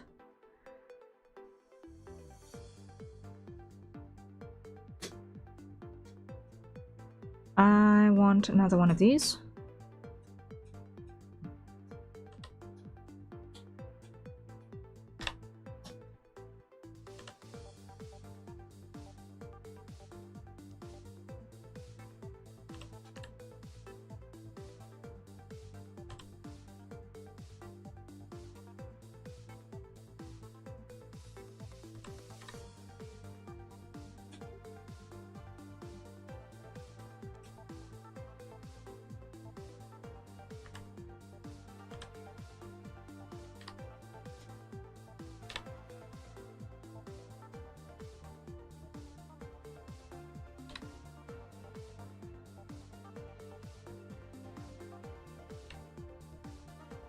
Very, very rough.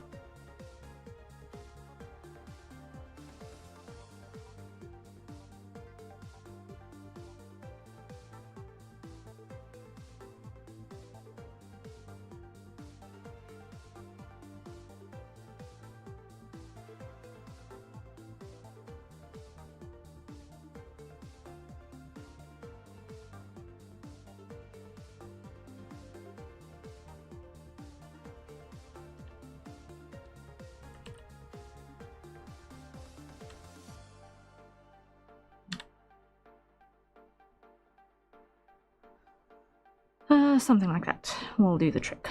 Okay.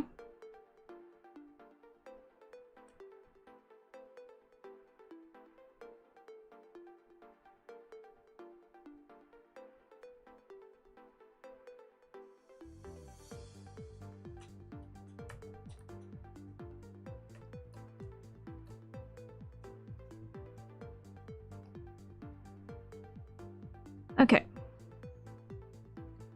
That is a good start. That is a very good rough block-out start. Save. Hoo-wee. No pressure.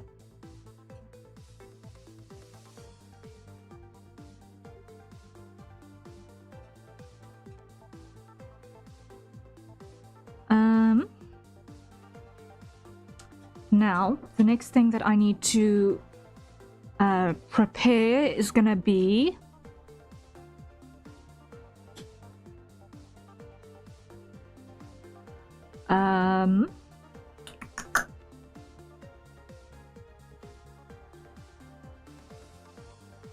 I will do the additional bits that are gonna go onto the head later. Okay, first. Let us go in.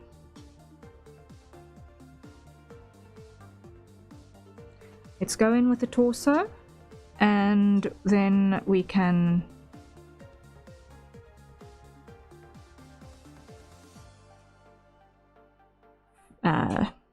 flesh it out, haha, from there. Okay. So first things first, I like to define landmarks in terms of musculature.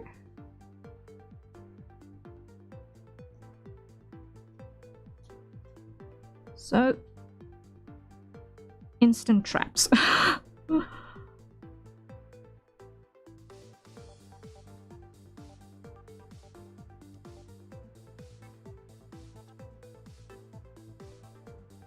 I feel like when I've got the traps in place, I have an orientation of where I am on the model and how everything else fits together.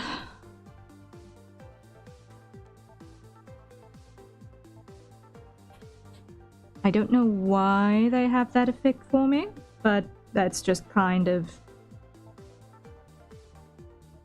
somehow how it has ended up working out.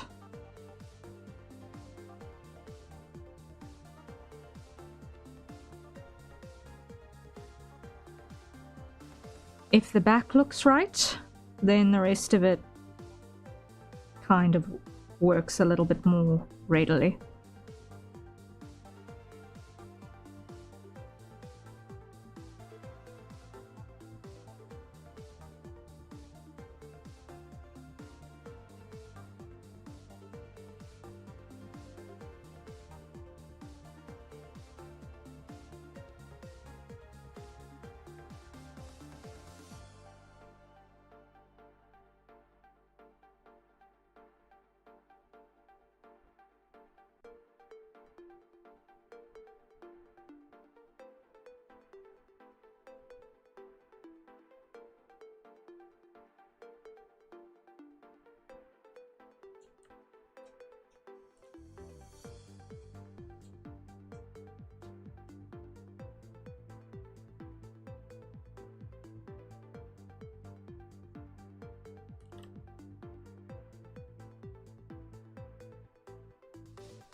now we just make it softer. There we go.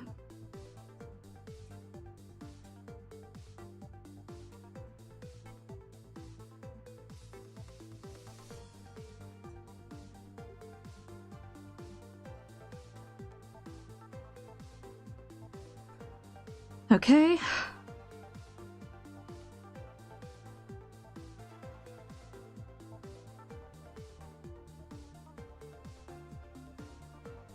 Also, considering that Harrier's outfits all are backless, that is also kind of an important thing, is that the back actually looks like something that makes sense.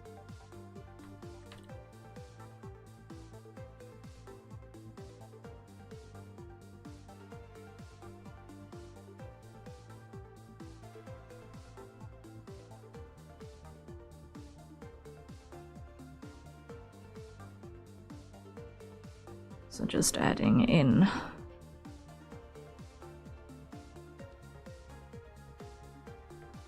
that little bit of information as well.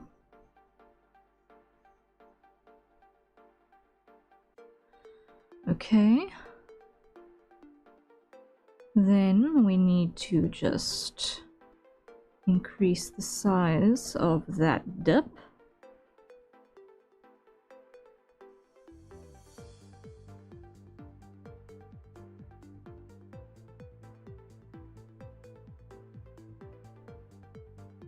Quite significantly.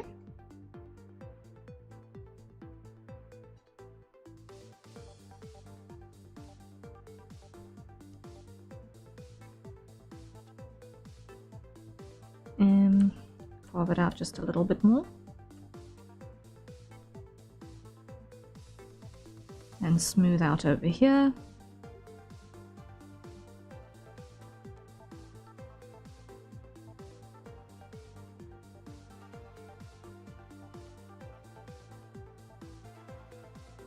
So that we can start getting ready for the neck and throat. And the collarbones, which I'm somewhat going to start working into shape here.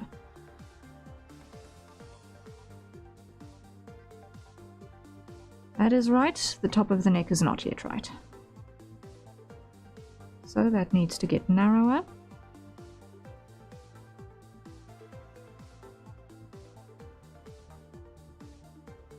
And smoothed.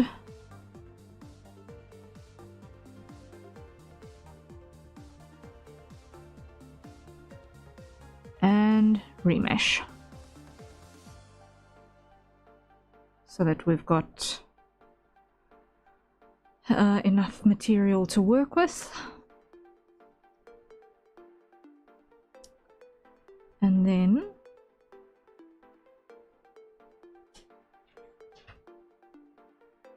this is currently a little bit too bulky, but we are going to tone it down.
Now that needs to just be flattened that way a little bit. And then sharpen to that divot at the collarbones, which we're also going to pull down a bit further.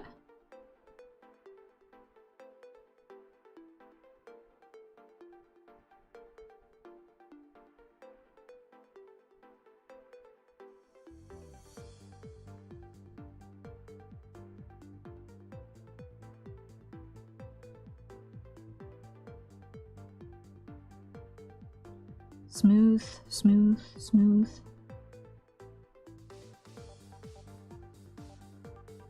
Okay.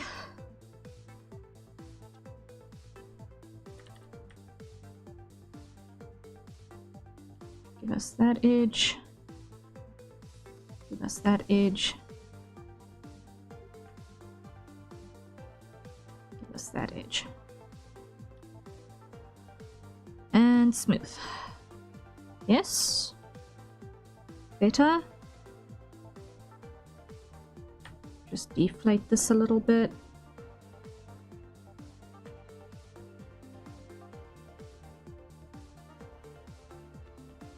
And smooth.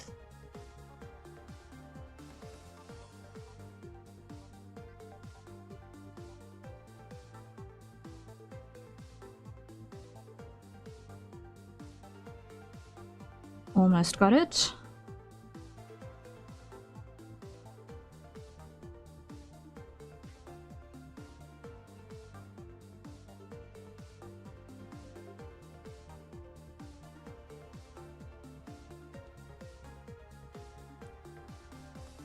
And this section needs to just come up a little bit like this.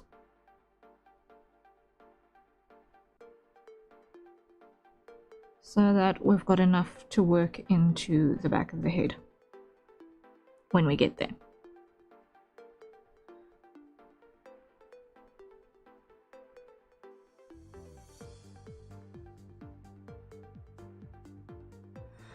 Okay, step number 1, pretty much in place.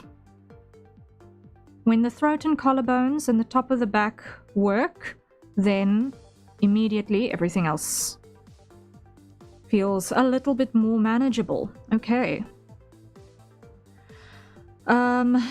Next is gonna be just pulling this down a smidge for the front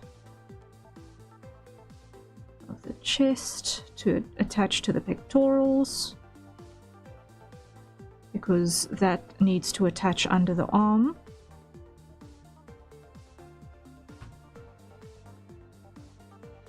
Something roughly like that.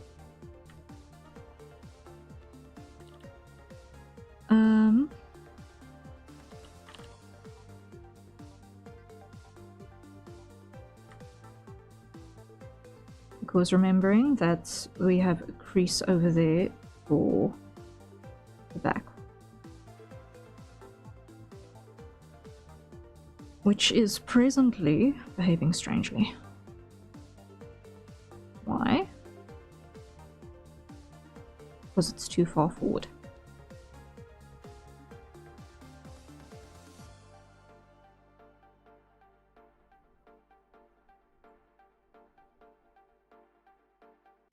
By just a bit.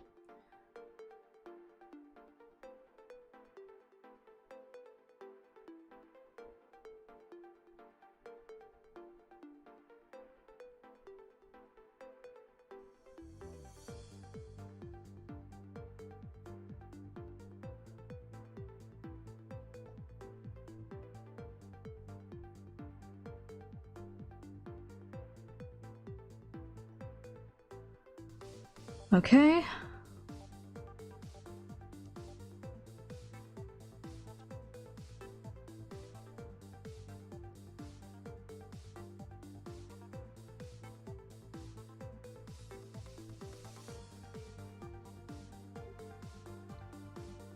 Now that needs to be softened a little bit more. Just a bit. Reinforce that line. And add a little bit over here.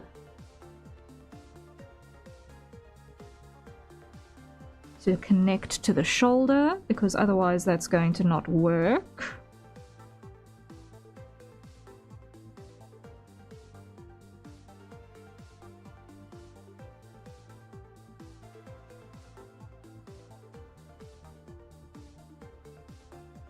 Smooth.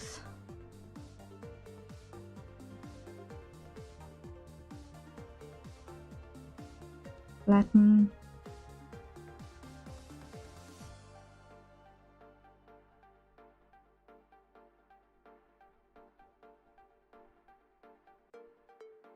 Okay.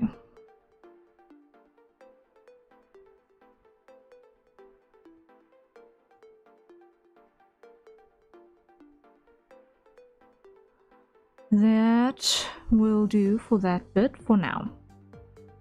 Okay. So now we need to look at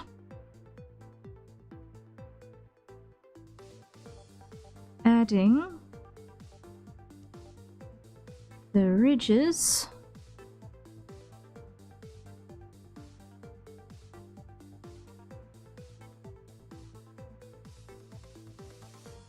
for clothing. So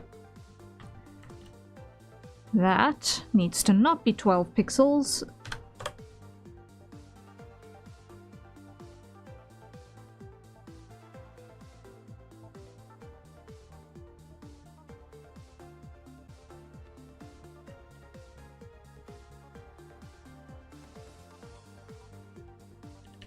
No.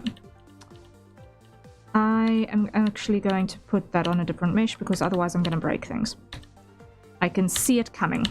If I don't put it on a different mesh, I am going to break things. Noted. So, add new icosphere. Edit. Pull that up.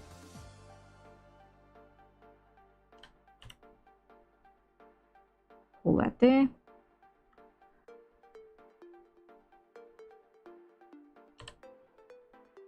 Like that. Like that. And up. Okay. Sculpting.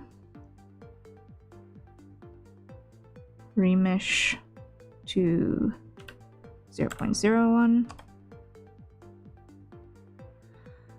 Okay, big brush.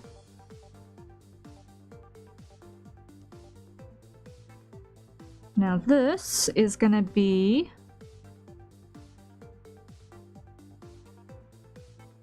just the shirt. The corset will come later.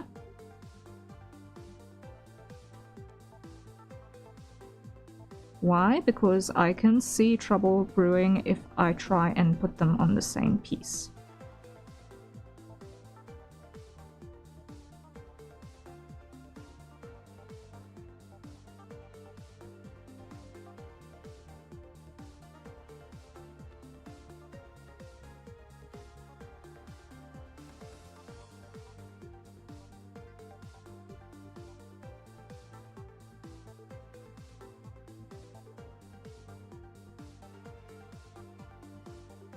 Now, is this very messy? Absolutely. Is it a problem? Probably not.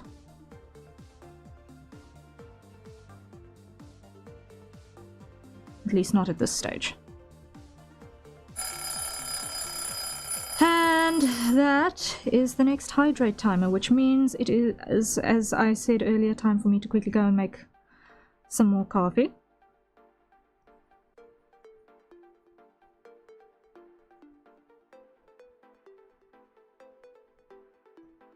In a moment. Let me just get the foundations on this thing, otherwise I am not going to be able to concentrate or think straight.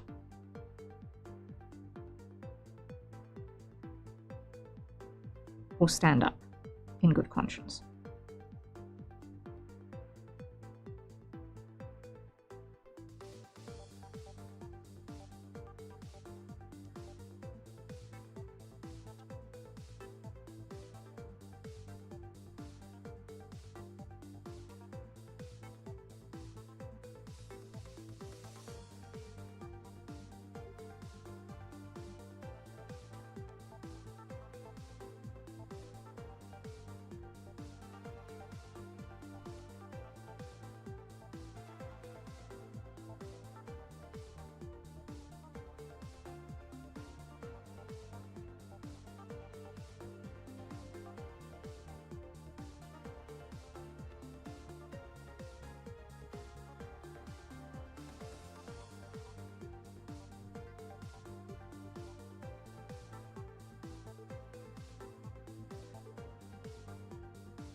Okay.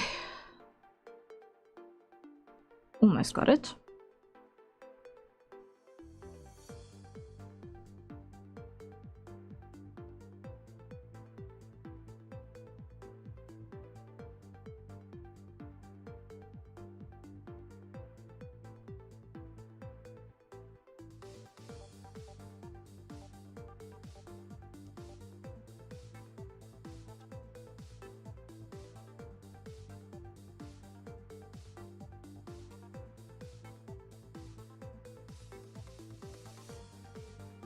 Was there probably an easier way to put the foundation of this down? Maybe. More likely than not.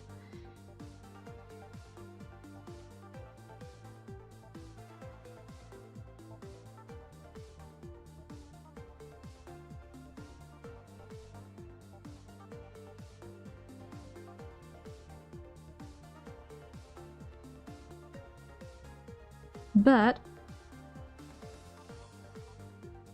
that's part of the learning process, I guess. Is figuring out, that was wholly unnecessarily tedious. When I could have just done it this other way. Woohoo!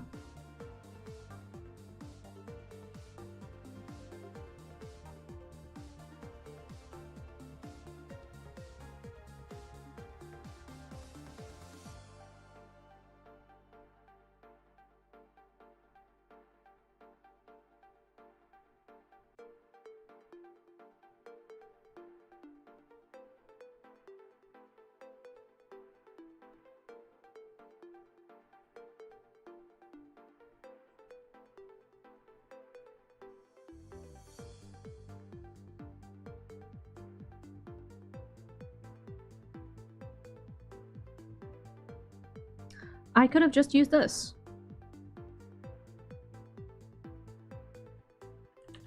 Or something similar to that.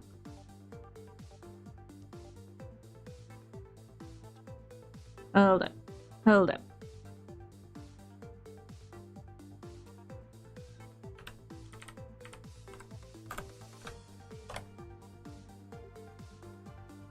I could have legitimately just used that.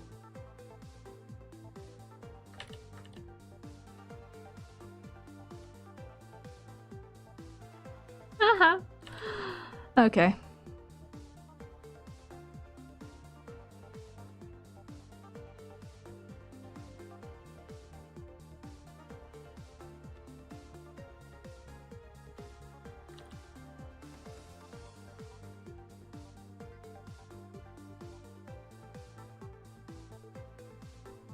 Look at that.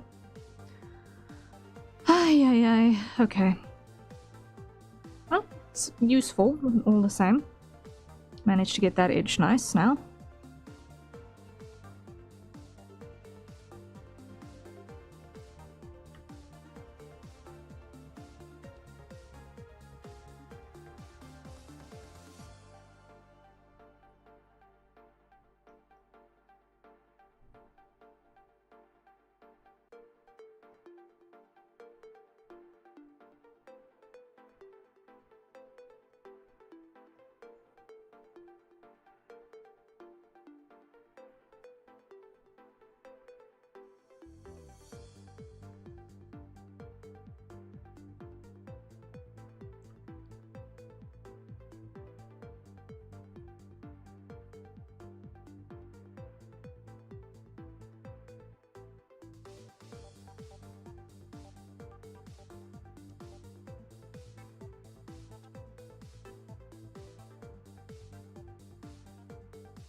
Nearly there.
Citrina, hello, hello. How goes the sculpting? So far, so good. We are taking a quick break from working on Ville's hair in 3D because we're currently doing that to do a test figure sculpt. We're doing a test figure sculpt. We had started on a different one, but I didn't know who we were actually modeling, so in the end I decided, okay, let's work on a Harrier sculpt instead.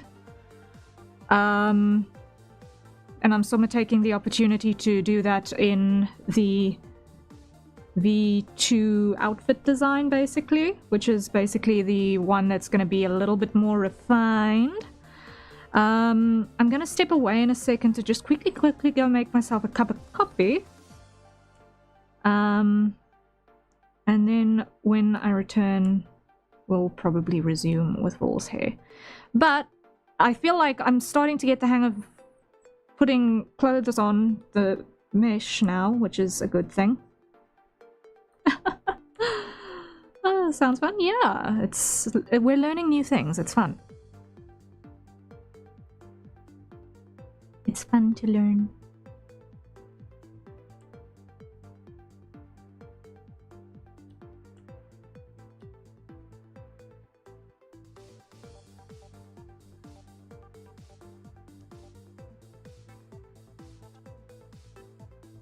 I just want to give this a little bit more mass so that it is less likely to suffer and remesh.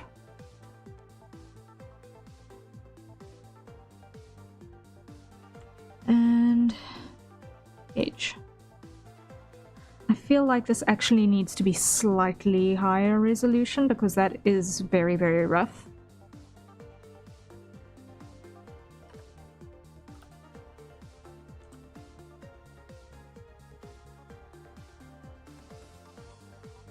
That's still...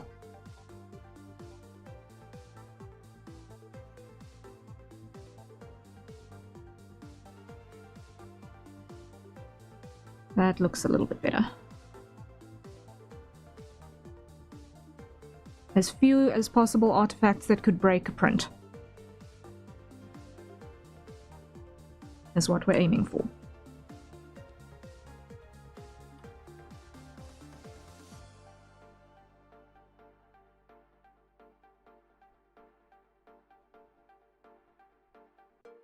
As this, we are modeling to go on an armature so that it can be posed and refined on the pose to actually be made as a printable figure. So that's fun.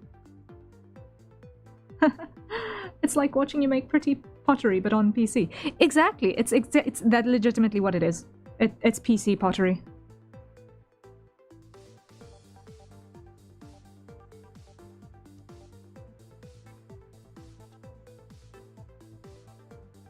It is legitimately exactly what this is.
So you're saying I can 3D print my own Harrier one day? Yep.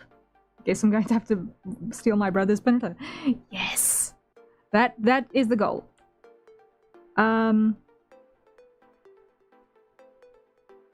We'll see if I ever find a manufacturer who will be able to do a batch of painted prints ever.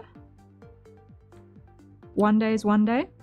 But, I can always make home printable versions that you can paint yourselves.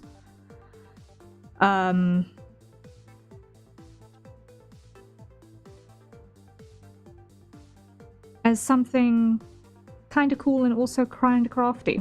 I feel like that's also maybe not bad. It's give you guys an opportunity to exercise your creativity.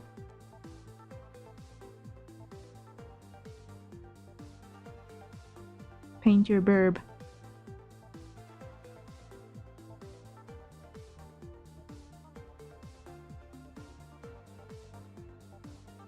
I was planning on painting it. Is this the only art-related thing I can do besides photography? Yes! No. I've never had the opportunity to do figure painting myself. It seems like quite a thing to get into. But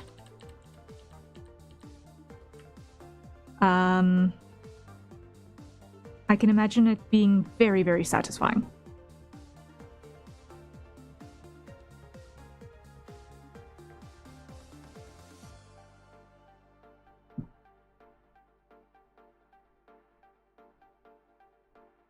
Also, I can imagine this being very frustrating if you've got anything other than a resin printer. I will need to close those gaps, because that is currently too big. Needs to be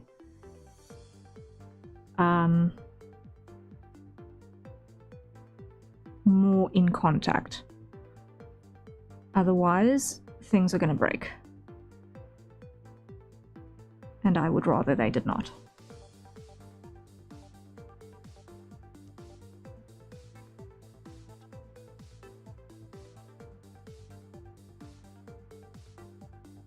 It's very fun, nothing like having a tiny brush and colouring in the lines. Yay!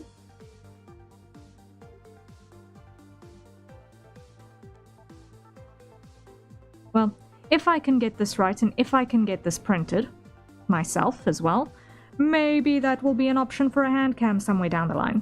I'm pretty sure I can find a craft shop someplace that sells model paints that I can... We can do some co-op figure painting. That could be fun.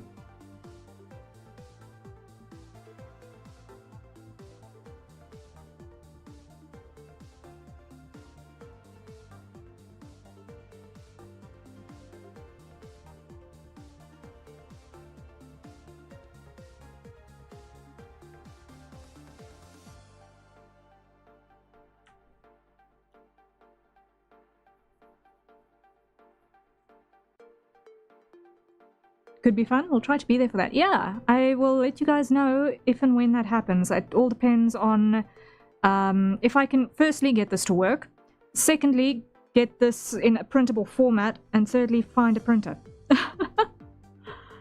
who can make it in the right material.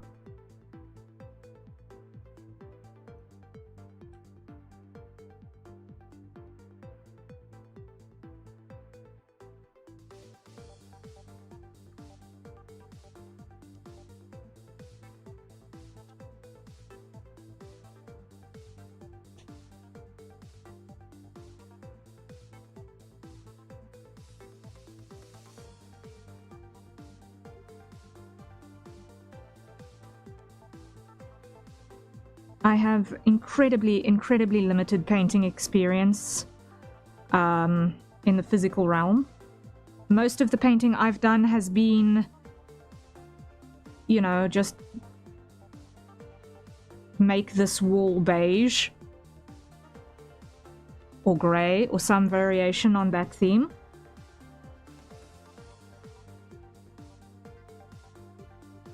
Like the majority of the painting that I've done is in that vein.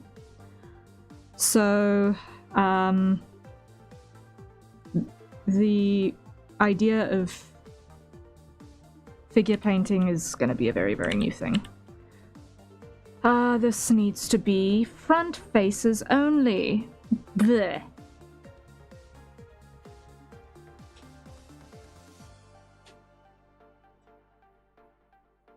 Fold this in a bit. That's... I knew it was going to do this, stupid. Okay. Undo a couple of things over here.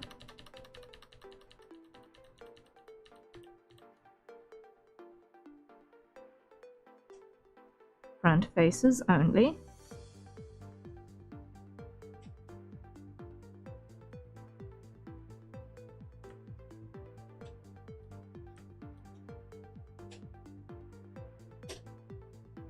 Front faces only. But I have to do that on every brush is going to be annoying, but it's fine.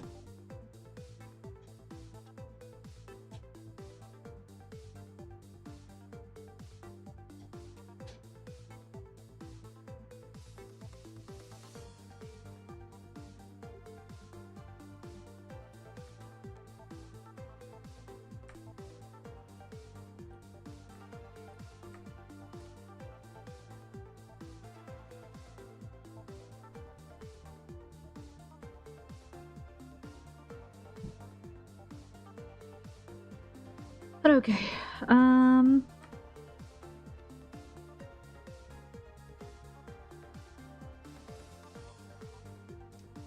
remesh, make sure that it's all good.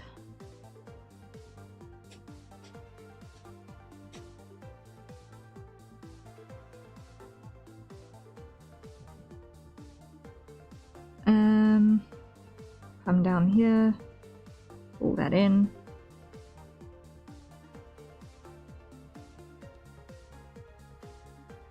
Smooth.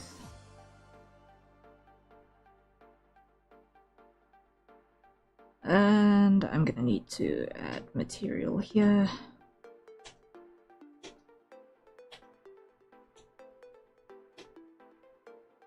Close this gap.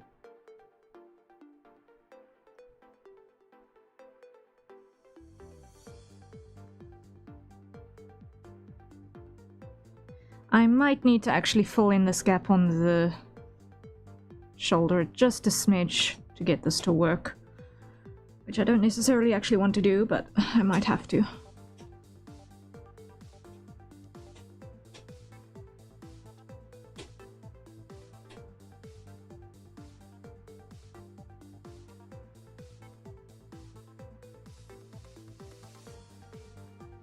Because the collarbones are like a charm point. I'm very fond of the collarbones. I don't want to make them less.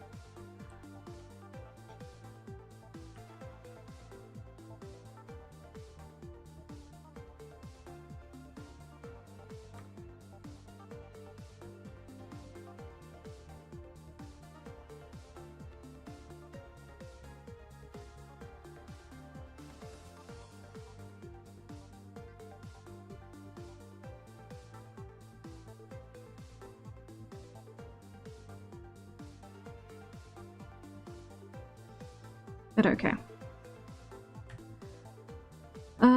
For now, I think we've achieved victory. Now, to achieve caffeination. Which I said I was going to do almost a half an hour ago now, I think. And then when I come back, we will resume with Bill's hair.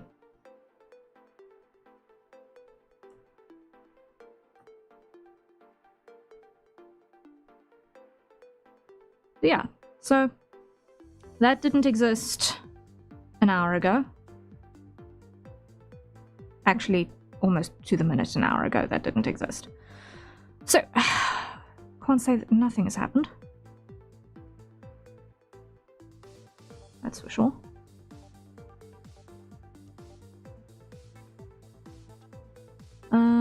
Not entirely happy about this shape on the front of this collar.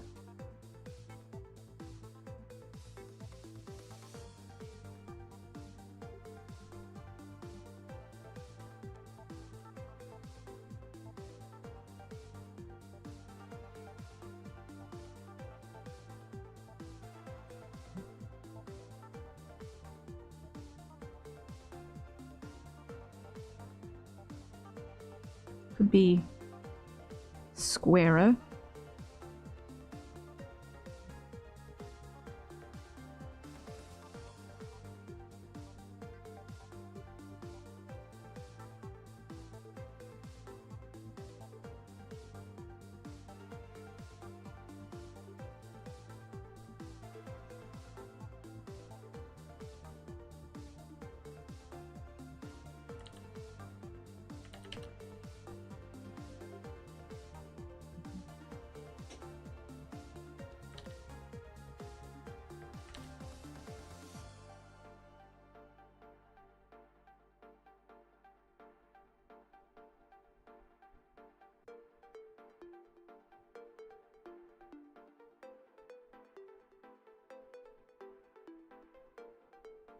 Just a little bit of clothing detail.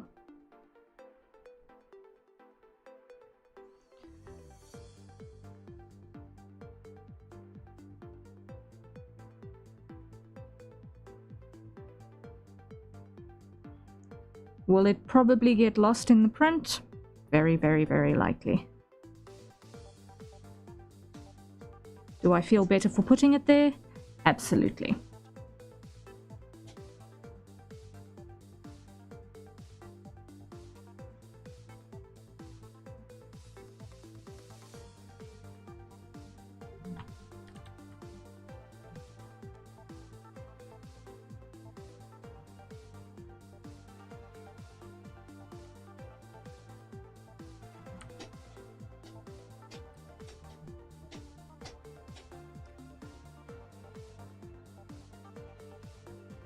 You did it and that's all that matters? Yeah.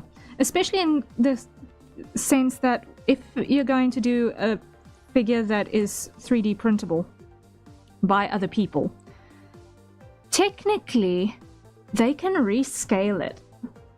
They can rescale it, which means if they wanted, they could break it apart in such a way that they could assemble a life-size 3D model, which is kind of insane. If they were so inclined.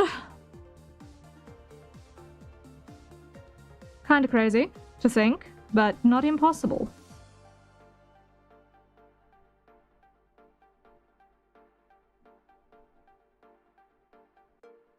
That would be so cool. Yeah. It would be like video rental store type levels of extra. A little bit, but undeniably kind of cool.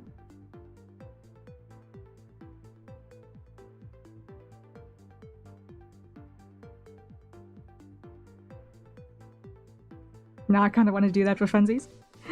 Yeah, like I don't know what you would do with a life-size 3D printed figure like a week after the effect.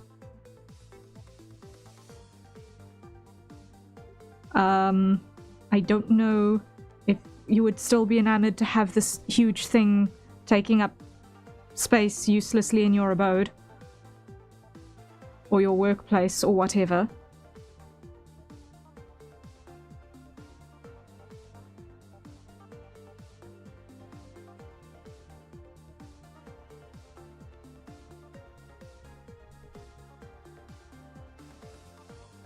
I would paint it and I would keep it in my office and send you pictures and be happy. It would make for a very, very funny coat stand. Let's phrase it that way.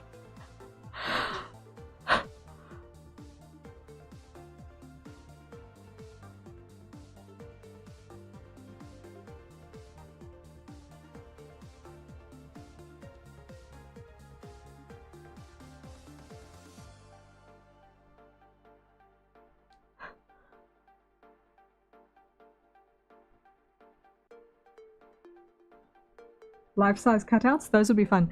Yeah, we were discussing how with the figure that we're working on, potentially if it works being something that we could make available as a 3D printable file. It could be printed at literally any size, basically, which means that someone who was mad enough to actually do so could 3D print a life-size Harrier if they wanted. Which would be simultaneously very cool and completely ridiculous.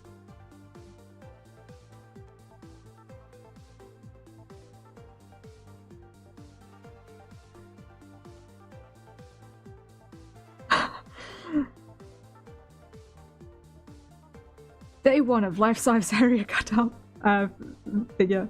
Yeah. Like, I don't even want to think about how expensive all that resin or filament would be. Like, ow.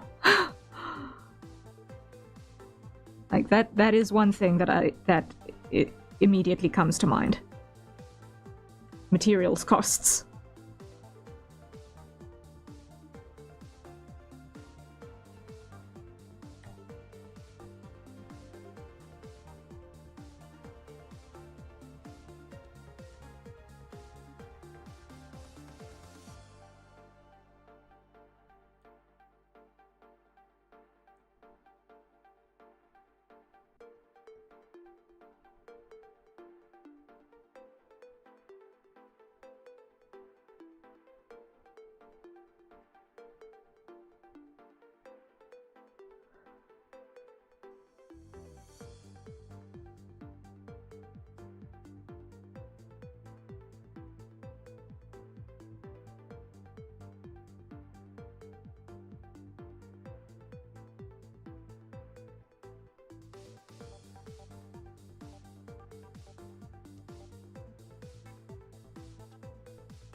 Oh goodness, what's happening here?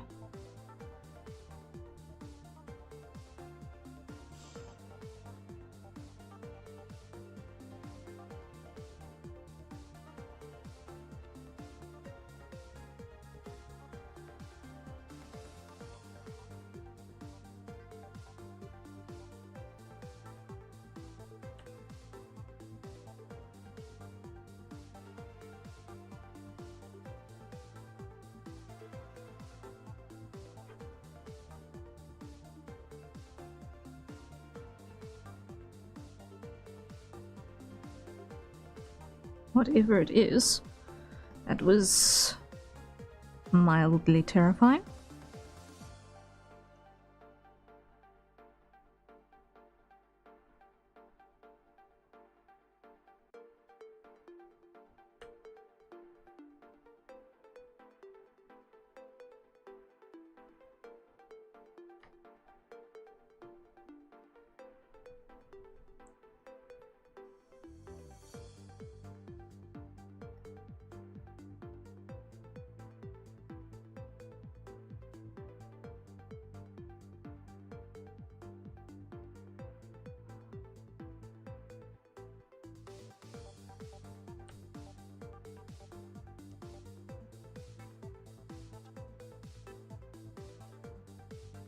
Whatever is happening here is so very broken. Like so very, very, very broken.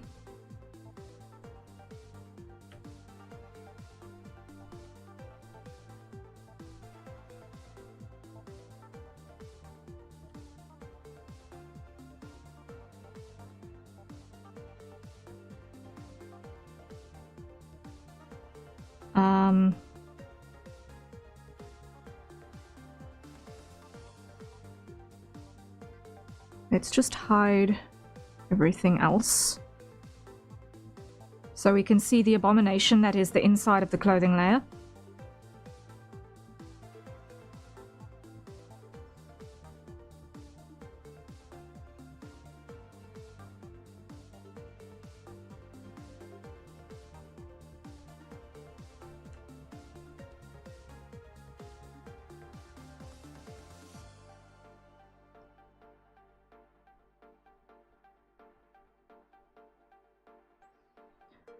Okay,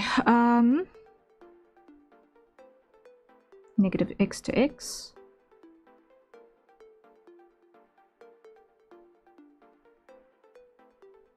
Hopefully that'll fix a few things.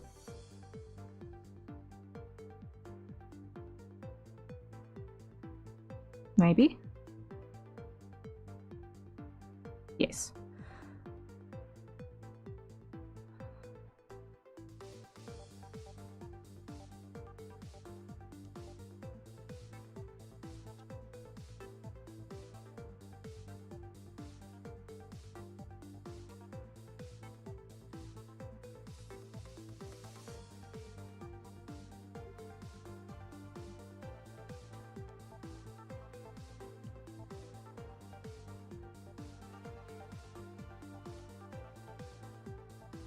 Excuse me, but no. What in the blazes?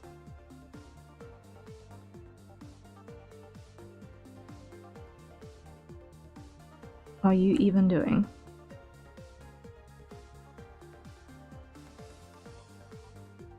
What is this mess?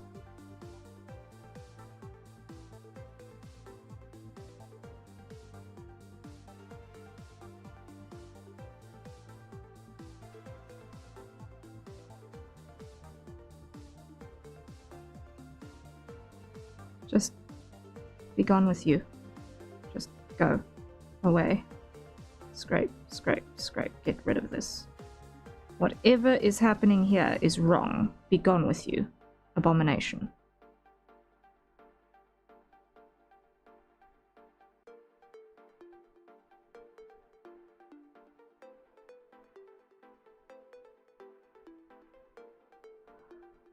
Edit mode.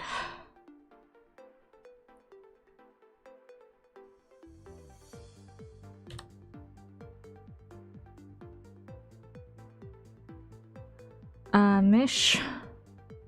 Separate by loose parts. Object. This one. We hide. This one. We hide. All of you abominations. Be gone.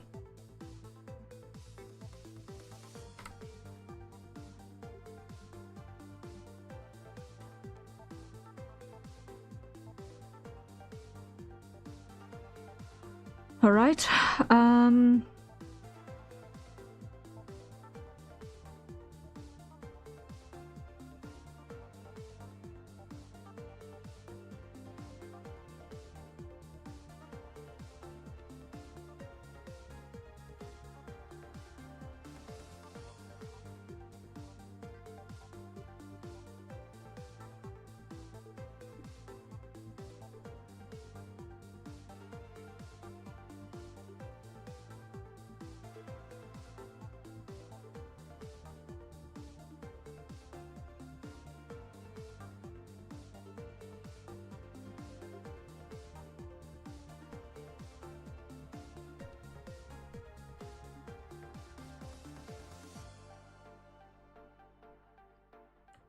Almost there.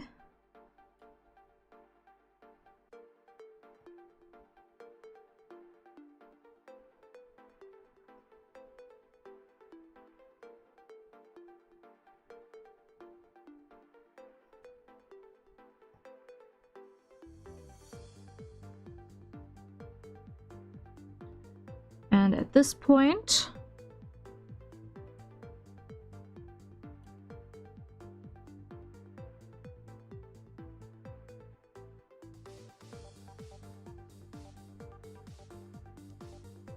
I'm starting to find more things to break.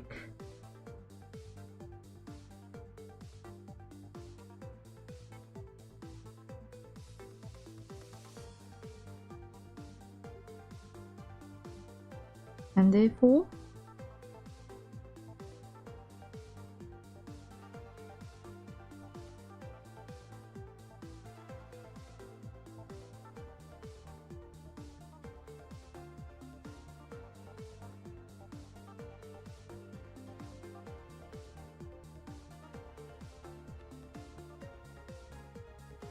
I think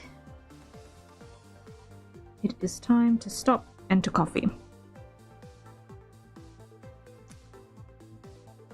We've got a solid starting point, though. Very, very solid starting point.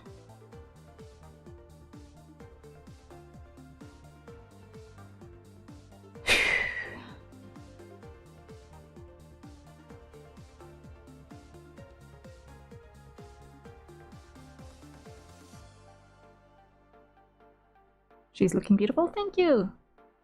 Considering she hasn't got a face yet. Okay.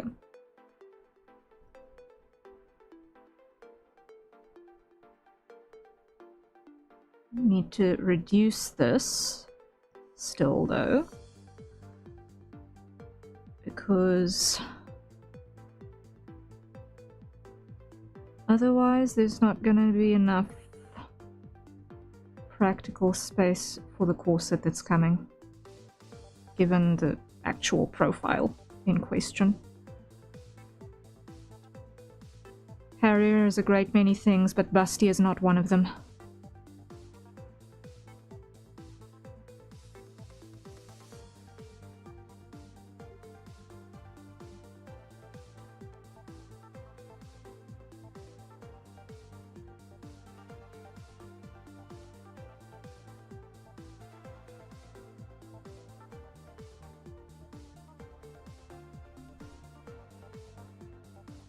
Okay. There we go. We have the beginnings of that sculpt. Save. Now, coffee, and then we return to Bill. Which currently looks like this, because I decided to be a troll. Here we can see where I left off on doing the back of the hair floofs. And we can see basically the rough lengths that we're cutting to and how those layer down into our floofy bits. Looks great. I love how everyone just looks at it and thinks, ah, yes, that is a wonderful, wonderful, wonderful hairstyle. Yeah, but if we can get the back of the hair looking right, then I will be a happy burb. Because sometimes, arguably, short hair is harder to model than long hair. Especially when it's messy. Because it's a lot of texture.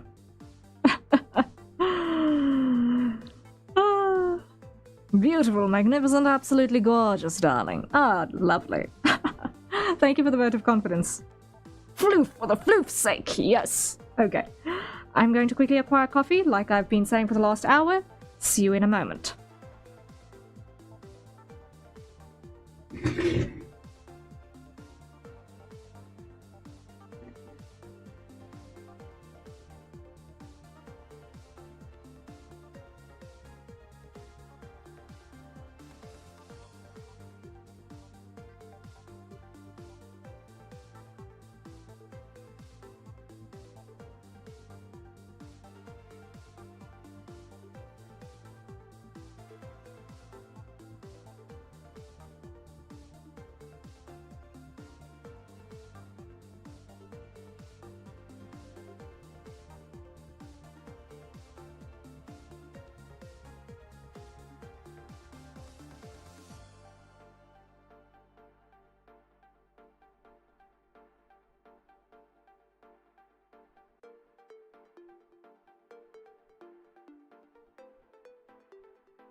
I'm back. Okay, I thought I muted the microphone. I see that I didn't. Oh well. I am back. Okay.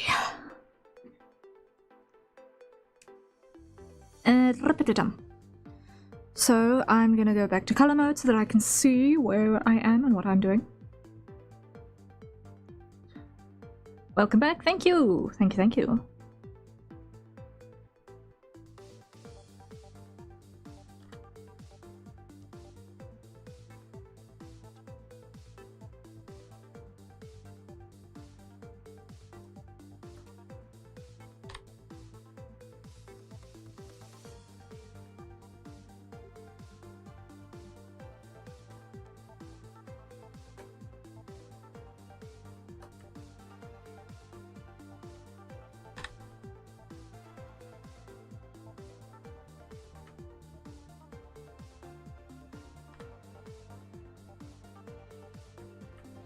Now this is a not entirely accurate but plenty useful enough way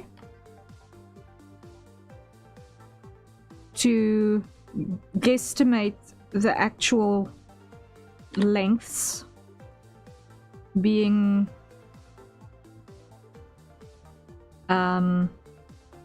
transferred and retained.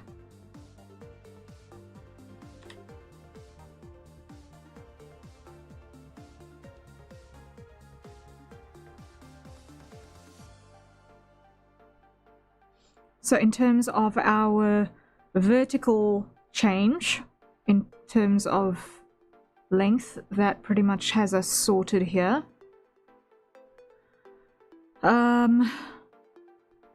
Now what we need to do is we need to very much add more horizontal shift to this because it needs movement.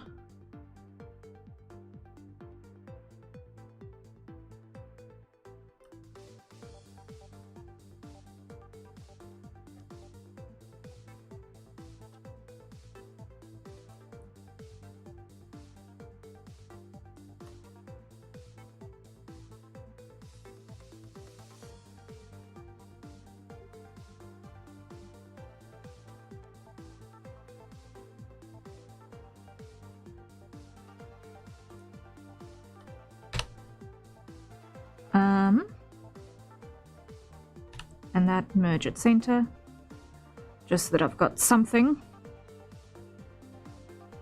resembling a corner to work towards.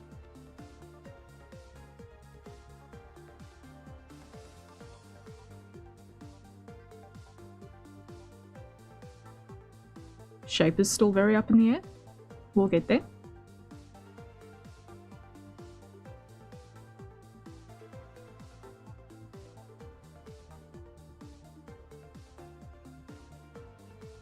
Let's add a little bit of counter twist to this one, maybe. Yeah.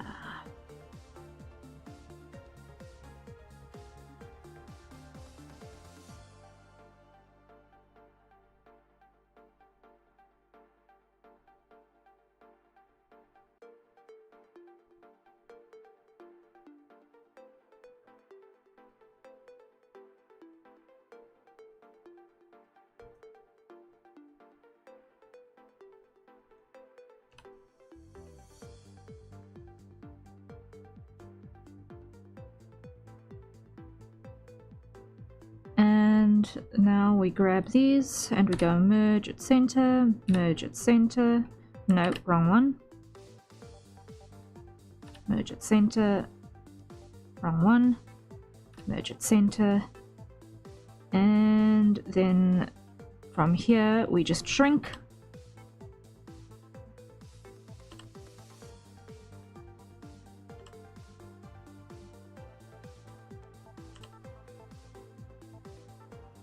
There we go, there we go, there we go, there we go. Alright, now that we've got the actual topology-ish, now we need to just get it to look like something. Because whatever I did here, I do not like whatsoever. So, Let's add a little bit more sway in this.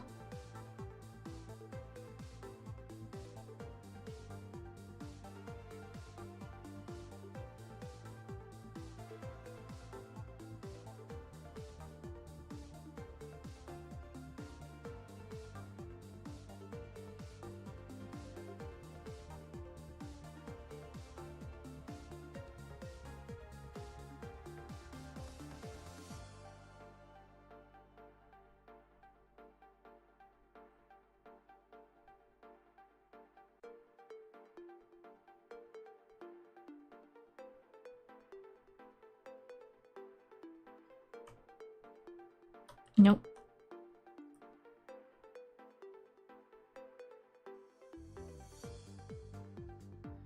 Loop cut here.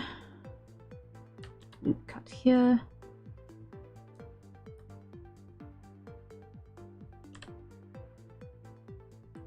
Loop cut here. Please tell me that wasn't a power flick.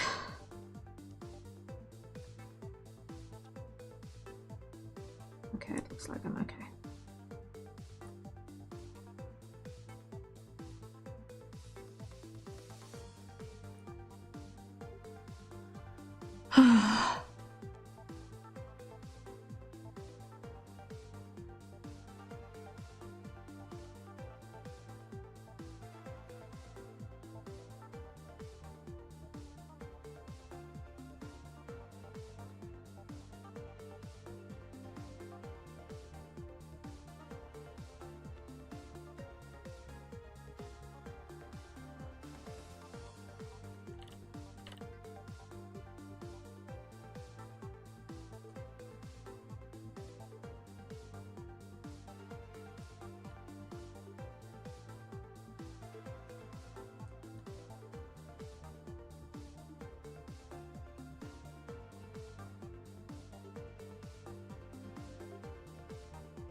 Okay.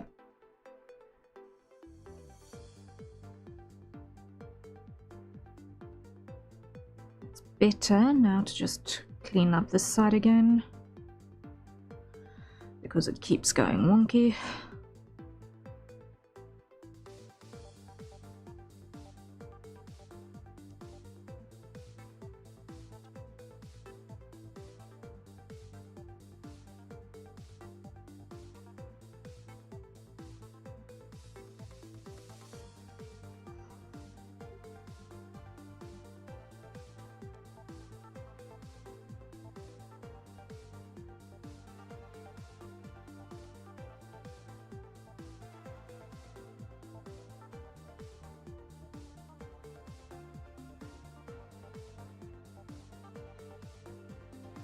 There we go.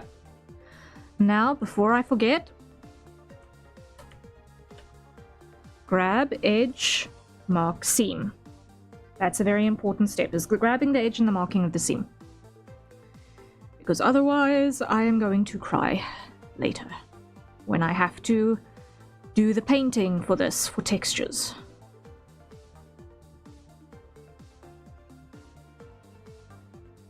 And need to chop this all up again.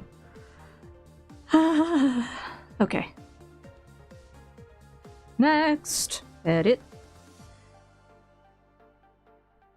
All of the loop cuts.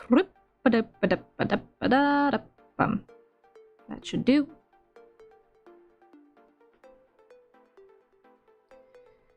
Grab you. Rotate. And down.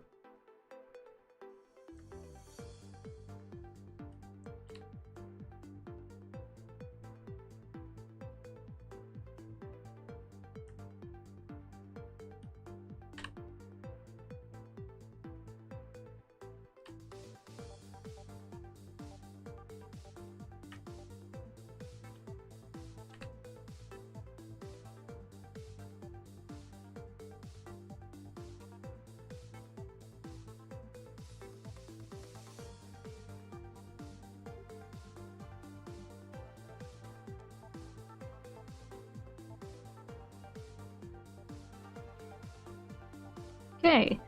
This methodology is definitely an awful lot faster than what I was doing earlier this evening. Okay, noted. Noted!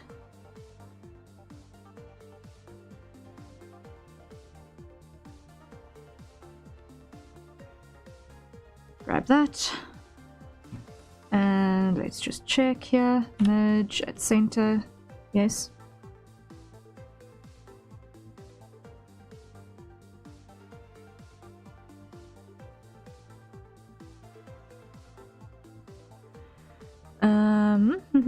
Grab you.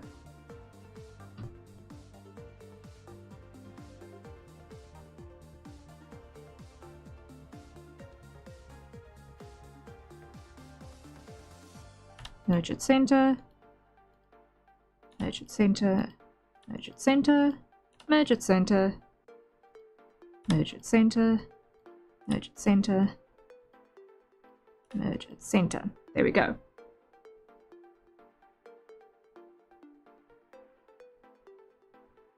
The pointy outy bit looks like the hair. Now crazy. Yeah. Yeah. It's wild.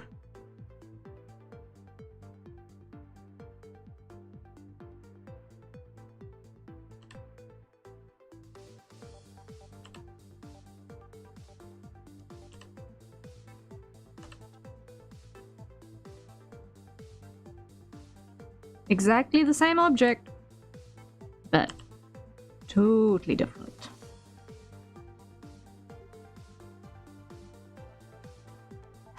Okay.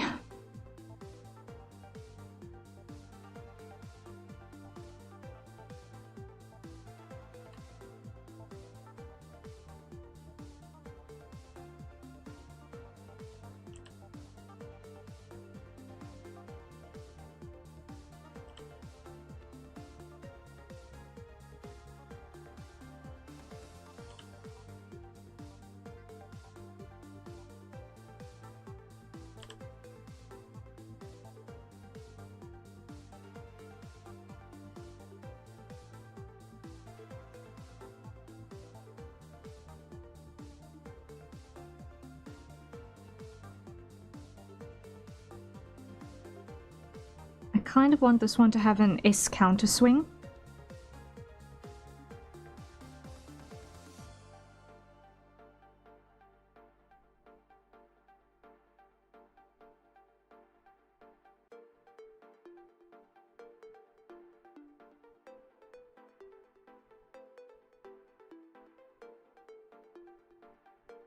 To whatever's happening below it, just to have a little bit more messy contrast in terms of what's actually happening.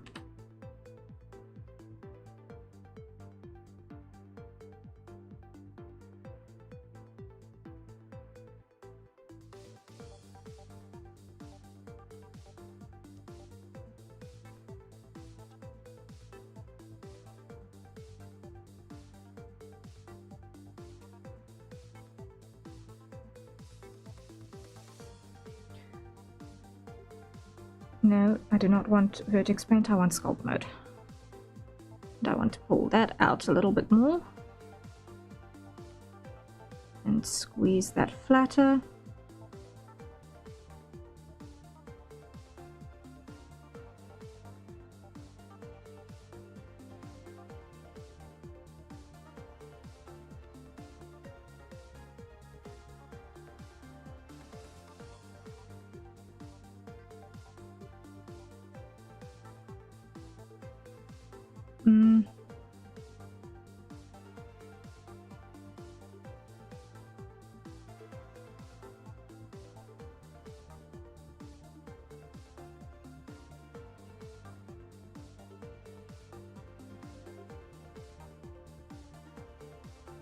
Okay, there we go. So that line of floof, I am now happy, looks reasonable now.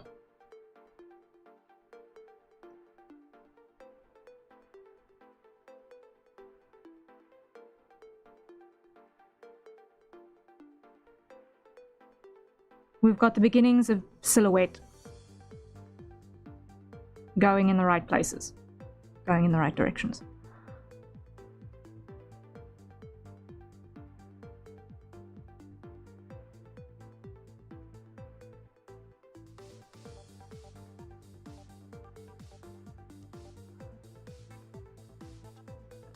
This side.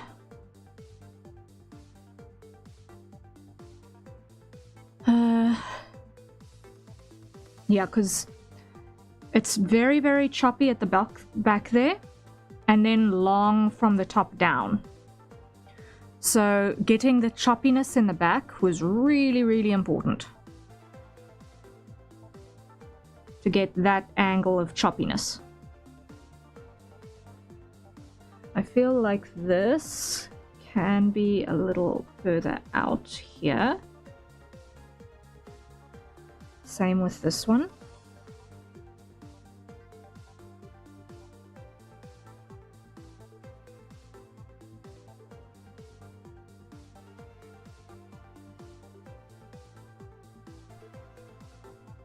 It just gives us that sense on the cut, and then from here, if we assume they're all going to be approximately that length going up to where the path sits about here,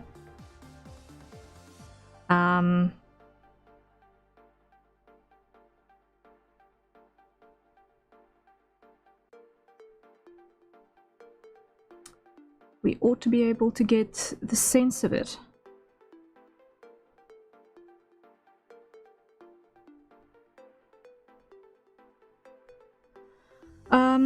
So I'm going to prioritize filling in this side half, because this is where the hair is falling towards. It's kind of falling in a general this way direction, considering that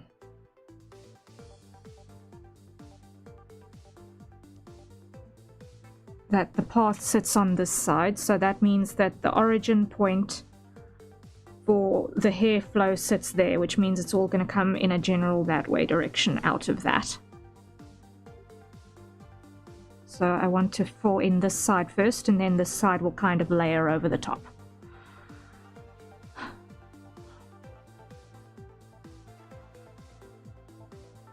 Kind of really happy with how this particular plumie came out though. Like, it works. The front bit? Yeah, the front bit. It's still a work in progress. There's still so many layers that need to be added to this. But the foundation is there. Looks so good though. Thank you. Thank you, thank you. Yeah, this is still foundations.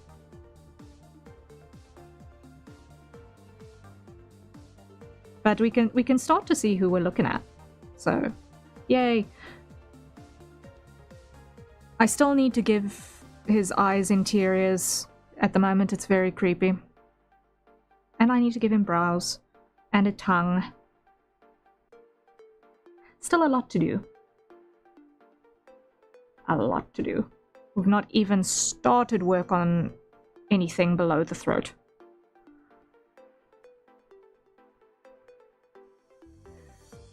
But I figured let's get the head done and functional, and then I can look at bodywork.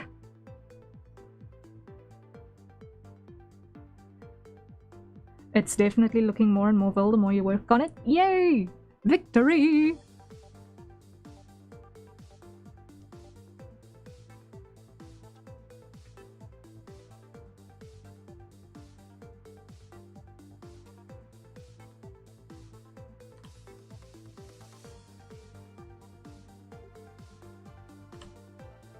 Did I put the side seam on this? No, I did not. That was almost a disaster. Okay. Edge, mark, seam. That little red line is possibly one of the most important things that you can ever do while modeling hair, because otherwise you will cry and cry and cry and cry when it comes time to paint textures.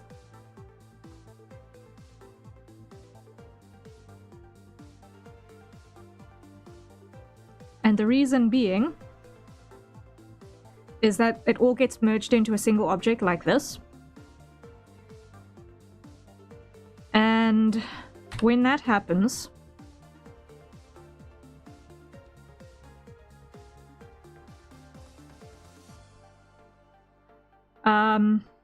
you get something that looks like this, roughly.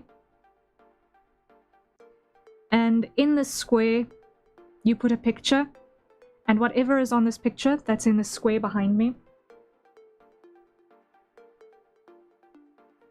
whatever is in that picture gets projected onto the face that is associated with each of these little rectangles.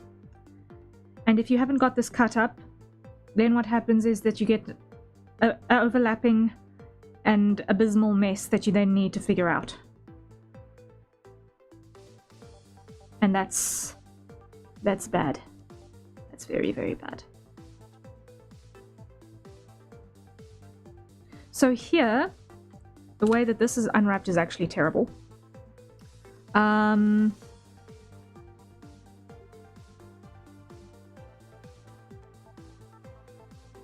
This is actually per the individual islands. So each island being a spike of hair.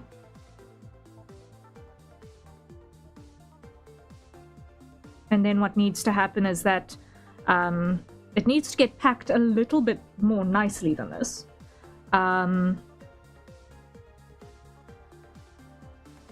Minimum stretch. Yeah, so this is the most accurate shapes. But yeah, so the idea is to then paint on here the hair textures so that it actually looks right. So when it comes time to put our base color on with the dark tips, that's where this happens. Alternatively,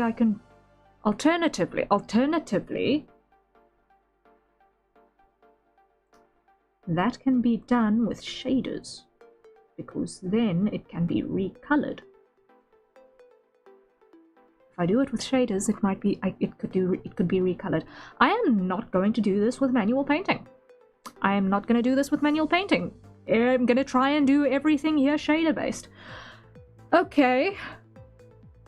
I am not going to do this with manual painting. If I can do this in an entirely shader-based system, that means that recolors will be possible, and that means that he might even be able to pull the Vilsonas into 3D. That would be cool. That would be cool.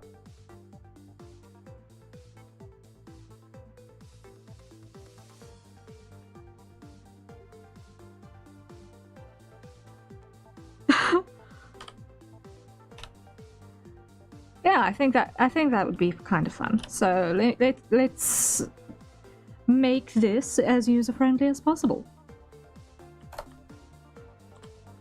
Scale down. Doing. To there. Good. Blue cuts. All of them.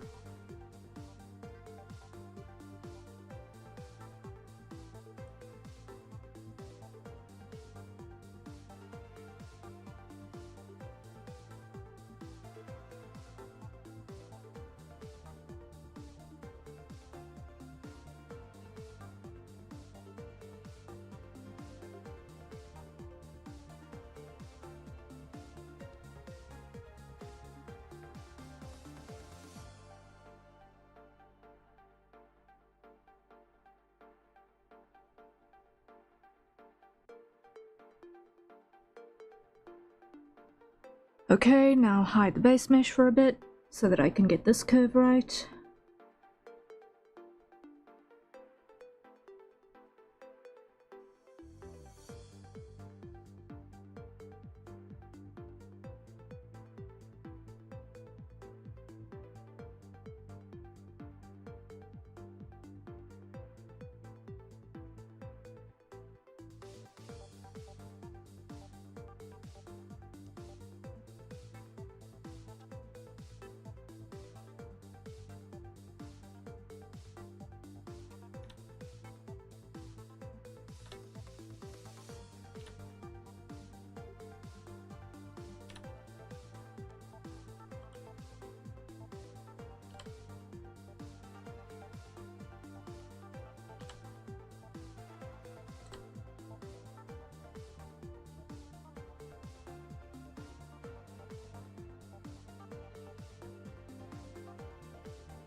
Because I am challenging myself with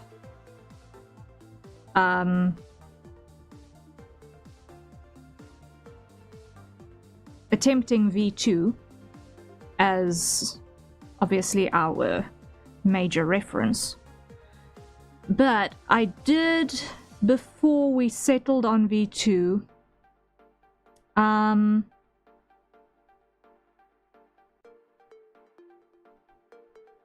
I did actually start modeling the ponytail as well. Which I can see needs so many more loop cuts, oh my word! Ponytail needs so many more loop cuts on that piece, goodness.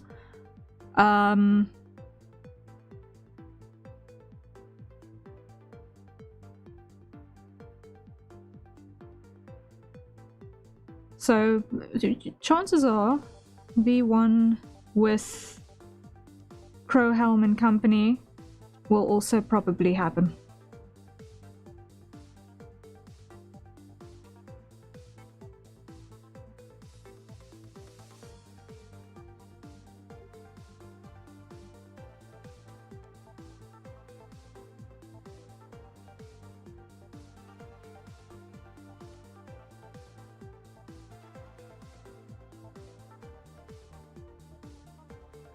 That needs to be cut. That is too much surface area. That is way too big. That needs to be split. Edit mode.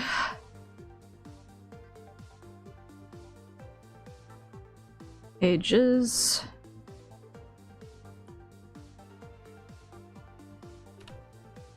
Not merge. I want right click subdivide like that. There we go. I'm amazed.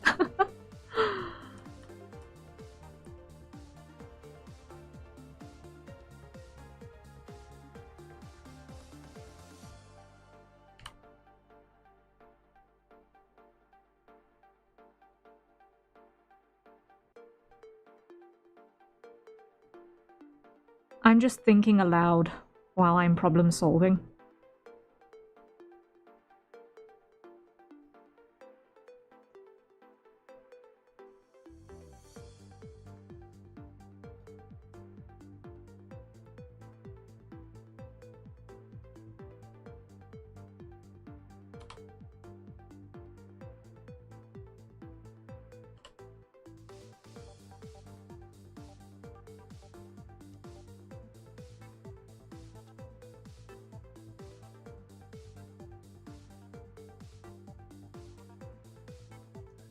I know, but I'm still amazed. I can't do this, so watching you do it amazes me.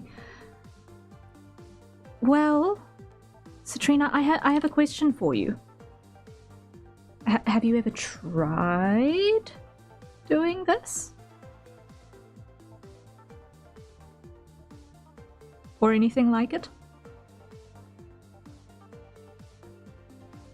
I haven't? Well then, how can you be so sure that you can't?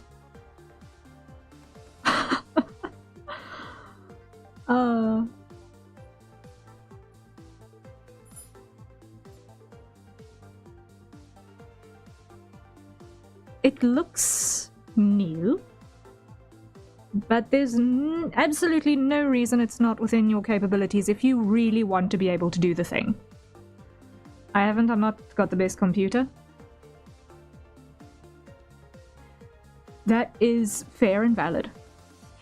If you were exporting movies. If you were exporting movies, then I would say, yeah, sure. But surprisingly, if you're doing polymodeling like this, or the lower resolution variations thereof, even pretty humble technology can handle it, which is impressive.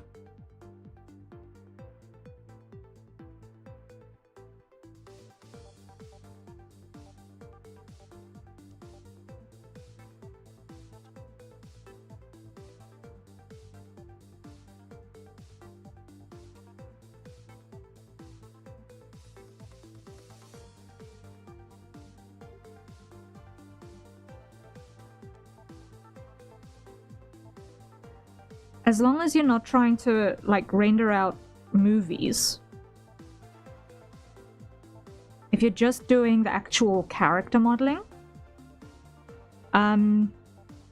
you can actually get away with pretty basic hardware for the most part. When you start doing things like trying to do hyper-realistic AAA grade models, then yes, your graphics card might stand still a little bit and cry.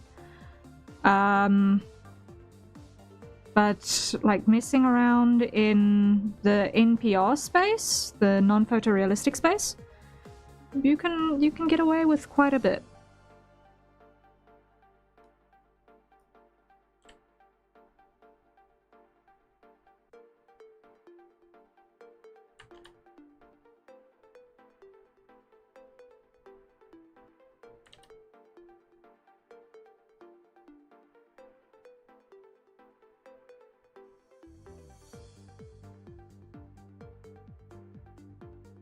Like a low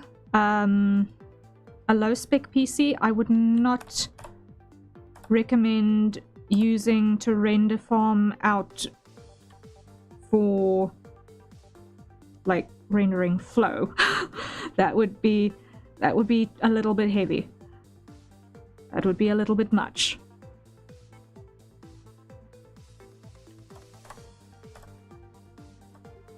But if your graphics processor can handle running a VTuber, it should be able to handle running this. Running this and a VTuber at the same time, though, that's questionable. That is legitimately why, one of the reasons why I had the donathon goal for the streaming laptop. Is because my machine was falling over from trying to run too many graphics-heavy processors at the same time.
And let me be very frank, I would not be willing to attempt what I am doing now on stream had I not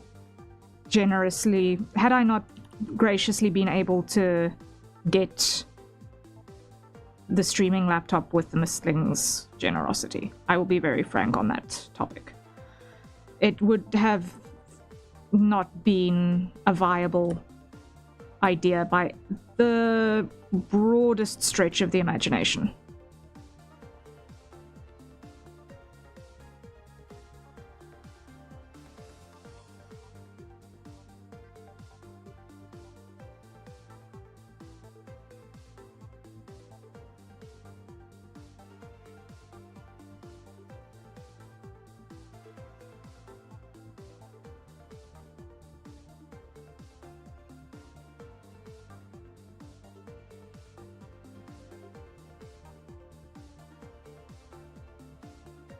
So, once again, I'm a very grateful burb.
Something like that.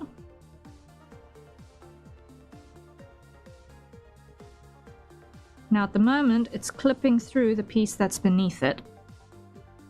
So what I need to do is I need to go to object mode, grab you, and hide.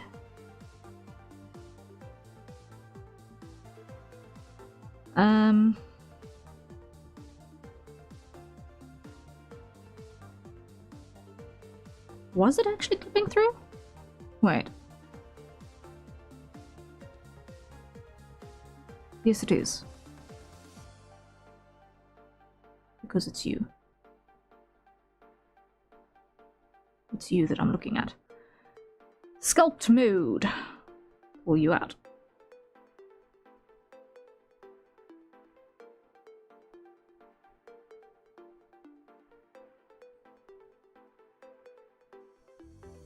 And just adjust.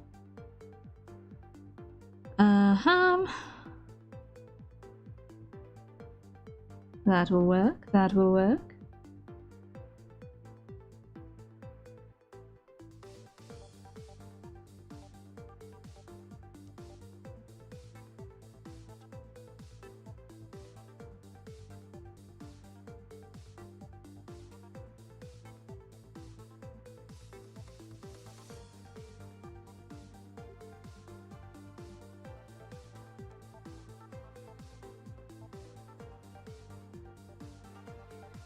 And now we come back in here and we refine, because yikes!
Okay, there we go.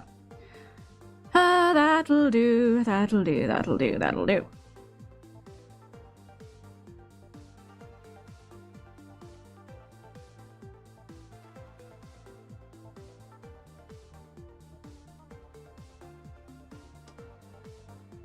Just check here. There's still a wobble.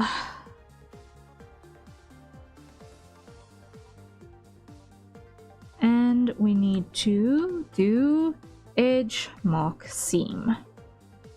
Object mode. There we go. I have no idea which one that was. I think it was this one. Yes.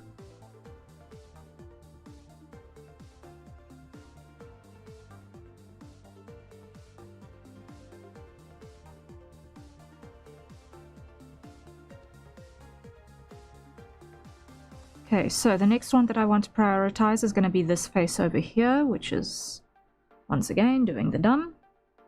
Mesh, normals, flip. Extrude. Scale.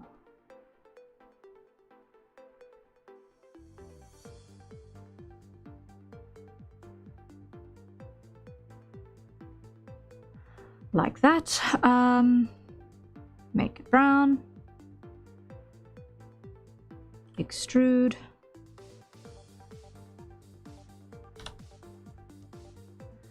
go. And it is time for a hydrate. Because why? I forgot to set my timer. So, everyone, acquire your nearest safe for consumption beverages, and let's take a sip.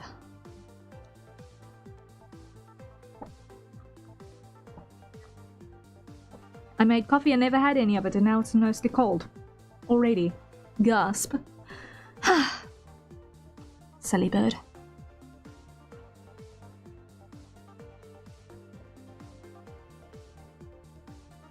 Okay. Now, this is gonna be the last hydrate reminder for today, and thereafter I need to wrap it up. But we've actually done quite a lot.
Okay, so this one is behaving itself so far. It's also a little bit more on the subtle end, but you need to have a couple of subtle ones in between the crazies to make the crazies stand out a bit more.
Because even the most maddeningly messy hair still has an underlying order and structure.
It may be an oxymoron, but it's still true.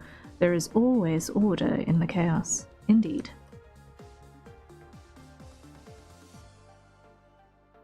Just because you can't make sense of it doesn't mean there isn't sense to be made.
Okay.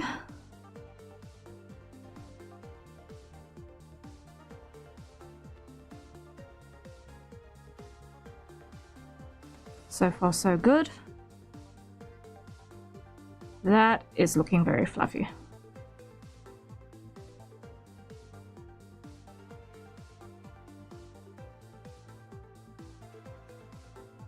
But this piece is going to need to come across again to break this pattern that's developing here, because we've got 4 that are kind of sweeping it exactly the same way, so we've got to have one that comes across in the opposite direction to make it look messy.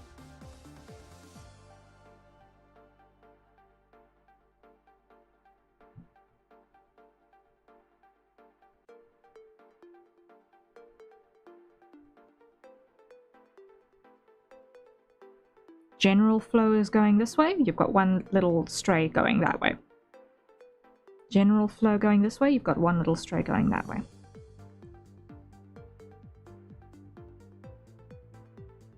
Obvious countercurrents.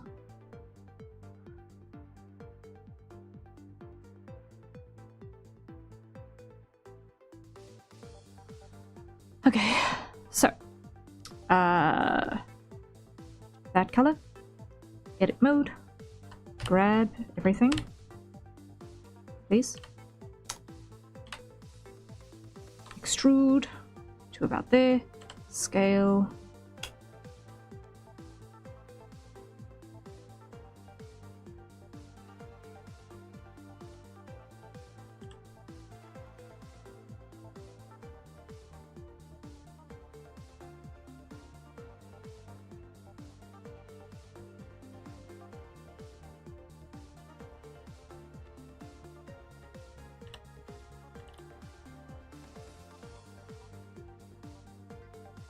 clear seam from above, rotate that like so, extrude,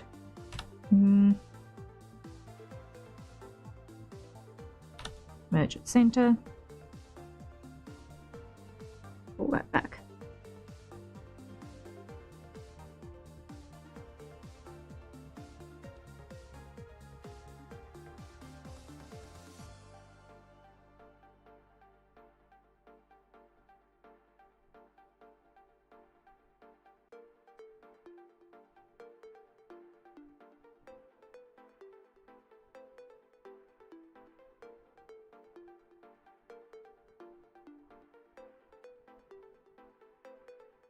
Now, which countercurrent is it more important that it break? The side-on one or the rear-on one?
Let's just go completely crazy with this one, because why not?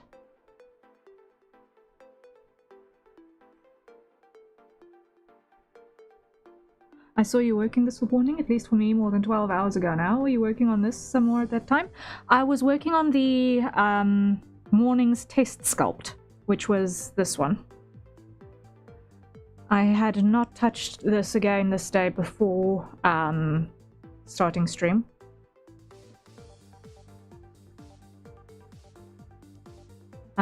But this was the test sculpt that... oh, no, not this one. It was... the lock test sculpt, this one, that I started on a whim, and then somehow it just worked.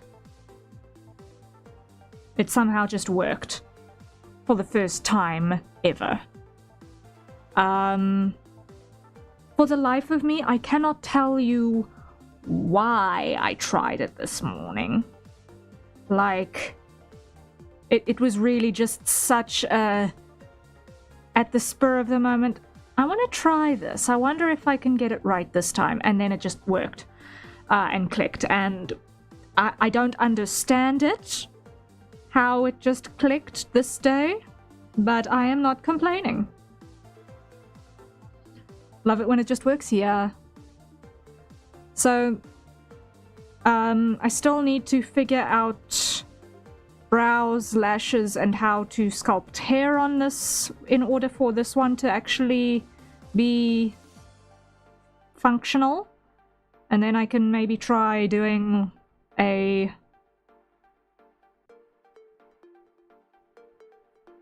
rough UV paint on it or something, I don't know.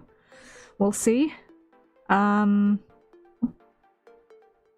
But as an experiment, I was pretty happy with how this came out.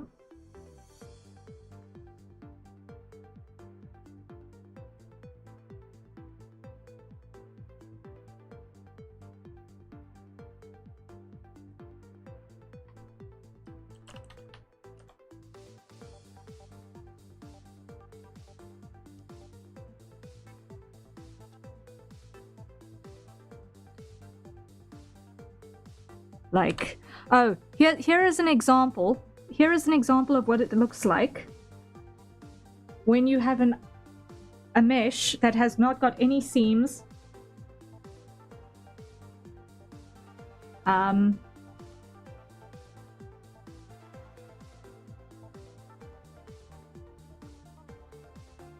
you've got a mesh that hasn't got any seams, and it is not wrapped properly. So all of those black objects there are vertices, and they are everywhere. There is no sense in this.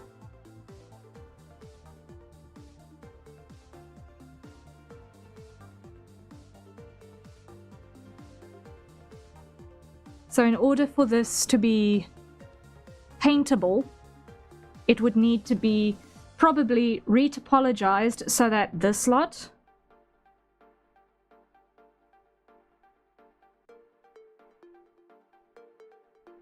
doesn't do this. Because that's also an abomination. Because there's not a single seam on this bust. So, yeah. That'll be fun to fix. No, it will not. So, hence,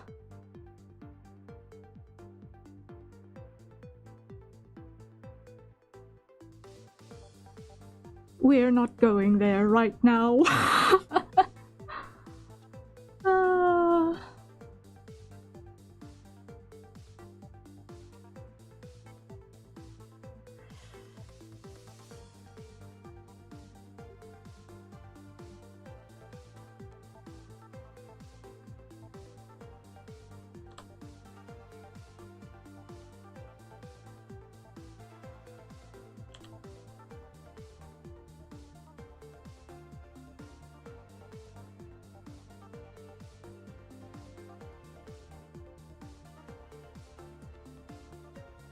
Because that's the thing when it comes to sculpting as part of a larger workflow, looking at gaming, where you need actual rigs with clean topology. You have to sculpt to get your high poly mesh, which then you apply to a low poly retopology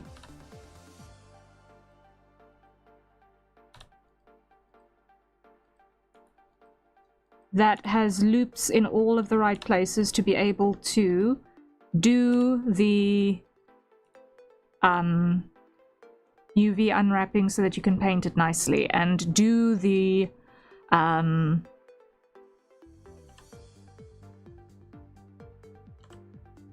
rigging in such a way that you can actually get the mesh to move. And the retopology is a whole other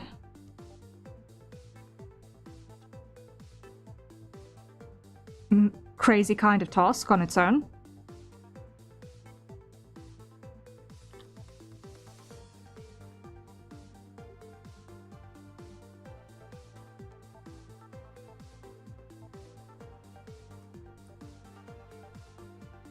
So it is not for the faint of heart.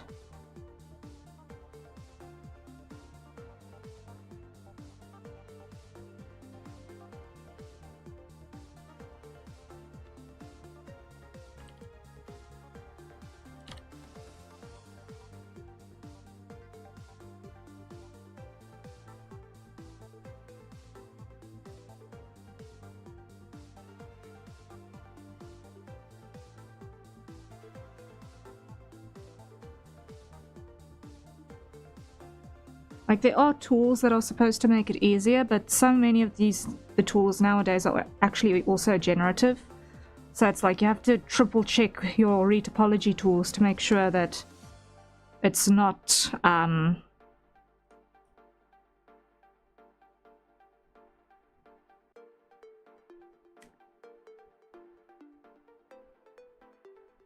the kind of AI that we don't like. Because there's a difference between the sort that is basically just doing math on your behalf and the sort that is doing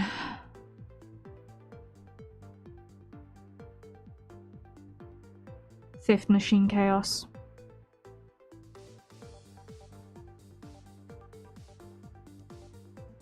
And a lot of mesh generators are theft machine chaos, so you need to triple check your tools a lot of the time.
Okay, and grab the edge. Mark seam. And just make this flow a little bit more nicely.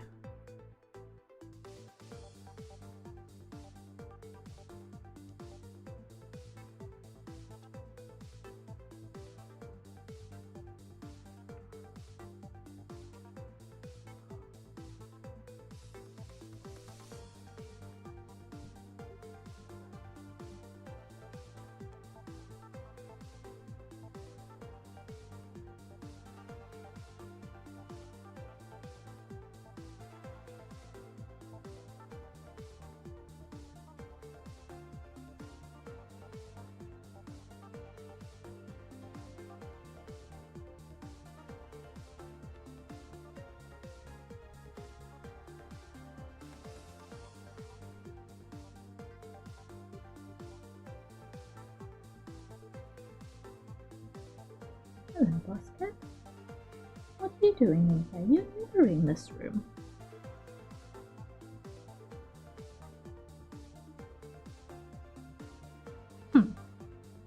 Cute. He was probably telling me that the bowl is empty. It is 5 in the morning, of course the bowl is empty.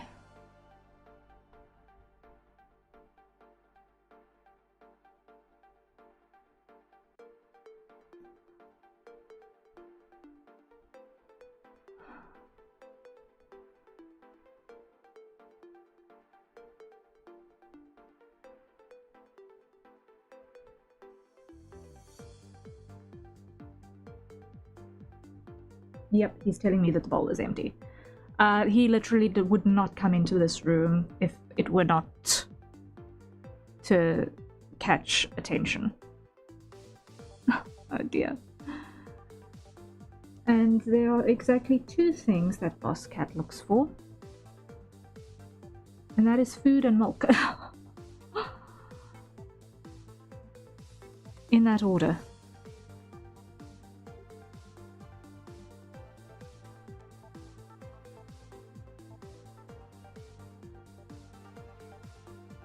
Okay. The next floof is in place.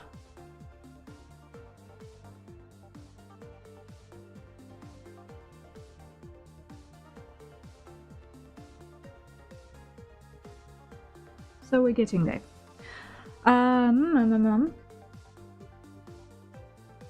Also, we are like just off of the next hydrate timer, so...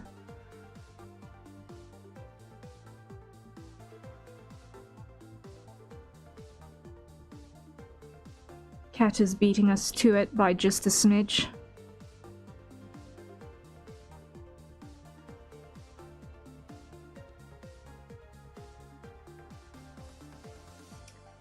But there we have it. There were only like 4 of these little floofs at the start of this day.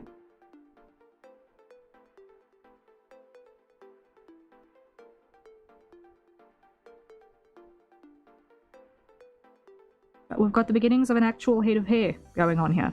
So, woohoo!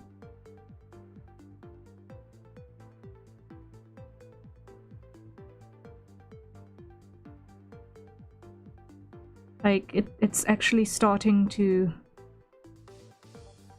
silhouette out quite nicely.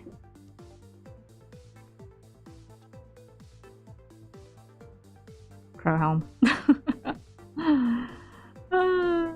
There's just no light. Semi-bold floofs, yes.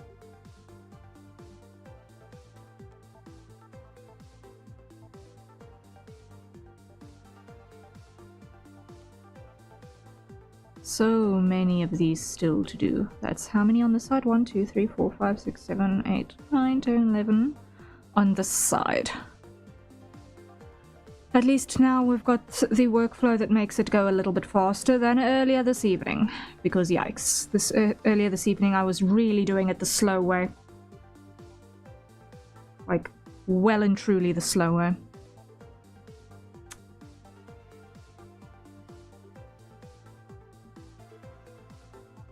I'm just gonna take a screenshot real quick. There we go. Snip.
Okay.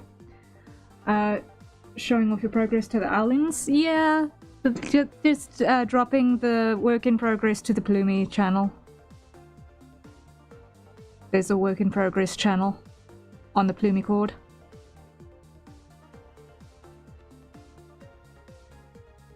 The study, as it were. Just so that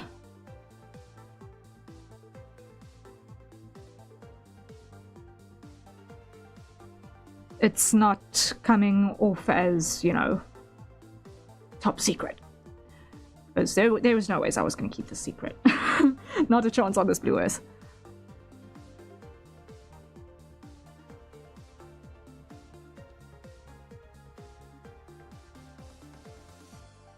So, yeah, I'm happy.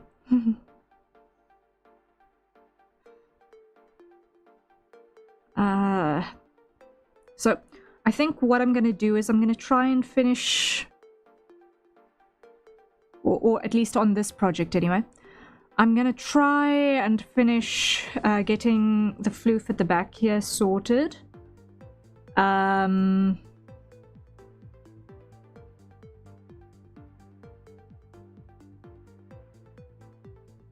At the very, very, very least. And then I want to actually try and see if I can figure out how to do the eyes, because that is the next thing. I know that I can do a inverted disc to get the iris in place, and I know that that can be kind of a loose, flat object, but it's the sclera, the whites of the eyes, that I need to still figure out exactly how to do to not look really messy and awful and wrong. So I need to find the appropriate learning material for that. Still, I wonder, can I actually...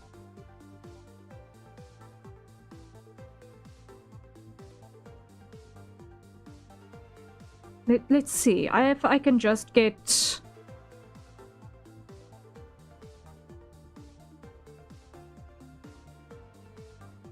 Now let's see if I can just get the irises in place. I think if I can get that right, I'll be a happy burb.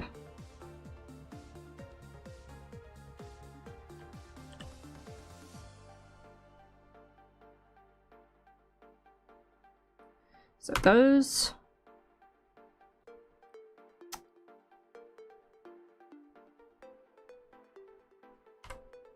begone. Select everything. Scale that way. Make it a bit flatter, like so. Rotate 90. And rotate 180. There we go. Mesh. Normals. Flip. Scale down.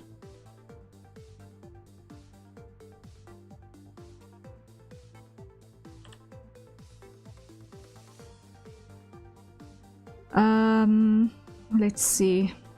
Do I actually need that many vertices? Probably not. I probably don't need that many rows. So let's go grab that and delete vertices.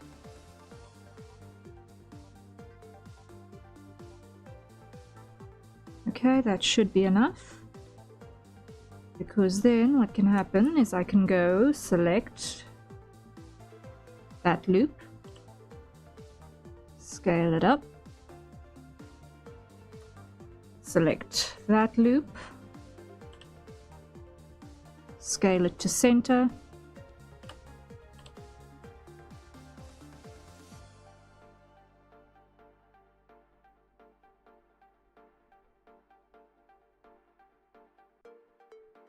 I actually guesstimated that size pretty well. Okay, was not betting on that.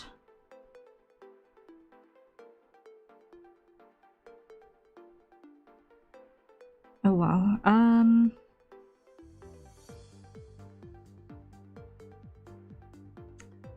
I can actually then grab that loop and go lines,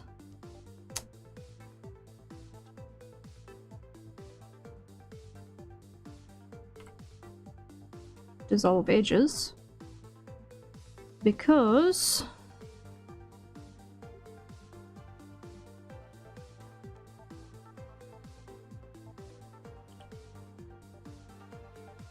the pupils are huge, absolutely ginormous.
No, I want...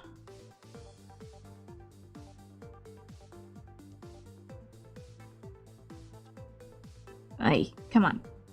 Pick the color that I'm looking at. You silly thing.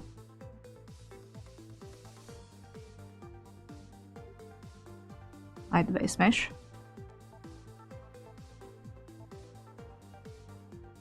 I want that color.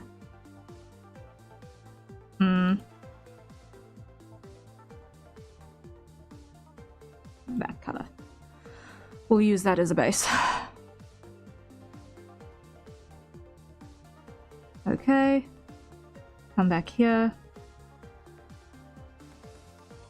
Back to 0.15-ish. Okay, that turned out really creepy. It's fine. Oh my, that's still creepy. Oh my, oh my. Don't elves have some of the biggest eyes in proportion to their heads? Yes, they do.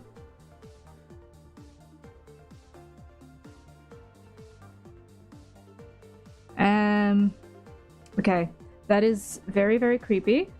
Save. Was not bargaining on that.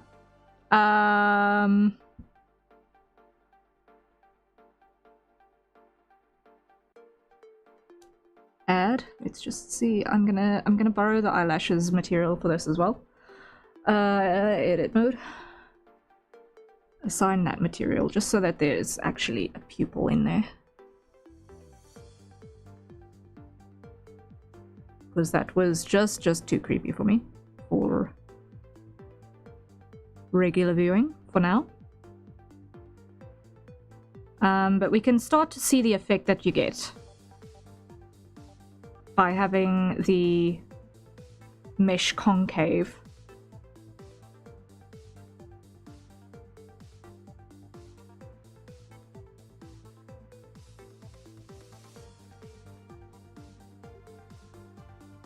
So currently the rest still needs a lot of work. A lot of work. But we're starting to get someplace.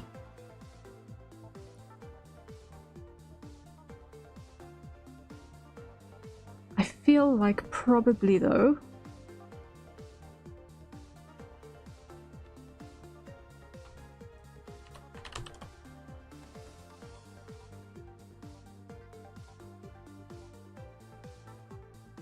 edit.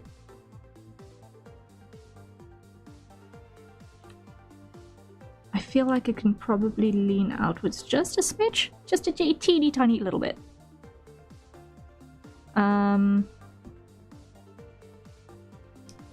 And the reason for that is that it should just give us a little bit more to work with on the side on view.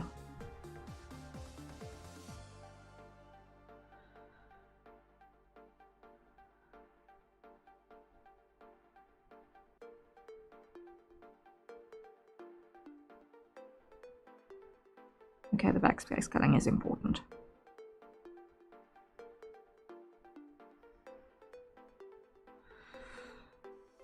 Cool. That is going to do the job. That's going to do the job.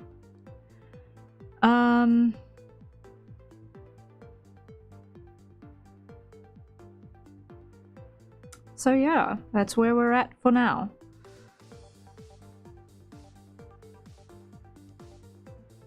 That is where we're at for now. Progress! Woohoo!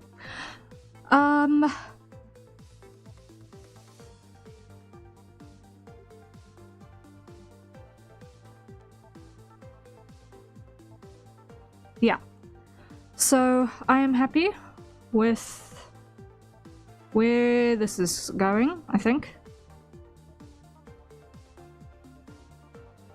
It's looking possibly messy, while still being on brand for the reference sheet. I feel like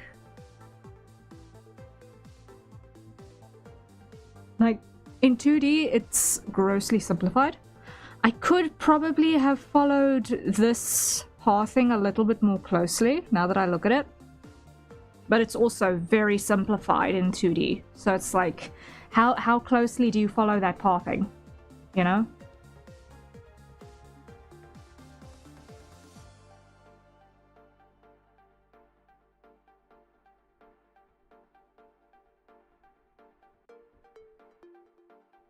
So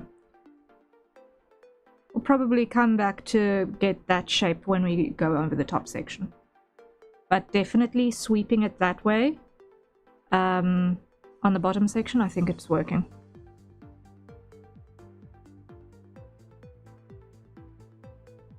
Because then when we sweep it that way across, it will have nice contrast. Yay, progress now for rest and sleep. Hello, Chudu. Yes, I started streaming at my European time start time. So I got an extra 2 hours in.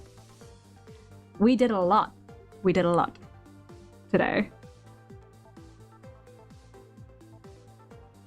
We got hair floofs floofed in. All of these hair floofs we floofed in this day. Save. And just open again, because why not? Just to show Chudu. Open recent. And we started on a test sculpt of a Harrier model, which is going to be on an armature so that we can pose it and potentially make it exportable for you guys as a 3D printable figure. At the moment, it's still in life size. I don't want to be that person, ma'am. I think that means you need a raise. No, it's just been a normal workday, guys. It's legitimately been a normal workday shift. 3D Harrier, yes. But not 3D VTuber Harrier. This is strictly posable figure Harrier. Because I figured out how to do sculpting today.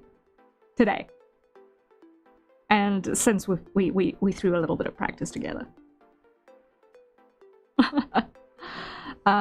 So yeah, this is a thing. I'm taking the opportunity to also model in place the version 2 outfit, which is actually going to be the one that we use for Project Misthaven. Be that person, this bird doesn't rest as often as she reasonably should. Is that seriously the impression I give? Seriously? Is that the impression I give? That I am never idle at any point in my life? Honestly? The amount of times I feel like I'm sitting still and just staring into the void is ridiculous.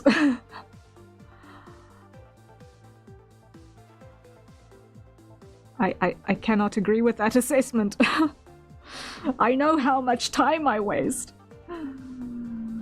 Because why not add another skill to the stack of 74 skills? It's called being a generalist.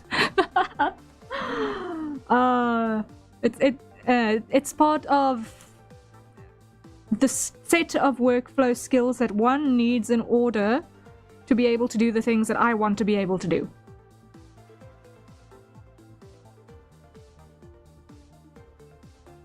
And besides,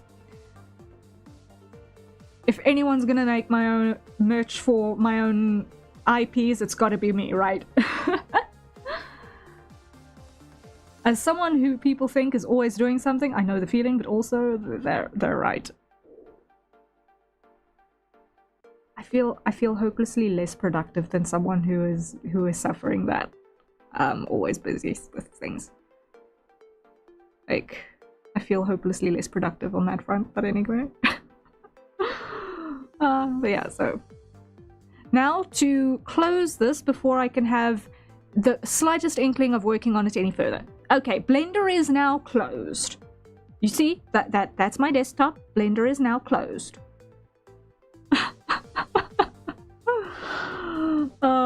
3 hours of sleep at a time, 2 times in a 24-hour, and helping out the family works, not mention your own work. She minimized it? No, it is gone. It's gone. It's gone. Where's my source? There it is. Unlock source. Pull it up. There's my taskbar. It's gone. It's gone. It is gone.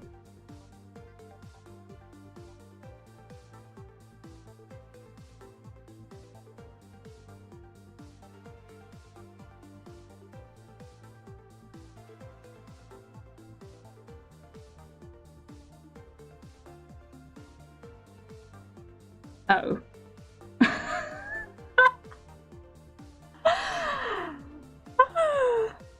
She has Clip Studio open on the other PC. This HDMI in source that I'm currently got going on is my workstation machine. All of my VTubing stuff is on my laptop, which this HDMI is in through a capture card.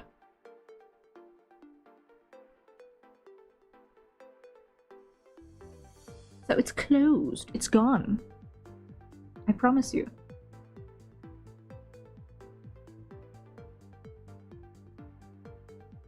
"5:30 a.m. Yes, it's almost sunrise. Wait. I'll be able to try in a second.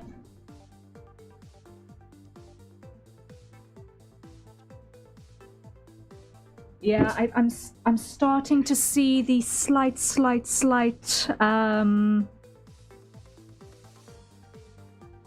glow on the horizon, which indicates that first light will be soon. Could rip the realization part if you want to.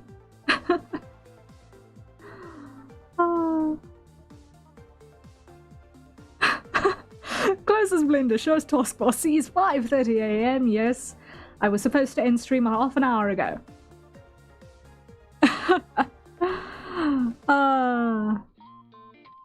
We got a lot done.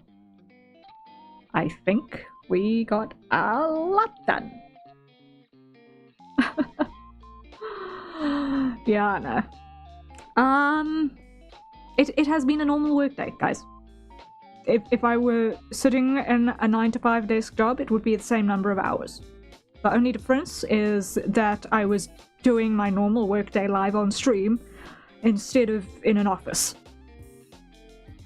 Beyond that, it's just normal existence.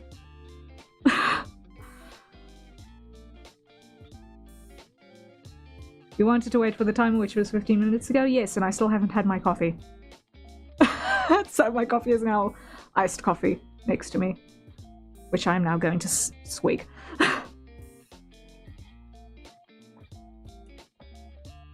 Yes, but the 9-to-5 has idle time too?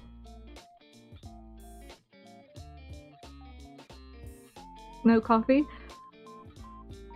Well, it's now cold coffee. And besides, I do not get the awake signal from coffee. I get all of the rest of the effects of caffeine, but not the awake signal. So, my brain just thinks, okay, the coffee is gone, nap time.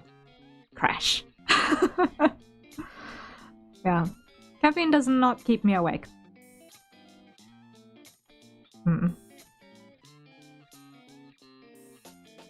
The temperature is not the problem.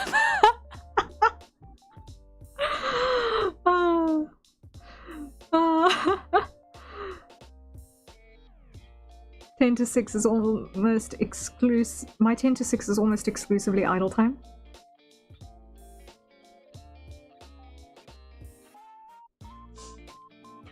I clearly do not have a full-fledged understanding of how normal people office jobs work, apparently. Coffee makes me pass out, lol.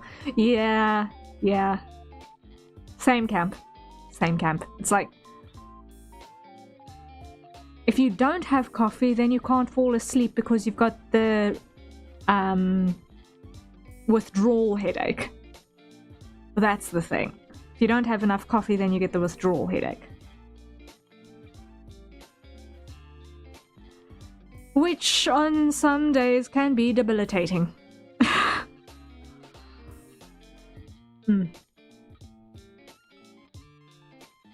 Like, I still think that as far as numbers of cups of coffee go, I'm in the medium-high bracket, probably.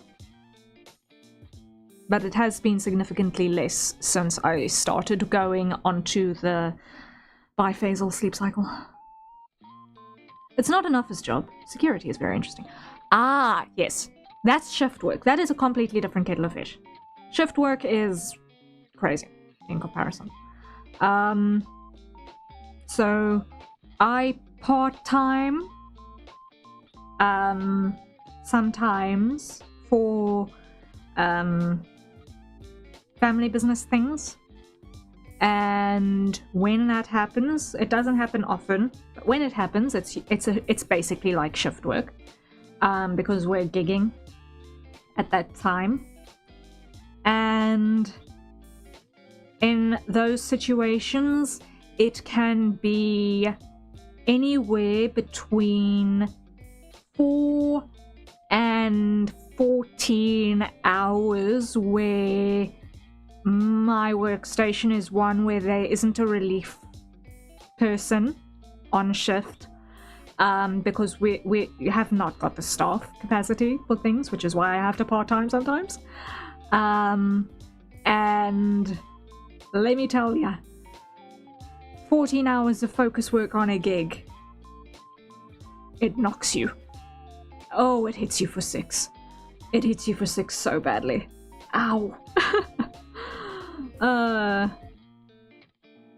Part-time sometimes, but not all the time. But when it is time, it's go time all the time. Yes, exactly. Yeah.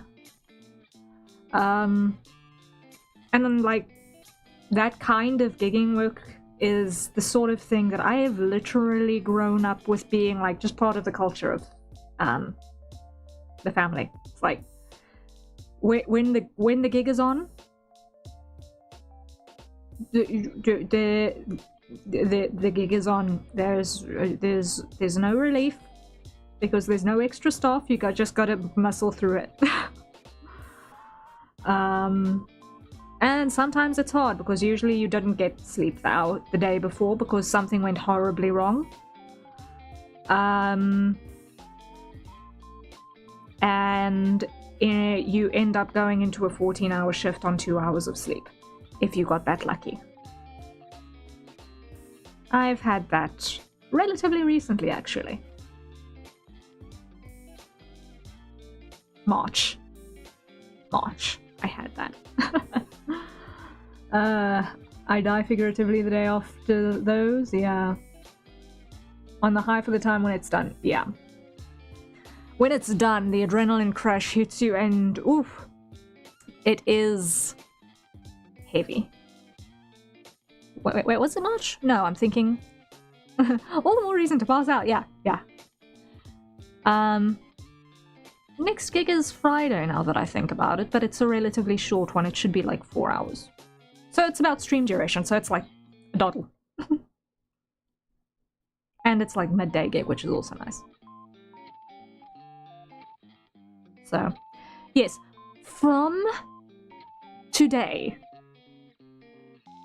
it's not likely that I'm going to stream, but from Saturday until the 6th of June, it's going to be guerrilla time, so I'm not going to be scheduling any more streams between now and the 6th.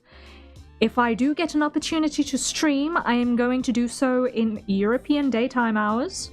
Measuring time in stream hours, yes! Because my sense of time is completely messed up.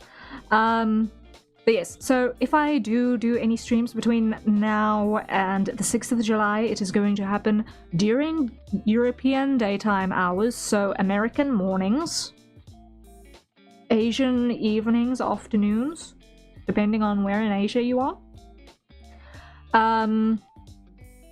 And it will be with very, very, very short notice, like a half an hour notice at most. So, yes, it is going to be a little bit chaotic for the next couple of days. 2 hour gig, half a stream, yeah.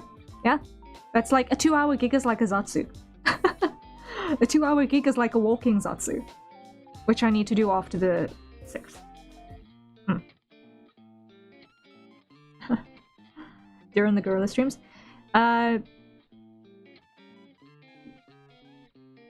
What's during the guerrilla streams? I can't remember what I said. I can't remember what I said.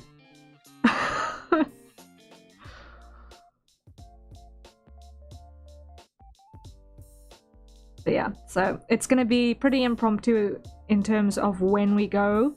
And it's going to be in American mornings, so yeah, it's going to be a little bit interesting for the next week or two. 2 weeks. Is it 2 weeks? I'm suddenly up, not remembering if I'm counting days properly. How crazy am I? 2 weeks. Okay, I'm not completely crazy yet. You'll remember after you wake up from passing out. Yes, yes. Am I staying on to chat with you guys just a little longer, just to troll you a little bit? No, I'm staying on to chat with you guys a little bit longer because I feel like it's very important to give you guys a proper send-off. They'll start in the EU mornings with very short notice. Yes, yes. So, in terms of waiting rooms, don't expect much in terms of the thumbnails. I am probably going to just throw Derpy up and say Gorilla Stream with Derpy. That is on my current schedule graphic. And it's like just, or maybe like the I have no idea what's happening thumbnail. I've got a couple of standard thumbnails that I keep in stock for when things are just chaos, or when I know that I've got a very specific type of thing that's happening. I sit, I stream. Yes. If I sits, I streams.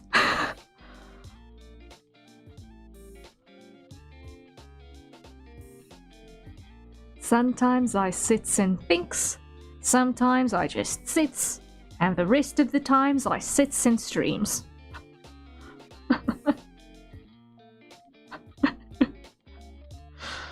Oh, yeah, no. But yes, so I am still working on finishing everything up for Zany, so that is probably what is going to be a large portion of what we're going to be working on. This day I was pretty much just doing self-indulgence, right? So though it may have looked like work, it was totally just me having fun. It was totally just me having fun. I'm sorry. This was me taking a break. Today was me taking a break. Just giving my brain something else to do. Right? So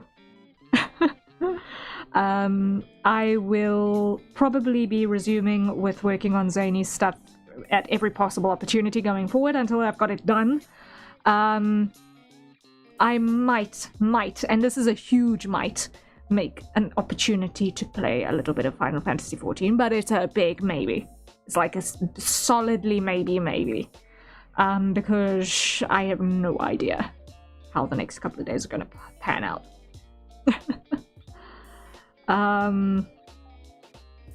It's going to be wild. It's going to be socially heavy because I've got family coming over from literally all over the country and in some cases all over the planet. And as such, there's a lot of social responsibilities to fulfill. And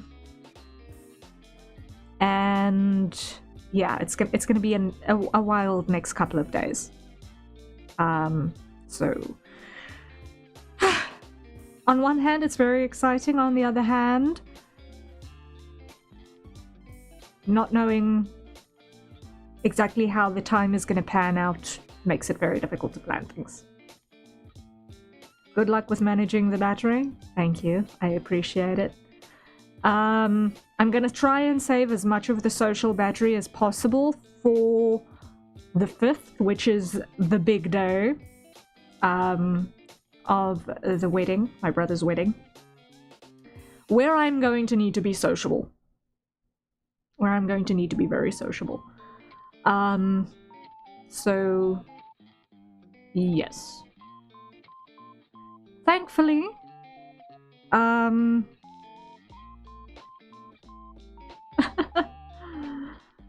ready with the I'm happy you're here, but I'm socially very tired. Yes.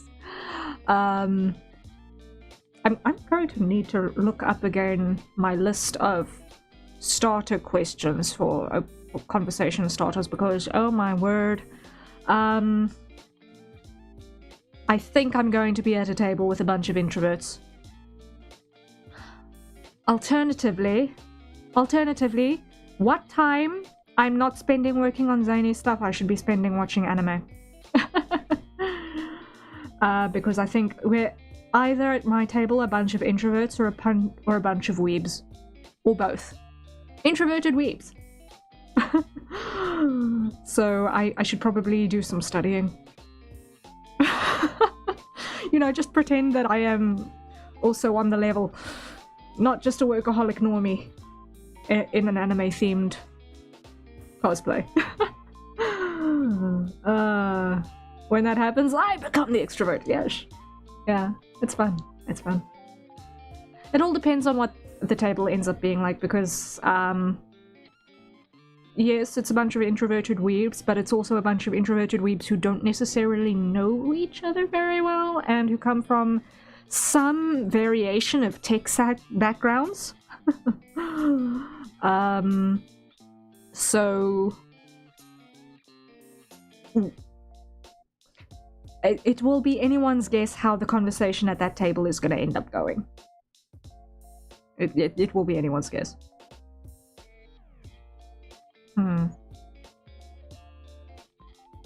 Yeah. I'm gonna do myself a favor and not think too hard. I have to actually finish To Be Hero X. I've decided that I'm not gonna wait for my brother and his fiance to watch it with me. I'm just gonna finish it myself. Season 1. I know Season 2 is coming somewhere towards the end of this year or early next year, which I'm excited for, because I know it was only slated to be a 2-season project. I'm about halfway through the first season, and so far I'm really enjoying it. But I'm very, very, very much looking forward to finding out what the actual gist of the stuff is about, because so far we've just been getting a lot of backstory for a bunch of the heroes who are going to be participating in the tournament arc at the end. And I'm very, very excited, because so far the world building is tickling me. The world building is tickling me in To Be Hero X very, very much. I'm enjoying that a lot. And how they have visually just communicated things is very, very interesting as well. So I've been enjoying it. I have one episode left to catch up on Witch Hat Atelier. I ended up watching most of it while on duty waiting for a courier last Thursday. I couldn't do anything else that day. I was just on duty, sitting in the lounge waiting for a courier because I was the only person in the house, and we were expecting a courier with important stuff. So I was like, okay, I need to be able to see the gate and have my ears open. Anime. So yeah, I'll see. Maybe I'll have another day like that. I now know that, courtesy of Zany, I have a courier coming probably tomorrow. So there's that. Today I'm actually expecting a cousin to land from Australia, so anything is possible for what's going to happen in the latter half of this day.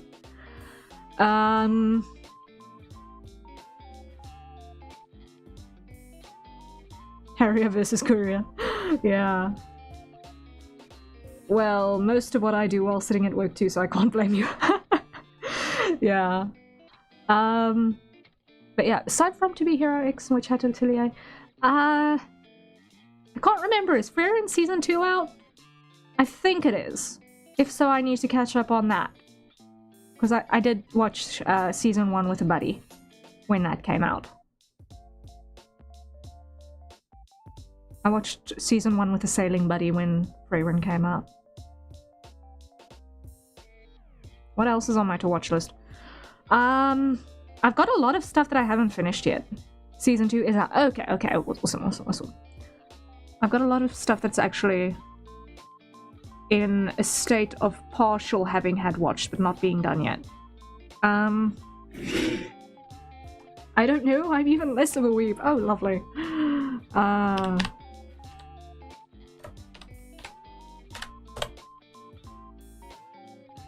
Let's see. I have not been in my Crunchyroll account on my PC for too long, so it has logged me out. Great. I can't check. I can't check. Okay. Never mind. I've got a bunch of mine to start list or in my partially watched list. So I'll catch up on a couple of things. Possibly. Maybe. We'll see. Yeah. Okay. Anyway. Once again, Zany, thank you for whatever it is that's coming. I have no idea what it is. But thank you in advance. Because you mentioned yesterday that you were being sneaky. So I'm guessing that was you. And also big thank yous to everyone who has been supporting the channel, the new channel members, who are Zany, Bread, and Alex. Thank you very much for supporting the channel and by being members. It is greatly appreciated. I will make it worth your while. Probably expect if I manage to get the figure done properly and nicely, maybe expect a discount code for the printable files on that. Super sneaky. Yes. Super sneaky. So yes. Obviously, I do not qualify at the moment for YouTube channel memberships, so if you have enjoyed watching me move around little black dots all day, crazily, and want to support what I'm doing in preparation for Project Misthaven as well, please consider going over to my fourth wall and subscribing to the channel memberships there while I am still working on making the qualifications for YouTube. Bring your friends, please. Please. So that we can get the sub count up, so that we can actually migrate that to YouTube so that I can finally give you guys emotes. The hydrate emote is so necessary. Right? What do you do? I move squares. I move squares. I either move little black squares or I move little orange squares. I think that's kind of the thing. Or I color in little squares. Everything I'm doing is technically working with little squares. I either recolor squares, pixels, or I move squares around on a screen. It's terrifying that is in the simplest way how to describe my job. Those emotes are extremely necessary, not vigorously. Yes. I was not expecting that delivery. I move squares. Yeah. I move squares and mess with my voice, and sometimes it's funny. Sometimes it's funny, and sometimes it's marginally, mindlessly insane. That's actually how I described myself when I was a UI designer. Ooh. You know what? Fair. I may want to pick your brain later in regards to Project Misthaven and UI, because I am stupid when it comes to UI. And graphic design in general. I move rectangles and judge people on how they use the rectangles. You know what? Fair. Chudio, I might want to pick your brain later. But not like in the next 2 weeks later, but I'm like in the next 6 months later. We'll see. We'll see. Burn that bridge when we get to it.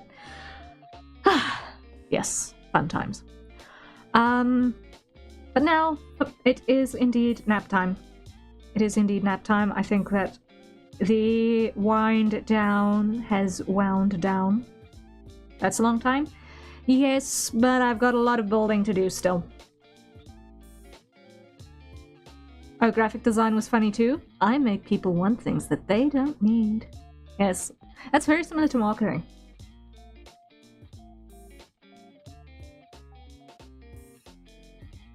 Subscribe to this perfectly useless newsletter and we'll annoy you for the rest of time.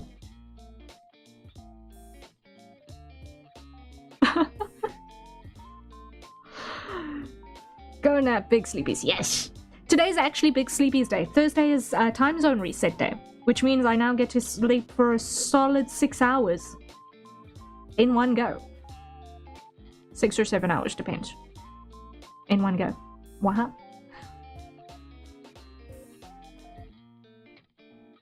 So, fun times. Thank you guys for being here. I appreciate it. And we shall see you when I see you, whenever that may be. Unpredictability! Yay! Have fun. And until next time, everyone, cheery bye. Night night. Goodbye.